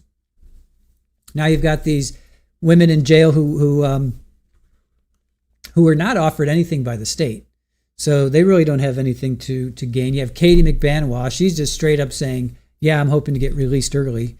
She says she may not. And then she's saying, well, I'm doing this because I think the Markels need justice. Now she says she thinks the Markels need justice. So I still can't get past the fact that how would 2 gentlemen from Miami with Latin roots, why would they, or how would they know about Dan Markel in the first place? And then why would they travel twice to Tallahassee?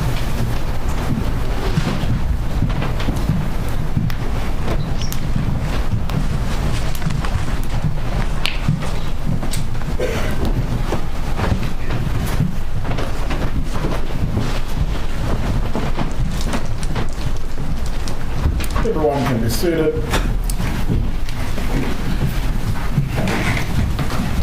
You may examine Mr. Kelly when you're ready. Thank you, Judge. Mr. Kelly, this is going to be very brief. Could you please tell the jury your name and then spell your last name for the court reporter, please? Yes, Tim Kelly, T-I-O, last name K-E-L-L-Y. All right. And what is your occupation, sir? I'm a realtor. And is that what your occupation was back in 2011? Yes. Did you have the pleasure of knowing a young man named Dan Markel? I did. At some point in November of 2011, were you contacted by Mr. Markel about seeing some homes? Yeah, I'm not positive on the date, but if that's the date, yes, he did contact me about some homes. Would it refresh your memory if you were able to look at the email communications? Yeah, I can't remember. Yeah, that's fine. May I approach, Your Honor?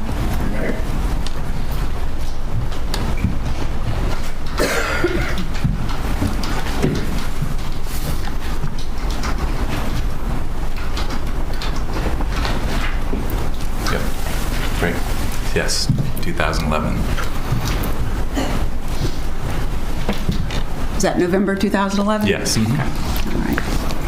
And when he contacted you and you were making arrangements to look at homes, were those homes were you looking for a home in particular for his in-laws, Donna and Harvey Adelson? Correct. And were arrangements made for you to show homes? Yes. And did you in fact show homes? Yes. And who was present when you showed the homes? Who was with you? I believe it was the Adelsons, both of them, the husband and wife, and Dan, and I believe Wendi and the boys, both boys, or just one boy. I can't remember who was there at the time, but okay. I think we had to make arrangements between, cars or so. Okay. Was it one time that you took them out or more? I believe it was just one time. Okay. And did you show them homes in the Tallahassee area? Mm-hmm. Yeah. Okay. And did they end up purchasing any of the homes that you showed them? No. Okay. At some point, did you refer them to another realtor that you know named Lisa Carey to look at homes? I did not refer them to Lisa Carey. No, okay. That was not. That was not you? No. Do you work with Miss Carey? I did at the time. We were a team. Okay. At one point, and I think we were still a team, and we probably were not in 2011. Okay. But no. Okay. Can you hold on just 1 second, please? Mm-hmm.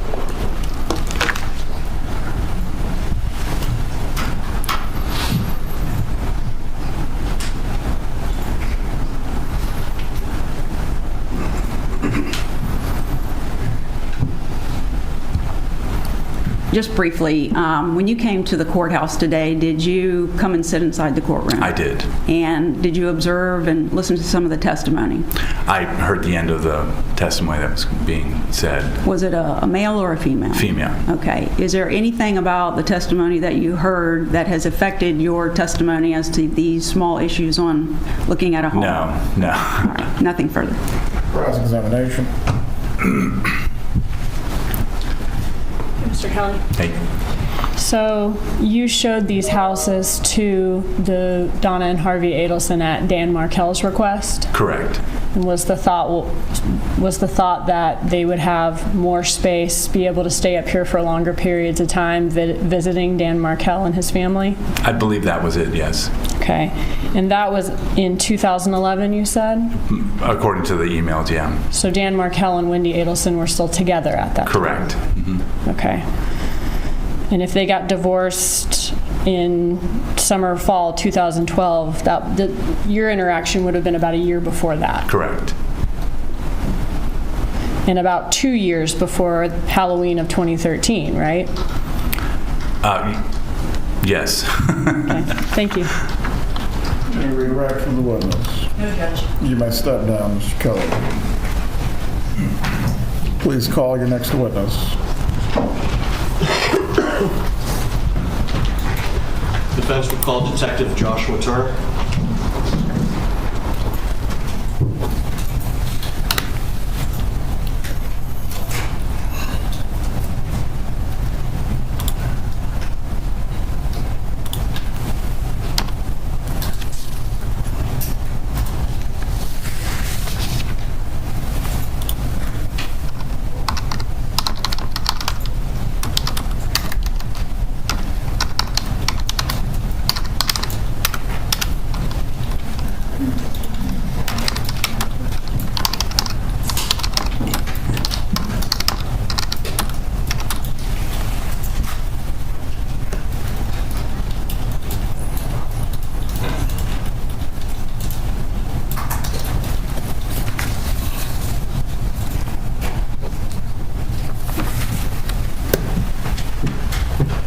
Detective Turner, please raise your right hand, sir.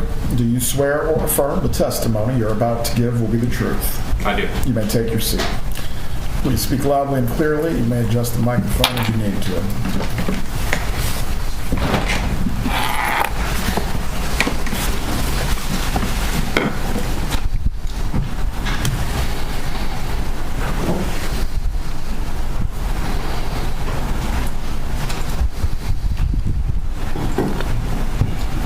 Good afternoon, sir.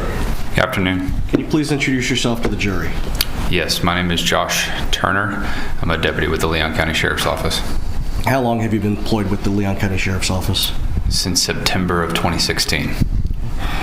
And during your time with the Leon County Sheriff's Office, can you tell the jury a little bit about what assignments you have worked? Yes, I was in 2019 a field training officer, and then in 2020 I transferred into the Criminal Investigations Division at the Sheriff's Office. I worked in property crimes, auto crimes, and violent crimes. Okay.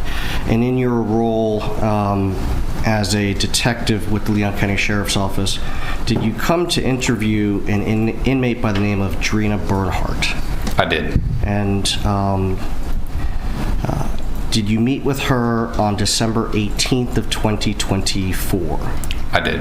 Okay. And subsequent to that, did you notify the state attorney's office that Ms. Bernhardt had information concerning Donna Adelson? I did. And did you then attend a recorded interview with Ms. Bernhardt at the state attorney's office? Yes.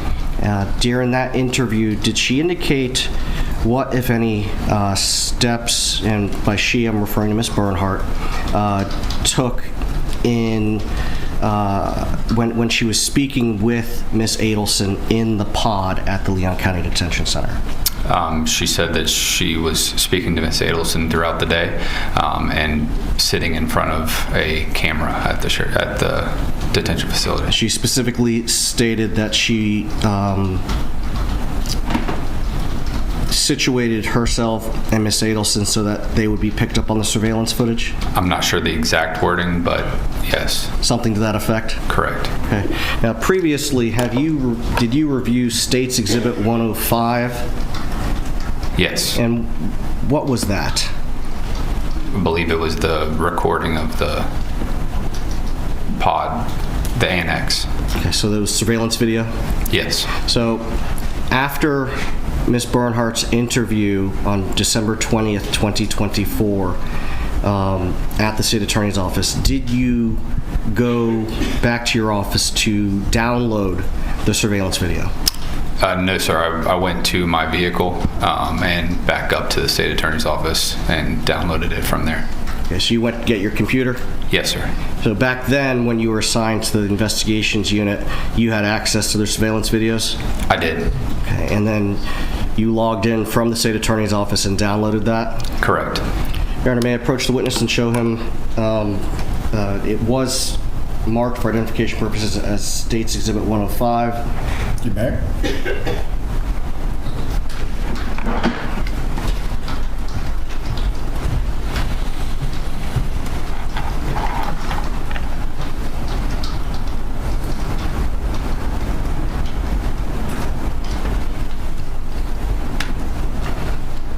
Do you recognize State's Exhibit 105? I do. Okay. Is this the surveillance, or is this a portion of the surveillance video that you obtained from the Leon County Detention Facility? It is. Aside from shortening the video so it was easier to show in court, any changes to it? Not that I'm aware of. Your Honor, just a moment.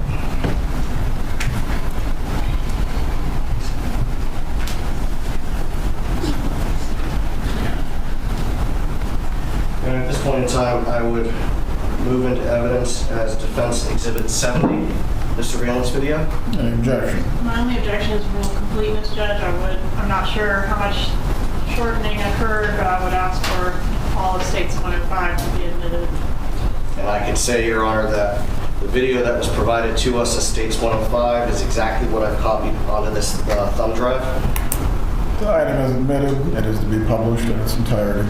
Thank you, Your Honor.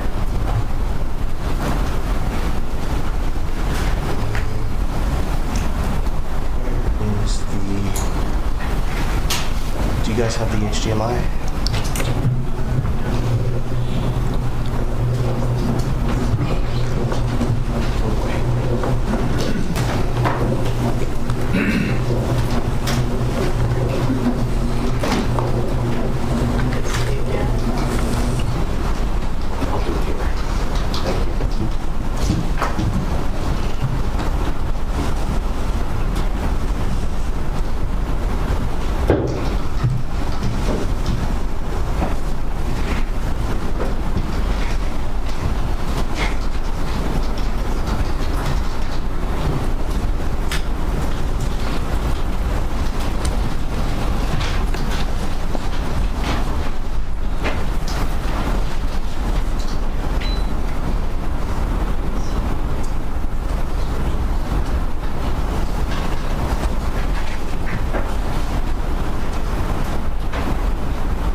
So that I could use the computer. Is it okay if I stand over here rather than at the lectern? That's fine. Okay.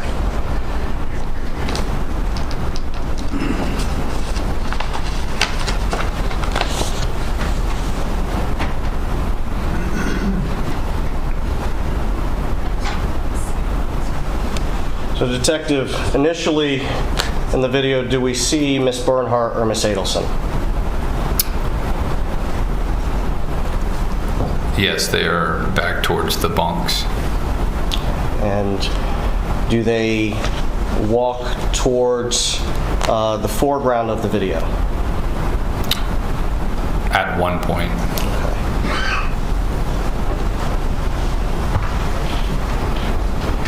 I'm going to fast forward a little bit.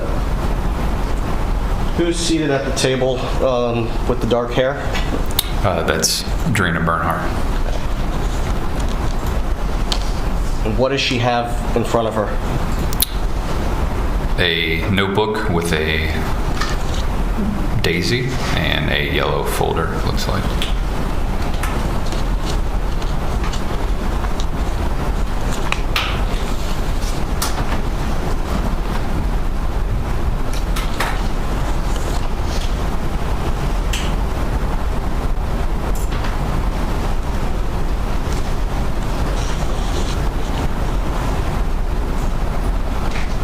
The video appear to show Ms. Bernhardt putting a chair at the table towards the right?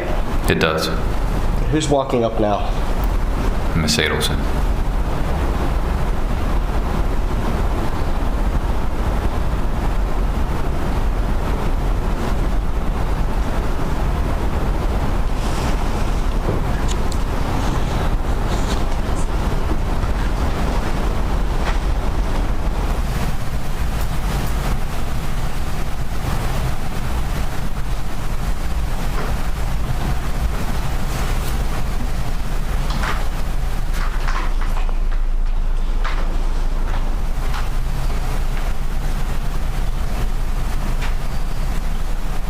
Does it appear from the video that Ms. Bernhardt got Ms. Adelson to sit down at that table?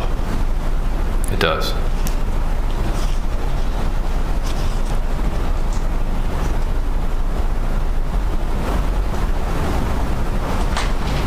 And they're engaged in conversation? Yes.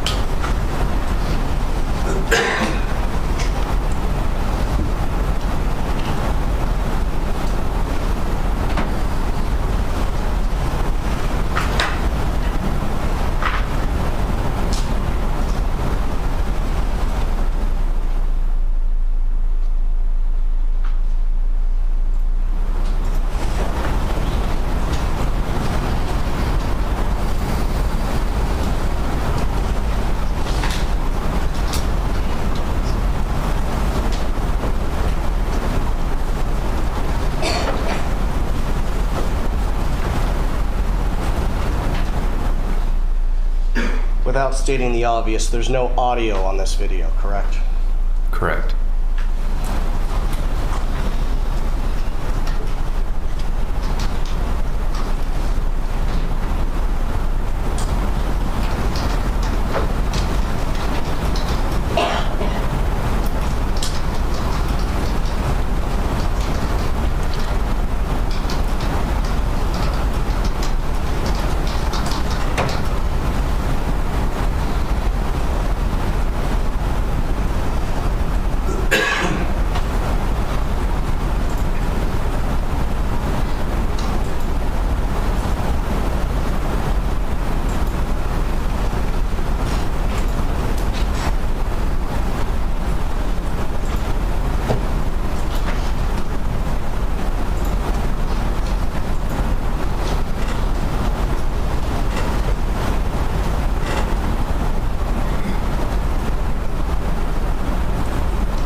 Detective. At this point, we're over 8 minutes into the video.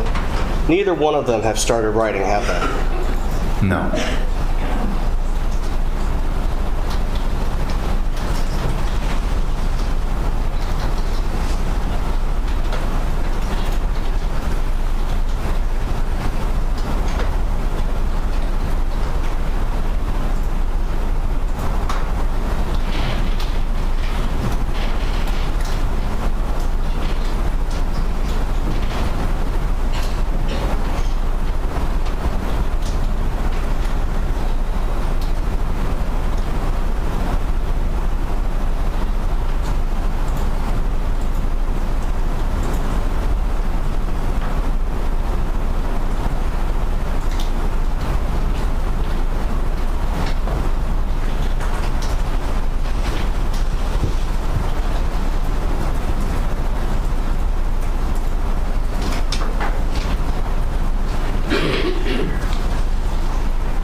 Explain to the jury what Ms. Bernhardt just did.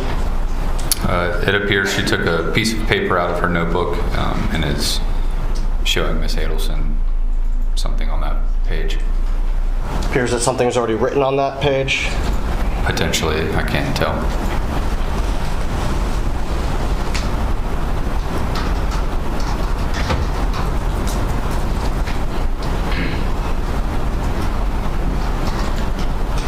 Now Ms. Bernhardt's writing on that piece of paper. Correct.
Appears that Ms. Bernhardt is writing at this point. Correct. Judge, given that this is an hour and 14-minute long video, instead of publishing it in full as requested, is it okay if I fast forward to the points that I'm trying to make? No, sir, I wasn't requesting publication in full. I just wanted the whole thing to be that. Go ahead. Thank you, Your Honor.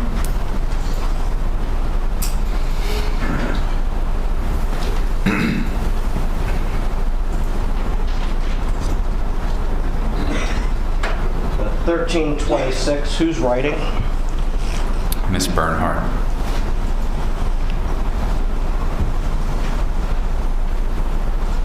1417, who's writing?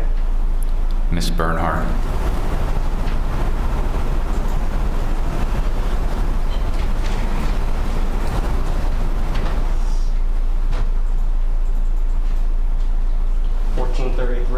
She's still writing? Yes. Now, 1446. My client takes the paper and starts writing, correct? Correct.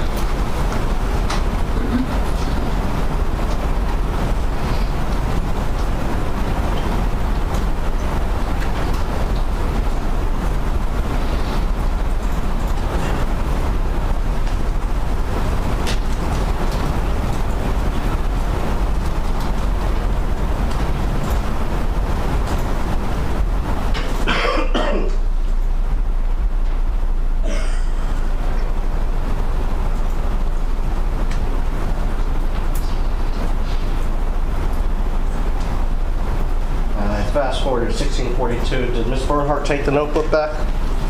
She did.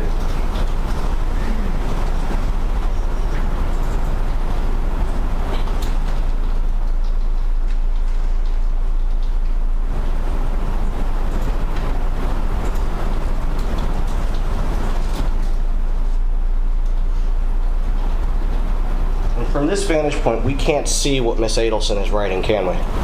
Correct.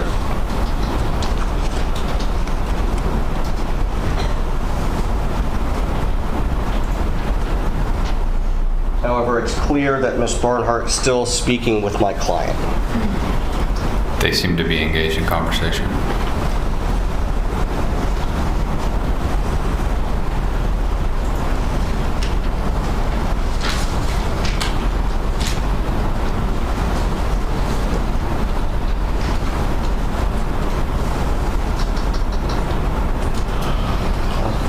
$22.50. What do we see Miss Bernhardt doing now? She placed 2 notebooks on the table.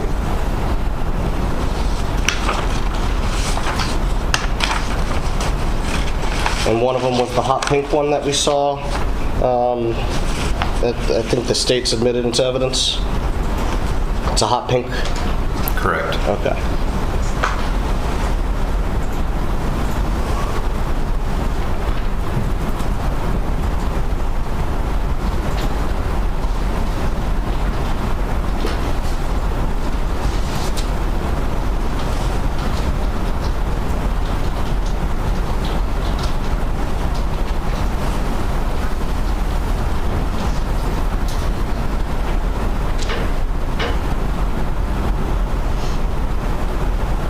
$41.24. What do we see now?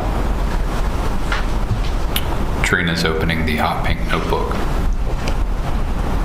Is she showing Mrs. Adelson something in that notebook?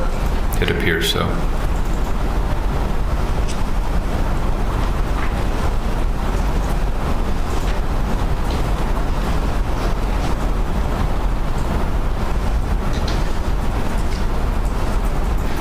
Fast forward to 4404. Are they both writing? Yes.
4022, Mrs. Adelson handed Drina something.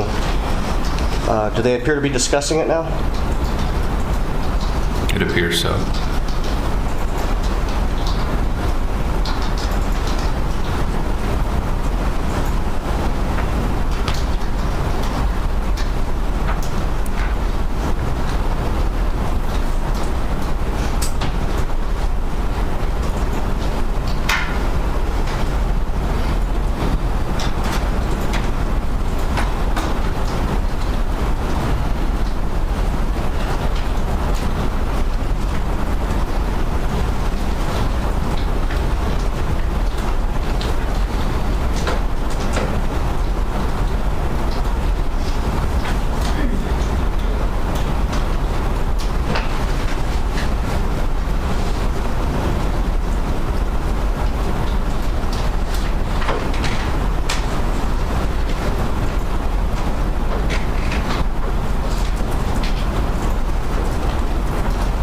Fast forwarded a little bit to 51 minutes. It appeared that Miss Adelson had gotten up and is now sitting back down. That's correct.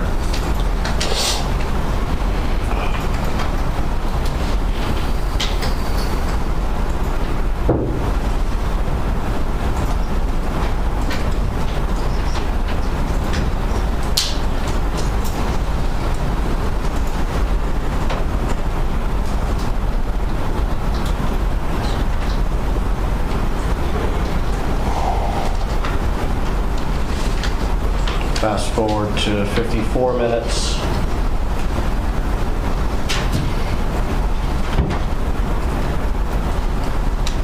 Does it still appear that they're both looking through the pages and discussing them?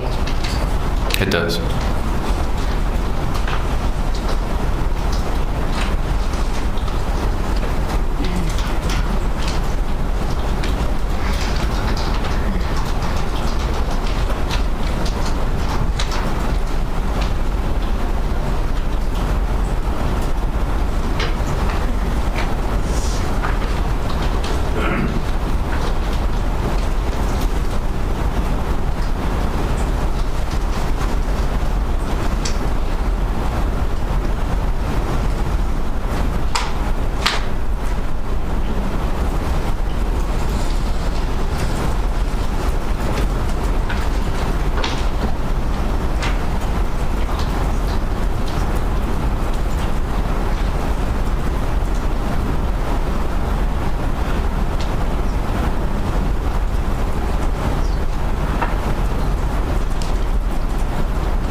Now we're at 55:35. They're still both discussing some topic, correct?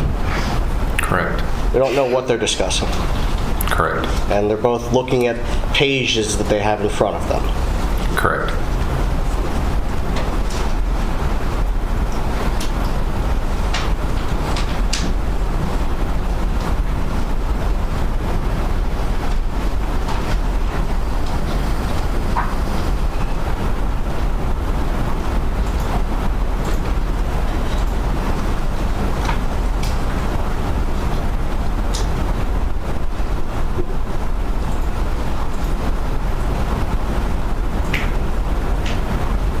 We're at 59:34. Appears they're both still writing.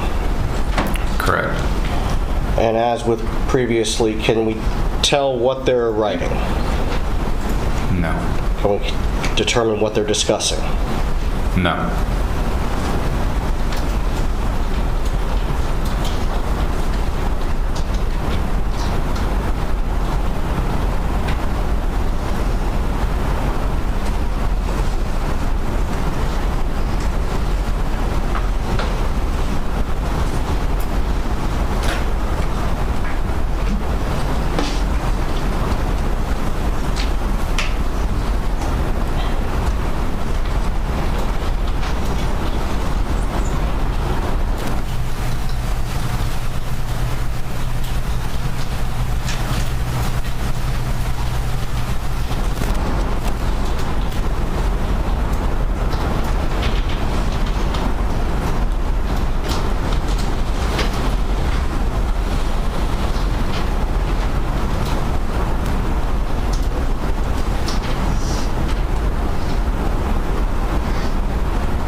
Now we're at 1 minute, or 1 hour, 1 minute and 22 seconds. Can you tell the jury what's going on here? Miss Bernhardt just opened some notebook. She's writing, and Miss Adelson is also writing.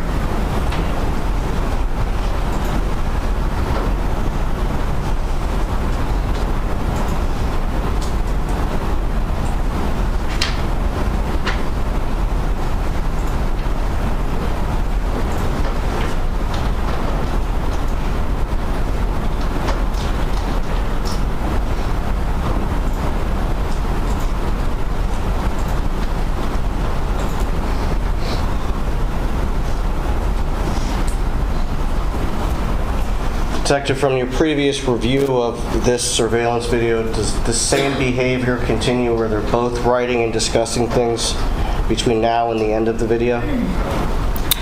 I believe so, yes.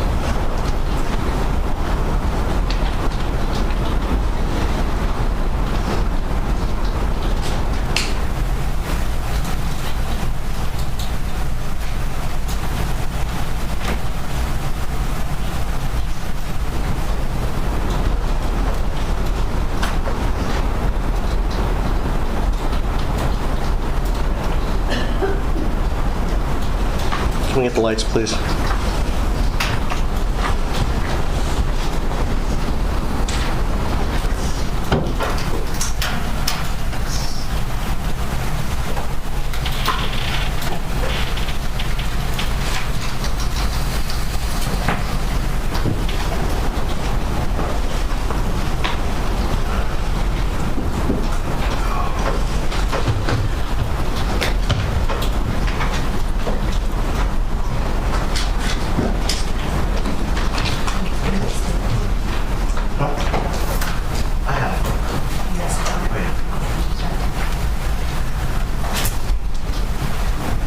Detective, do you recall the date that video was collected?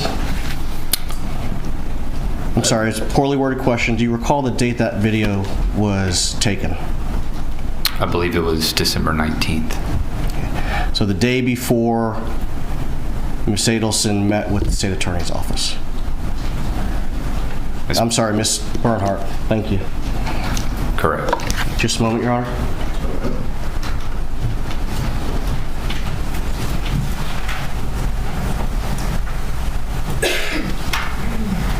Detective, that's the day after Ms. Bernhardt told you that she had information about my client. Correct. Nothing further? Cross-exam. Permission to publish the defense exhibit? You may.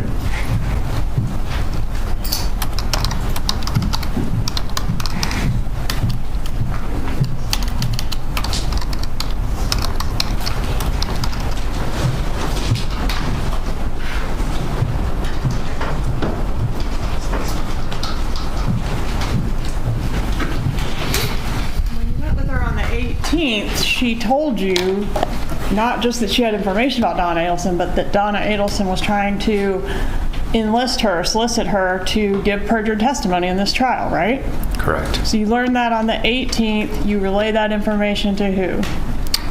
Investigator Newland. With my office. Correct. All right. And the meeting at the state attorney's office ultimately happened on December 20th, right?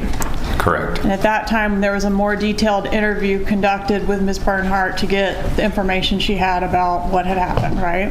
Correct. Okay, and at that meeting, Bernhardt shows up with this pink notebook pictured in State's Exhibit 62, right? Correct. And she tells us in that meeting, hey, here's a script that she's written for me that she wants me to deliver at trial, right? Correct. And you were able to photograph the thing, and this is what's pictured in State 62? Correct. Okay. And what were Drina's instructions from the defendant about this exhibit? Why did we have to photograph it instead of impounding the thing? Her instructions were to read over that and to trace it in her own handwriting and provide that back to Ms. Adelson. Okay, so she's supposed to copy what's here and give this back to Ms. Adelson. Correct. So Ms. Adelson was going to be expecting to get this thing back. We had to send it back with her, right? Correct. Okay.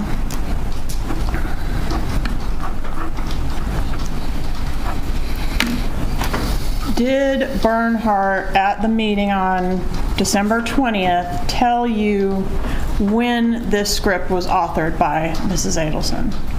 She was speaking to Investigator Newland. I don't recall.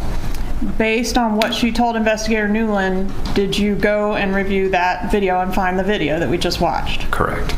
All right, and so the video is from December 19th, right? Correct. So you didn't look through multiple days of videos. You knew to go to December 19th, right? Correct. So Bernhardt obviously said, she wrote this yesterday. Correct. I'm supposed to copy it and give it back to her. Yeah? Yes. Okay. And so when you went and found the video, did the video appear to corroborate what Bernhardt had told law enforcement that day? It did. And when Bernhardt originally reported this to you on the 18th, you said you let Investigator Newland know. Did you let Bernhardt know, hey, you're going to be interviewed on the 20th? No. Did Bernhardt have any way of knowing that we were going to have a meeting on the 20th? Not to my knowledge. In fact, didn't we consider waiting until after Christmas to meet with her? Correct. Remember that? I was home with a bad injury, bad back. Yes. The kids were out of school. It was Christmas time. We talked about doing it after Christmas, right? Correct. So wasn't it just dumb luck that we happened to bring her over on the day that she was in possession of this thing in defendant's handwriting? Yes. Defense says, well, both women wrote in the notebook. We see one writing, we see the other one writing. Are you a handwriting expert? No, ma'am. Would you defer to the expertise of a handwriting expert in determining who wrote this particular thing? Yes. I want to publish that video, if you would, at 5214.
Watch the part where Ms. Bernhardt here does take this pink notebook out and give it to Donna Adelson, right? Correct. And it is Bernhardt's notebook, right?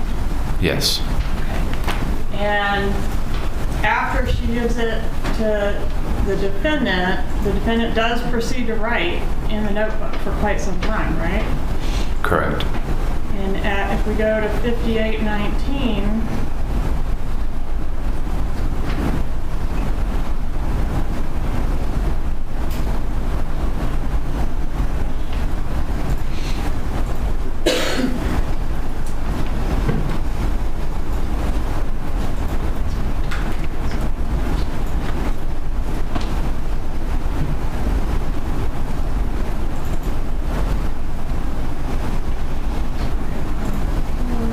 so we see Mrs. Adelson get up and walk away, and then she later returns, right? Yes. Okay, and then if we go to 104.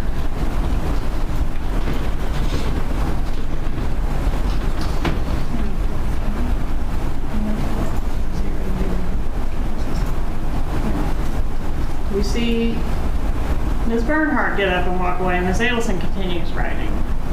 Correct. Nothing further. Redirect examination. Yes, Your Honor.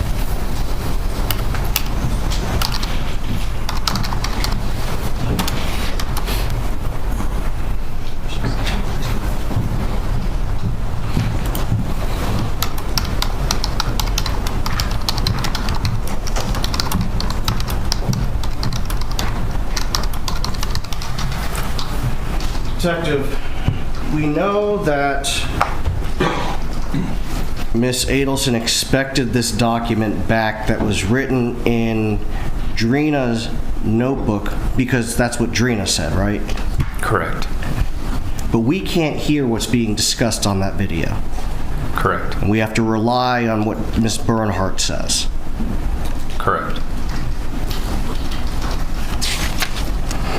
Now, you testified on cross that Miss Bernhardt did not know that she was being brought up to the state attorney's office for a meeting on the 20th. I don't believe she knew the date. Yet, when she came, she brought a bunch of materials with her. Correct. And the state attorney's office collected what Drina said they should collect. Correct. Nothing further. Will the detective be recalled by the party? I don't think so, Your Honor. He's released from the state. Defense will do the same, Your Honor. Have a good day. Thank you. Please approach.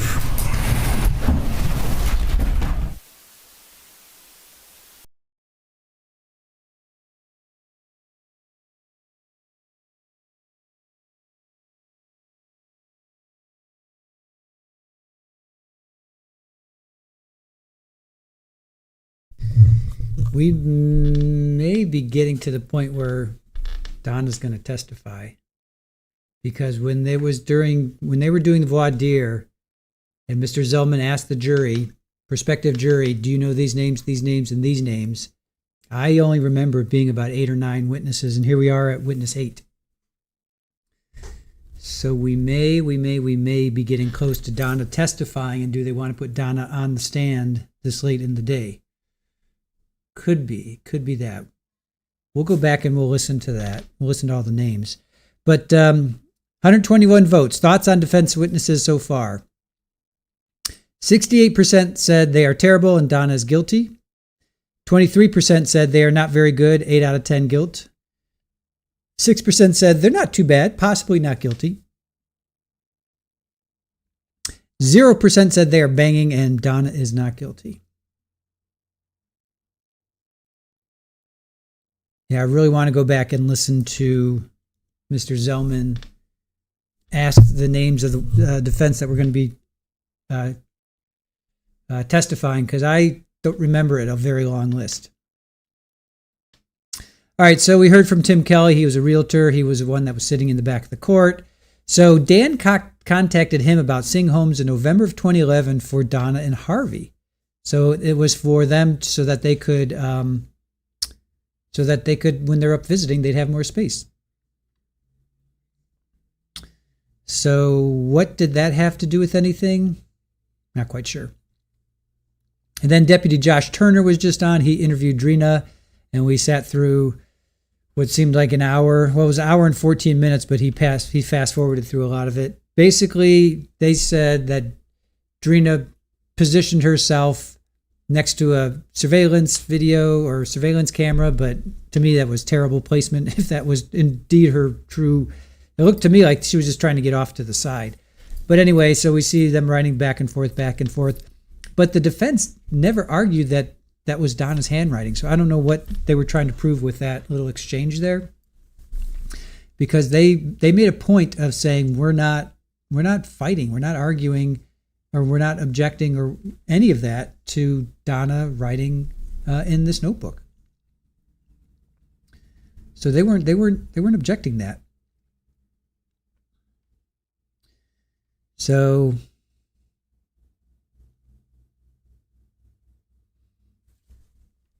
I don't know.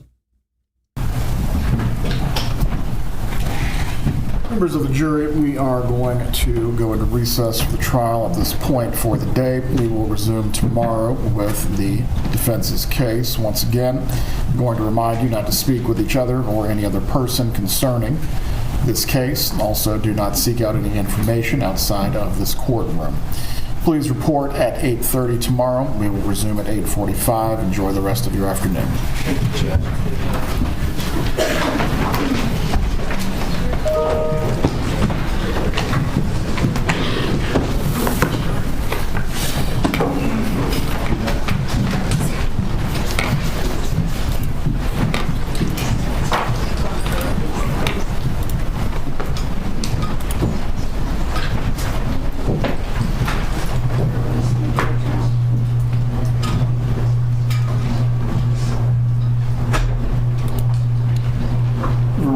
seated.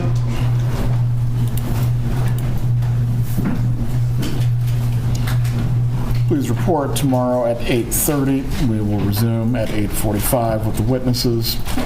Please have all witnesses that will be testifying in the morning present and ready. Mr. Zellman, Ms. Fulford. Also, there is not to be any further violations of the rule of sequestration.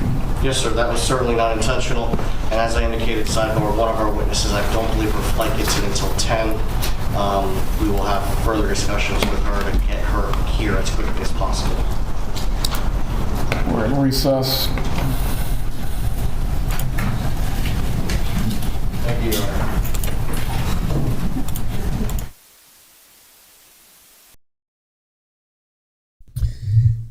All right, I want to find jury selection. Nope, hold on a sec. All right, I'm going to play jury selection, and don't go anywhere because we're going to, after this stream, we're going to portal you guys over to Lawrence Doherty. He had a sentencing on Friday, so don't go anywhere.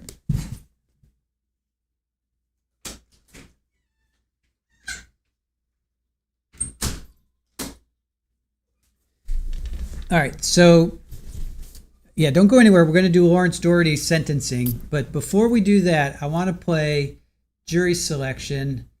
Let me see if I can find this. Oh, this is going to be so hard to find. Hold on a sec. Okay, you know what it was? It was after, it was when the state got up. Hold on. No, this is going to be hard to find. Let me think about this for a second.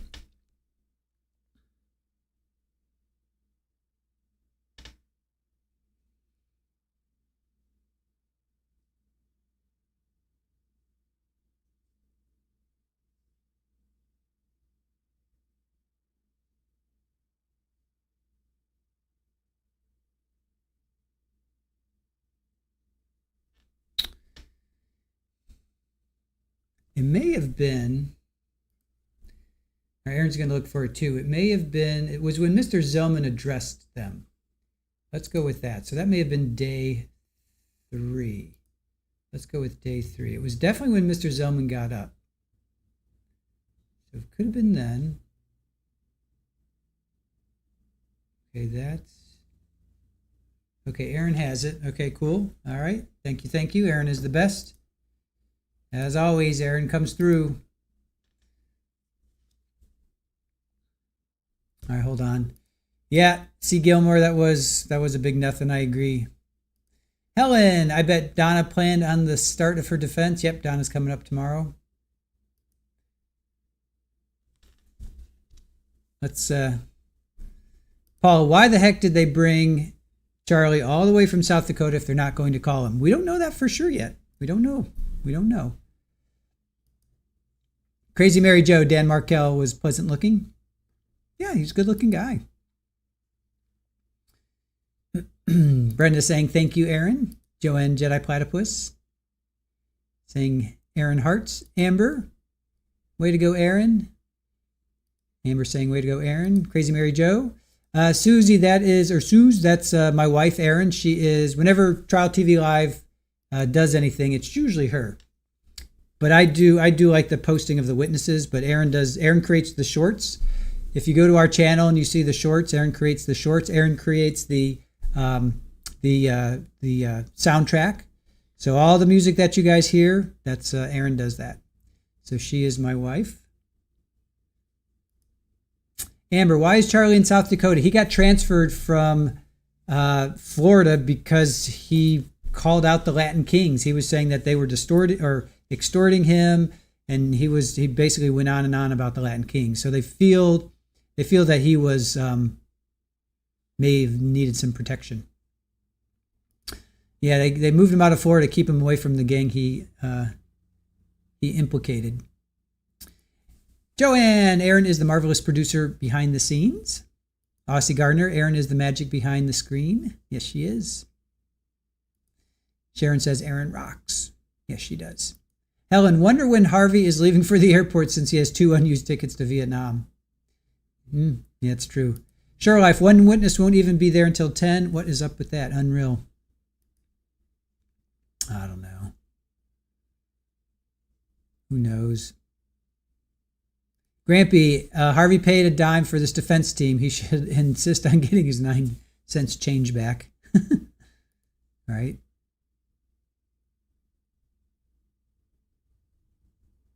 Betty says the shorts are thumbs up. Thank you. And C. Gilmer says, thanks, Aaron. I really like your music.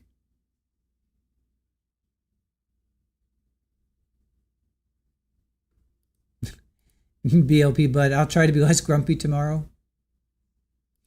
All right, Aaron's still trying to find it. All right, so let's see. Paula says, every time Rashi would try to say Latin Kings, it sounded like Aladdin Kings, and I would start laughing. Yeah, the Aladdin Kings.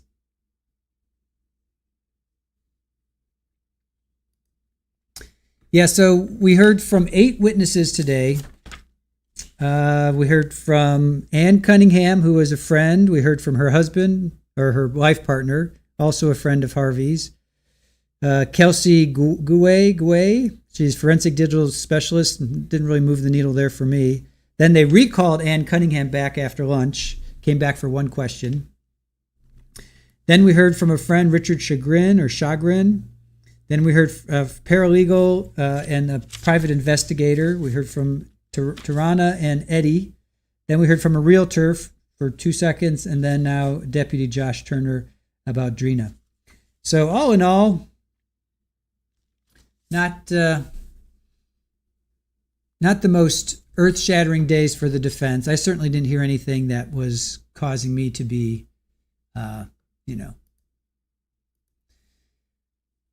Joanne, Aaron is also fantastic because she enjoys Australian comedy and humor. That in itself is a talent. Yes. Melissa said, somebody commented earlier that it only takes one juror to grab onto just one thing that the defense says. That is true. Aussie says, what a life they had. Gourmet club, fly around the world, no worries about money. Why ruin all of that? Amby saying thanks to Aaron. Kathy dropping some Super Bowl emojis. Let's see. Michael says Harvey's going to Venezuela. Jennifer, I'm surprised they had 8 witnesses. Sharon, a fat 0 for defense. Helen is also saying awesome job.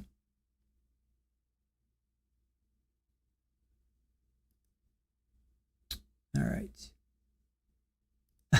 Iowa Backyard says, wait, you mean Donna didn't prove her innocence yet? Yeah, if you guys want to, if you want to watch just something relaxing after day of trials and all that stuff, if you want to just really completely unwind, Iowa Backyard Cam has a great channel. I watch it often. So go check them out. All right. She's having trouble finding it too. I don't know if it was day 3 or not. Let's just see. I thought it was day 1, to be quite honest. It was when they first started talking about all of the witnesses. Have you ever heard of this, that? That's where I first heard of it.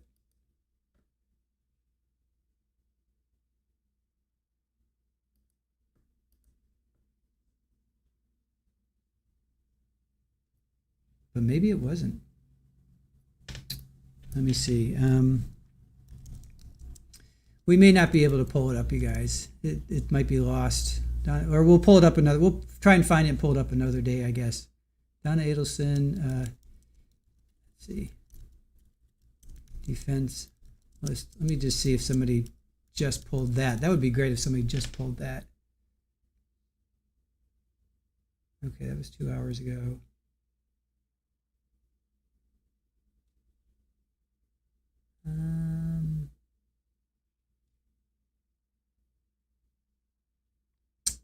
We may have to find it tonight.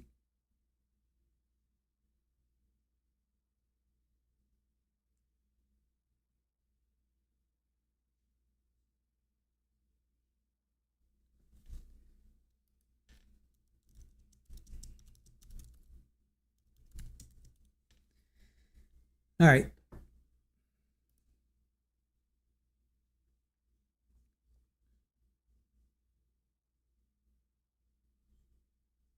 All right, just hang tight. Aaron's close. Joanne, our chat is the best on the YouTubes. I would agree with that.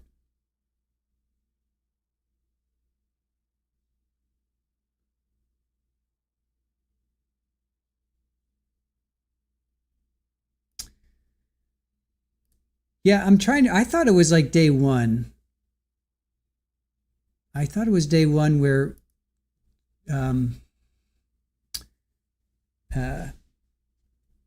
Miss Kappelman gets up and says, "Have you ever heard of any of these people?" I thought it was day one, but I could be wrong. Well, in any event, we're gonna go after this. We're gonna go watch the sentencing of Lawrence Doherty. If you guys aren't familiar with Lawrence Doherty, it was during voir dire. All right. We're going to go watch the sentencing of Lawrence Doherty after this.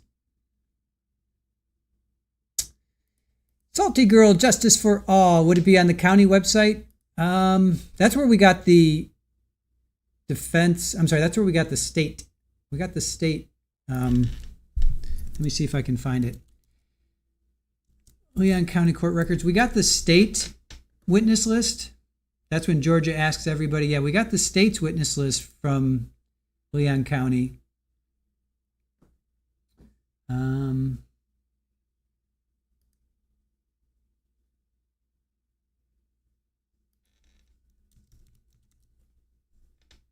Defense witness list is not on their website, Aaron says. Yeah, so we checked there already. It's not there.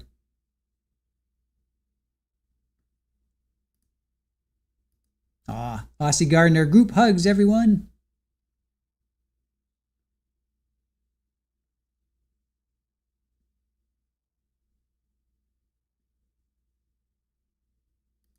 Crazy Mary Jo, chat love.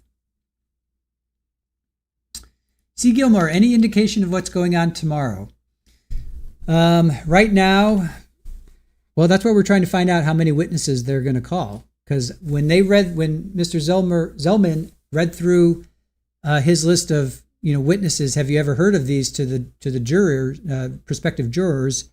He read through a list, and I don't think it was more than 10, and they're up to 8 already. They went through 8 today, so that's why I'm thinking Donna's going to be coming in tomorrow. I think. Will Charlie testify tomorrow as well? Well, they said that their witness was coming in on a plane and wouldn't be there till like 10 or something. So we know Charlie's already there. He was transported. If you didn't see Tanika's 2 cents, she showed Charlie's transport, and they stopped to get some fast food, stopped to get him a burger. I guess it was at Wendy's. You guys were saying earlier it was Wendy, or it was Wendy's that they stopped at.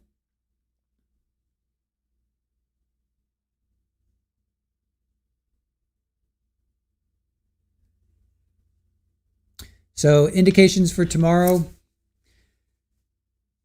Donna said at her pretrial she was going to testify. She said they said at the voir dire, you're going to hear from Donna.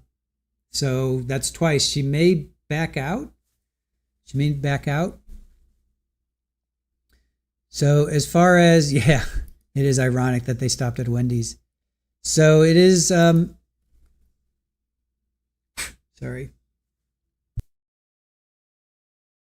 So to answer your question, what's to be expected tomorrow?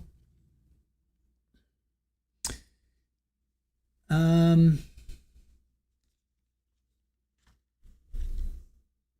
didn't expect we'd hear from friends today. I wasn't expecting that. I wasn't expecting the forensic digital specialist.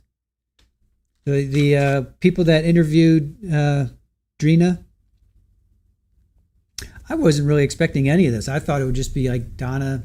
I guess they could have called the friends that were there when she was talking to Charlie, and Charlie was disconnected. That was, I think that was Richard Chagrin, because he was there when they were booking flights. So I think he was the one there was also a woman there too. Maybe they'll call her. I don't know. Tomorrow clowns, maybe. Patsy, we are done for the day. Yep. We are done for the day. Sinbad, I love how defense keeps putting out witnesses that only help the state. Oh, you know what? While Aaron keeps looking for that, I'm going to read a passage from Sinbad. I'm going to read a passage from the book. Hold on a sec.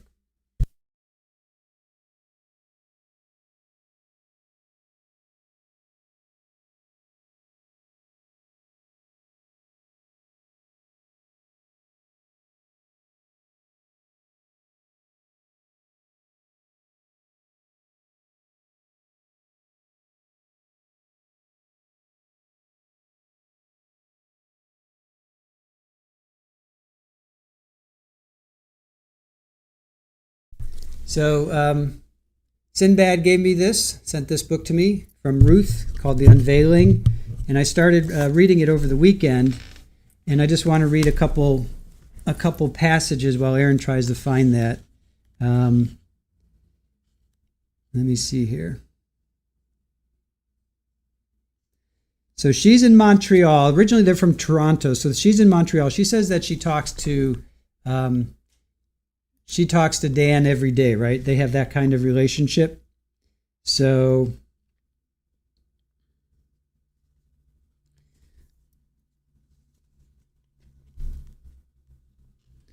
in addition to where they would live, another of Dan and Wendy's issues concerned the children's religious education. Dan was determined to raise them as traditional Jews who kept kosher and were educated in faith.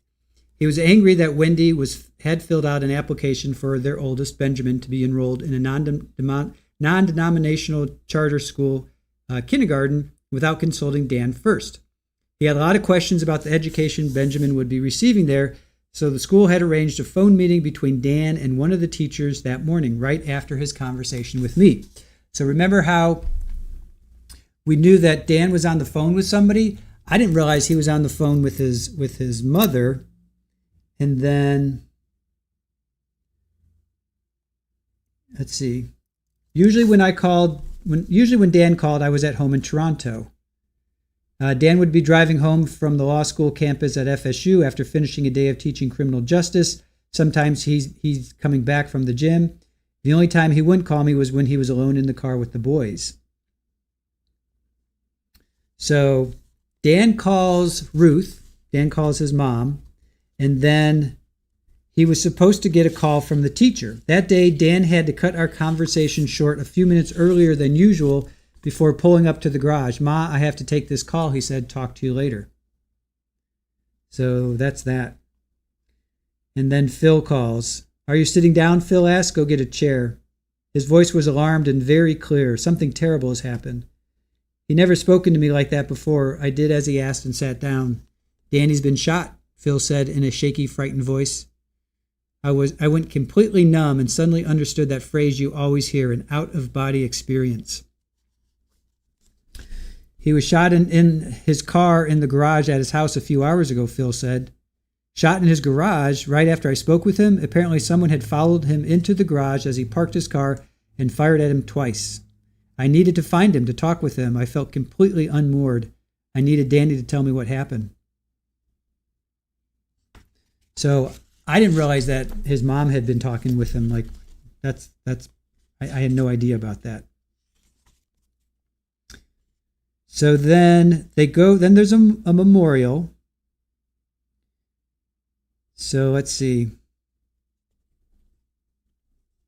So she's trying to get to Tallahassee, right, for this memorial.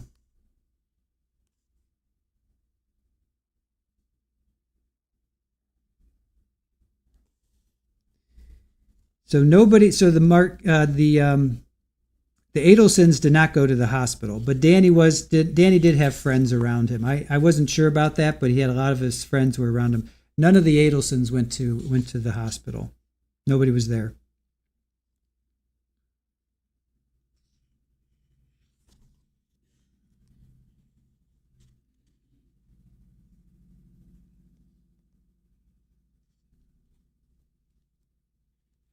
So then they have a here. Okay, so then there's a memorial, right? The synagogue had folding chairs covering every square inch of available space. More than 200 people came from all over Florida. Along with other congregants, Sam Kimmelman organized the speakers, the prayer order, and the hymns. I caught a glimpse of Wendi and her family in the back of the shoal with 4-year-old Benjamin standing near her family and 3-year-old Lincoln in her arms. I couldn't wait to get close to them. It felt awkward that they were not in front. So the congregation grew quiet and several people got up to speak, eloquently describing the difference Dan had made in their lives as a colleague, a professor, and a friend. Alex Greenberg, a veterinarian, talked affectionately about Dan's frequent visits to see him and his family at their home just over the Florida-Georgia border. They would talk about all sorts of subjects during the weekend. Jeremy Cohen, an executive at a marketing firm, said that Dan was well known for being a hugger, a warm person, and that he himself had been drawn back to the Jewish faith after watching Dan teach his little boys about the importance of belief and tradition. So let's see.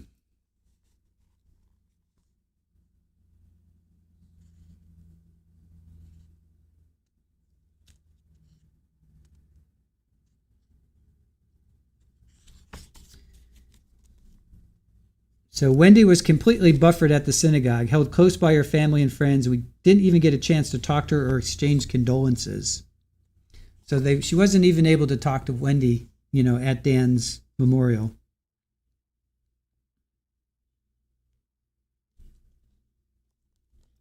Which is a shame.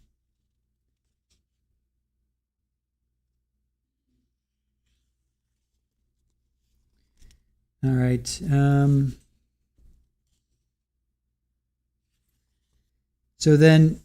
So since she's trying, this whole time, Ruth is trying to get together with Wendi, right? So it was a difficult morning, but I got through it knowing that we would be spending time with the boys. I called Wendi to make sure that noon was still okay. It's not, Wendi said. The boys are really busy. Okay, I said, how about 1 p.m.? Not today, Ruth, Wendi said. It's not a good day. I couldn't believe it. What a punch to the gut. I was feeling terrible already. So tomorrow then, I asked, trying to keep my extremely disappointment out of my voice. Wendi said yes, we would speak in the morning. When I called early the next morning, Wendi said Benjamin and Lincoln were still busy, but she put them on the phone with us. I was so happy to hear their voices and excited we had connected. All I wanted to do was hold them. After we had gathered up everything, I decided to try Wendi again. We found so many of Linky and Ben's toys at Dan's house. I'd like to bring them over. Wendi didn't even pause. Unfortunately, you can't see them, she replied. I was so worried about their safety and mine that we left the house and drove back to Miami right after we saw you. I was stunned. They were in Miami. But Wendi, yesterday you said Benjamin and Lincoln were too busy to see us. I know, Wendi said. I wanted to tell you, but I couldn't. For safety's sake. I'm sure you can understand. So Wendi, Donna, and Harvey had just packed up the house and left. So that was Ruth.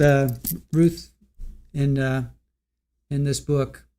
Ruth telling about hearing about Dan's shooting, and then she's trying to just see the boys. She never did see the boys. I mean, she saw them, but she never had a chance. She never had a chance to actually see them. All right, Sherry emailed the list. Okay, Sherry emailed the list. All right.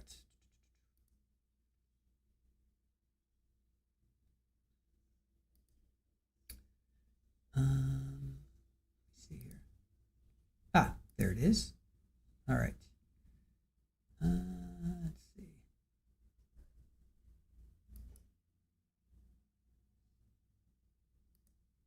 All right, hold on a sec.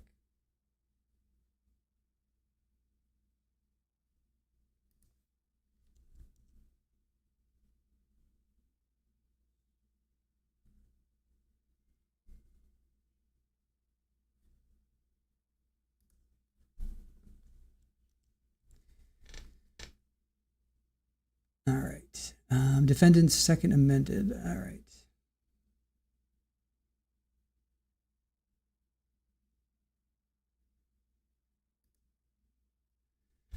All right, here we go. Let's see. All right. Thank you for this, Sherry. All right, let's see. James Todd Murphy, expert. Wendi, Susan Brotman, Richard Chagrin. Oh, okay, he spells his name that way. Ann Cunningham, Ron Guterson, Lisa Carey, Timothy Kelly, Kristen Adamson, Maricel Descalzo, Tara Kawas. Oh, they're going to call Tara as well. Tara was, that's Katie McBanowa's lawyer. Linda Bailey is an expert. Eddie Varnes, we heard from him. Josiah Roloff Digital Forensics. Oh, Kelsey Guay, also from Roloff Digital Forensics. All right, so they're from Spokane. Tarona Khan, okay, we just heard from her. Craig Isom, wow, they're going to call Craig, and Jason Newland, they're going to call him. Charles Adelson. So they have Charlie on. Let's see what else. I guess, is that it? Okay, seems like, is that it? Okay, all right, that's it. Wow, awesome. Thank you for that. Good job on that, Sherry. Thank you so much. All right, I'll download this after we, I'm going to download this. Oh, you know what? Let me just take a screenshot right now. So this was filed, July 21st. All right, let's pull this up, you guys. Let's share the wealth. Let us share the wealth. All right. Let me share the wealth here. Sherry sent this from a person on X. So you guys can check it out as well. We'll share the wealth here. All right, so here's the witness list. So there's the witness list. So James Todd Murphy, I'll move over here. James Todd Murphy, Wendi Adelson, Susan Brotman, Richard Chagrin. We heard from him, as I said. Ann Cunningham, Ron Guterson. We heard from those two. Lisa Carey, Timothy Kelly, Kristen Adamson, Maricel Descalzo, Tara Kawas, who is Catherine's attorney. Linda Bailey, Eddie Varnes, we just heard from. Josiah Roloff, we did not hear from, but Kelsey Guay, we heard from her. Tarona Khan, we heard from her. Craig Isom, he was the lead detective, I should say. Jason Newland, he's also an investigator, and Charles Adelson. Donna's not on that. Interesting, right? Donna's not on that. You posted the link too? Okay, cool. All right, so yeah, there were 3 pages. There were the other ones, Sherry. The other ones are they're what do you call it? Is there? Oh wait, there are more. Sorry. Sherry Bennett, Chris Corbett from Tallahassee, Patrick Sanford. Wow, they're going to call him. Catherine McBanowa, they're going to call her. Luis Rivera, they're going to call him. Yindra Valaquez, Mascaro. Joanne Maltese, Jessica Rodriguez, Felicia Hills, Bryce Google. Wow. Bryce Google. Sarah Newhouse, custodian of records. All witnesses identified by the state. Okay. Good job there. Thank you. I'll download this after we after we stop streaming. But awesome. Charlie's tomorrow. I don't know. We don't know when Charlie is going to be, but this is according to that's quite a few people. Of course, they go 1, 2, 3, so it's 1, 2, 3, 4, 5, whatever. It looks like it's a lot more than I only heard like 8 or 9, but apparently this will be going on a little bit further. So, good job, Sherry. Thank you so much for that. Really appreciate that. We don't know, Gretchen. We're not sure if Charlie will be there. We're not quite sure when. So cool.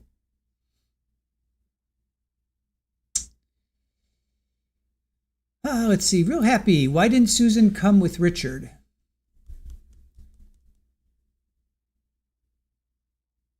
Do not know.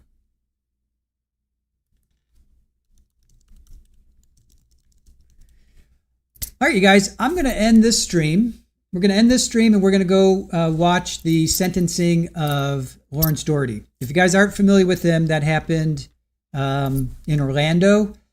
He shot and deleted a ex-NBA basketball player. He played for Michigan State, then played for the Orlando Magic and I think Minnesota Timberwolves. So anyway, we watched that trial. It was all of like 2 days, I think. He testified in his own defense, and he was found guilty in like an hour. So anyway, sentencing was last Friday. So we're gonna pick up on that, and it's like 40 minutes or so. So if you want to join us for that, please do. We'll keep the party going over there. And for now, we will say thank you for joining us. Thank you to our mods. Thank you to Erin for all that she does. Thank you to our chat for finding information and educating us. We love that. We love education. We love knowledge going back and forth from both sides. And as always, I like to leave you with some cat love. So first of all, let's see, Super Ball. If I can get Super Balls over here. Super Ball's chilling over there. I've got little Houdini over here. I got Rafa back over there. Oh, I got some little beans over here. Let me see if I can. It's hard for me to show. Little beans. Mama over there with little Fed. Yeah.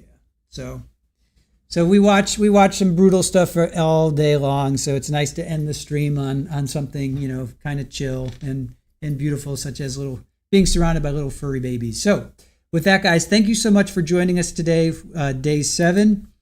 We will be beginning day 8 tomorrow at 8:30. 8:45 trial starts, so we'll start streaming at 8:30 tomorrow. So I hope to see you. Tomorrow at 8:30. That's Eastern, and join us over. We're gonna do a portal, but you know what? Let me drop in. If you guys don't know the portal, come join us here. Here's the Lawrence Doherty. So come check us out here. We're gonna be covering Lawrence Doherty. So if you guys just stay still, you should be portaled over, and if not, you can click on that link. That's Lawrence Doherty. I just need like 2 minutes just to refresh my water, and I will be back shortly. So thank you for joining us. Please join us at Lawrence Doherty, and we'll keep the party going over there. So until then, I will see you guys either in 5 minutes over there or tomorrow at 8:30. Have a great one. Bye.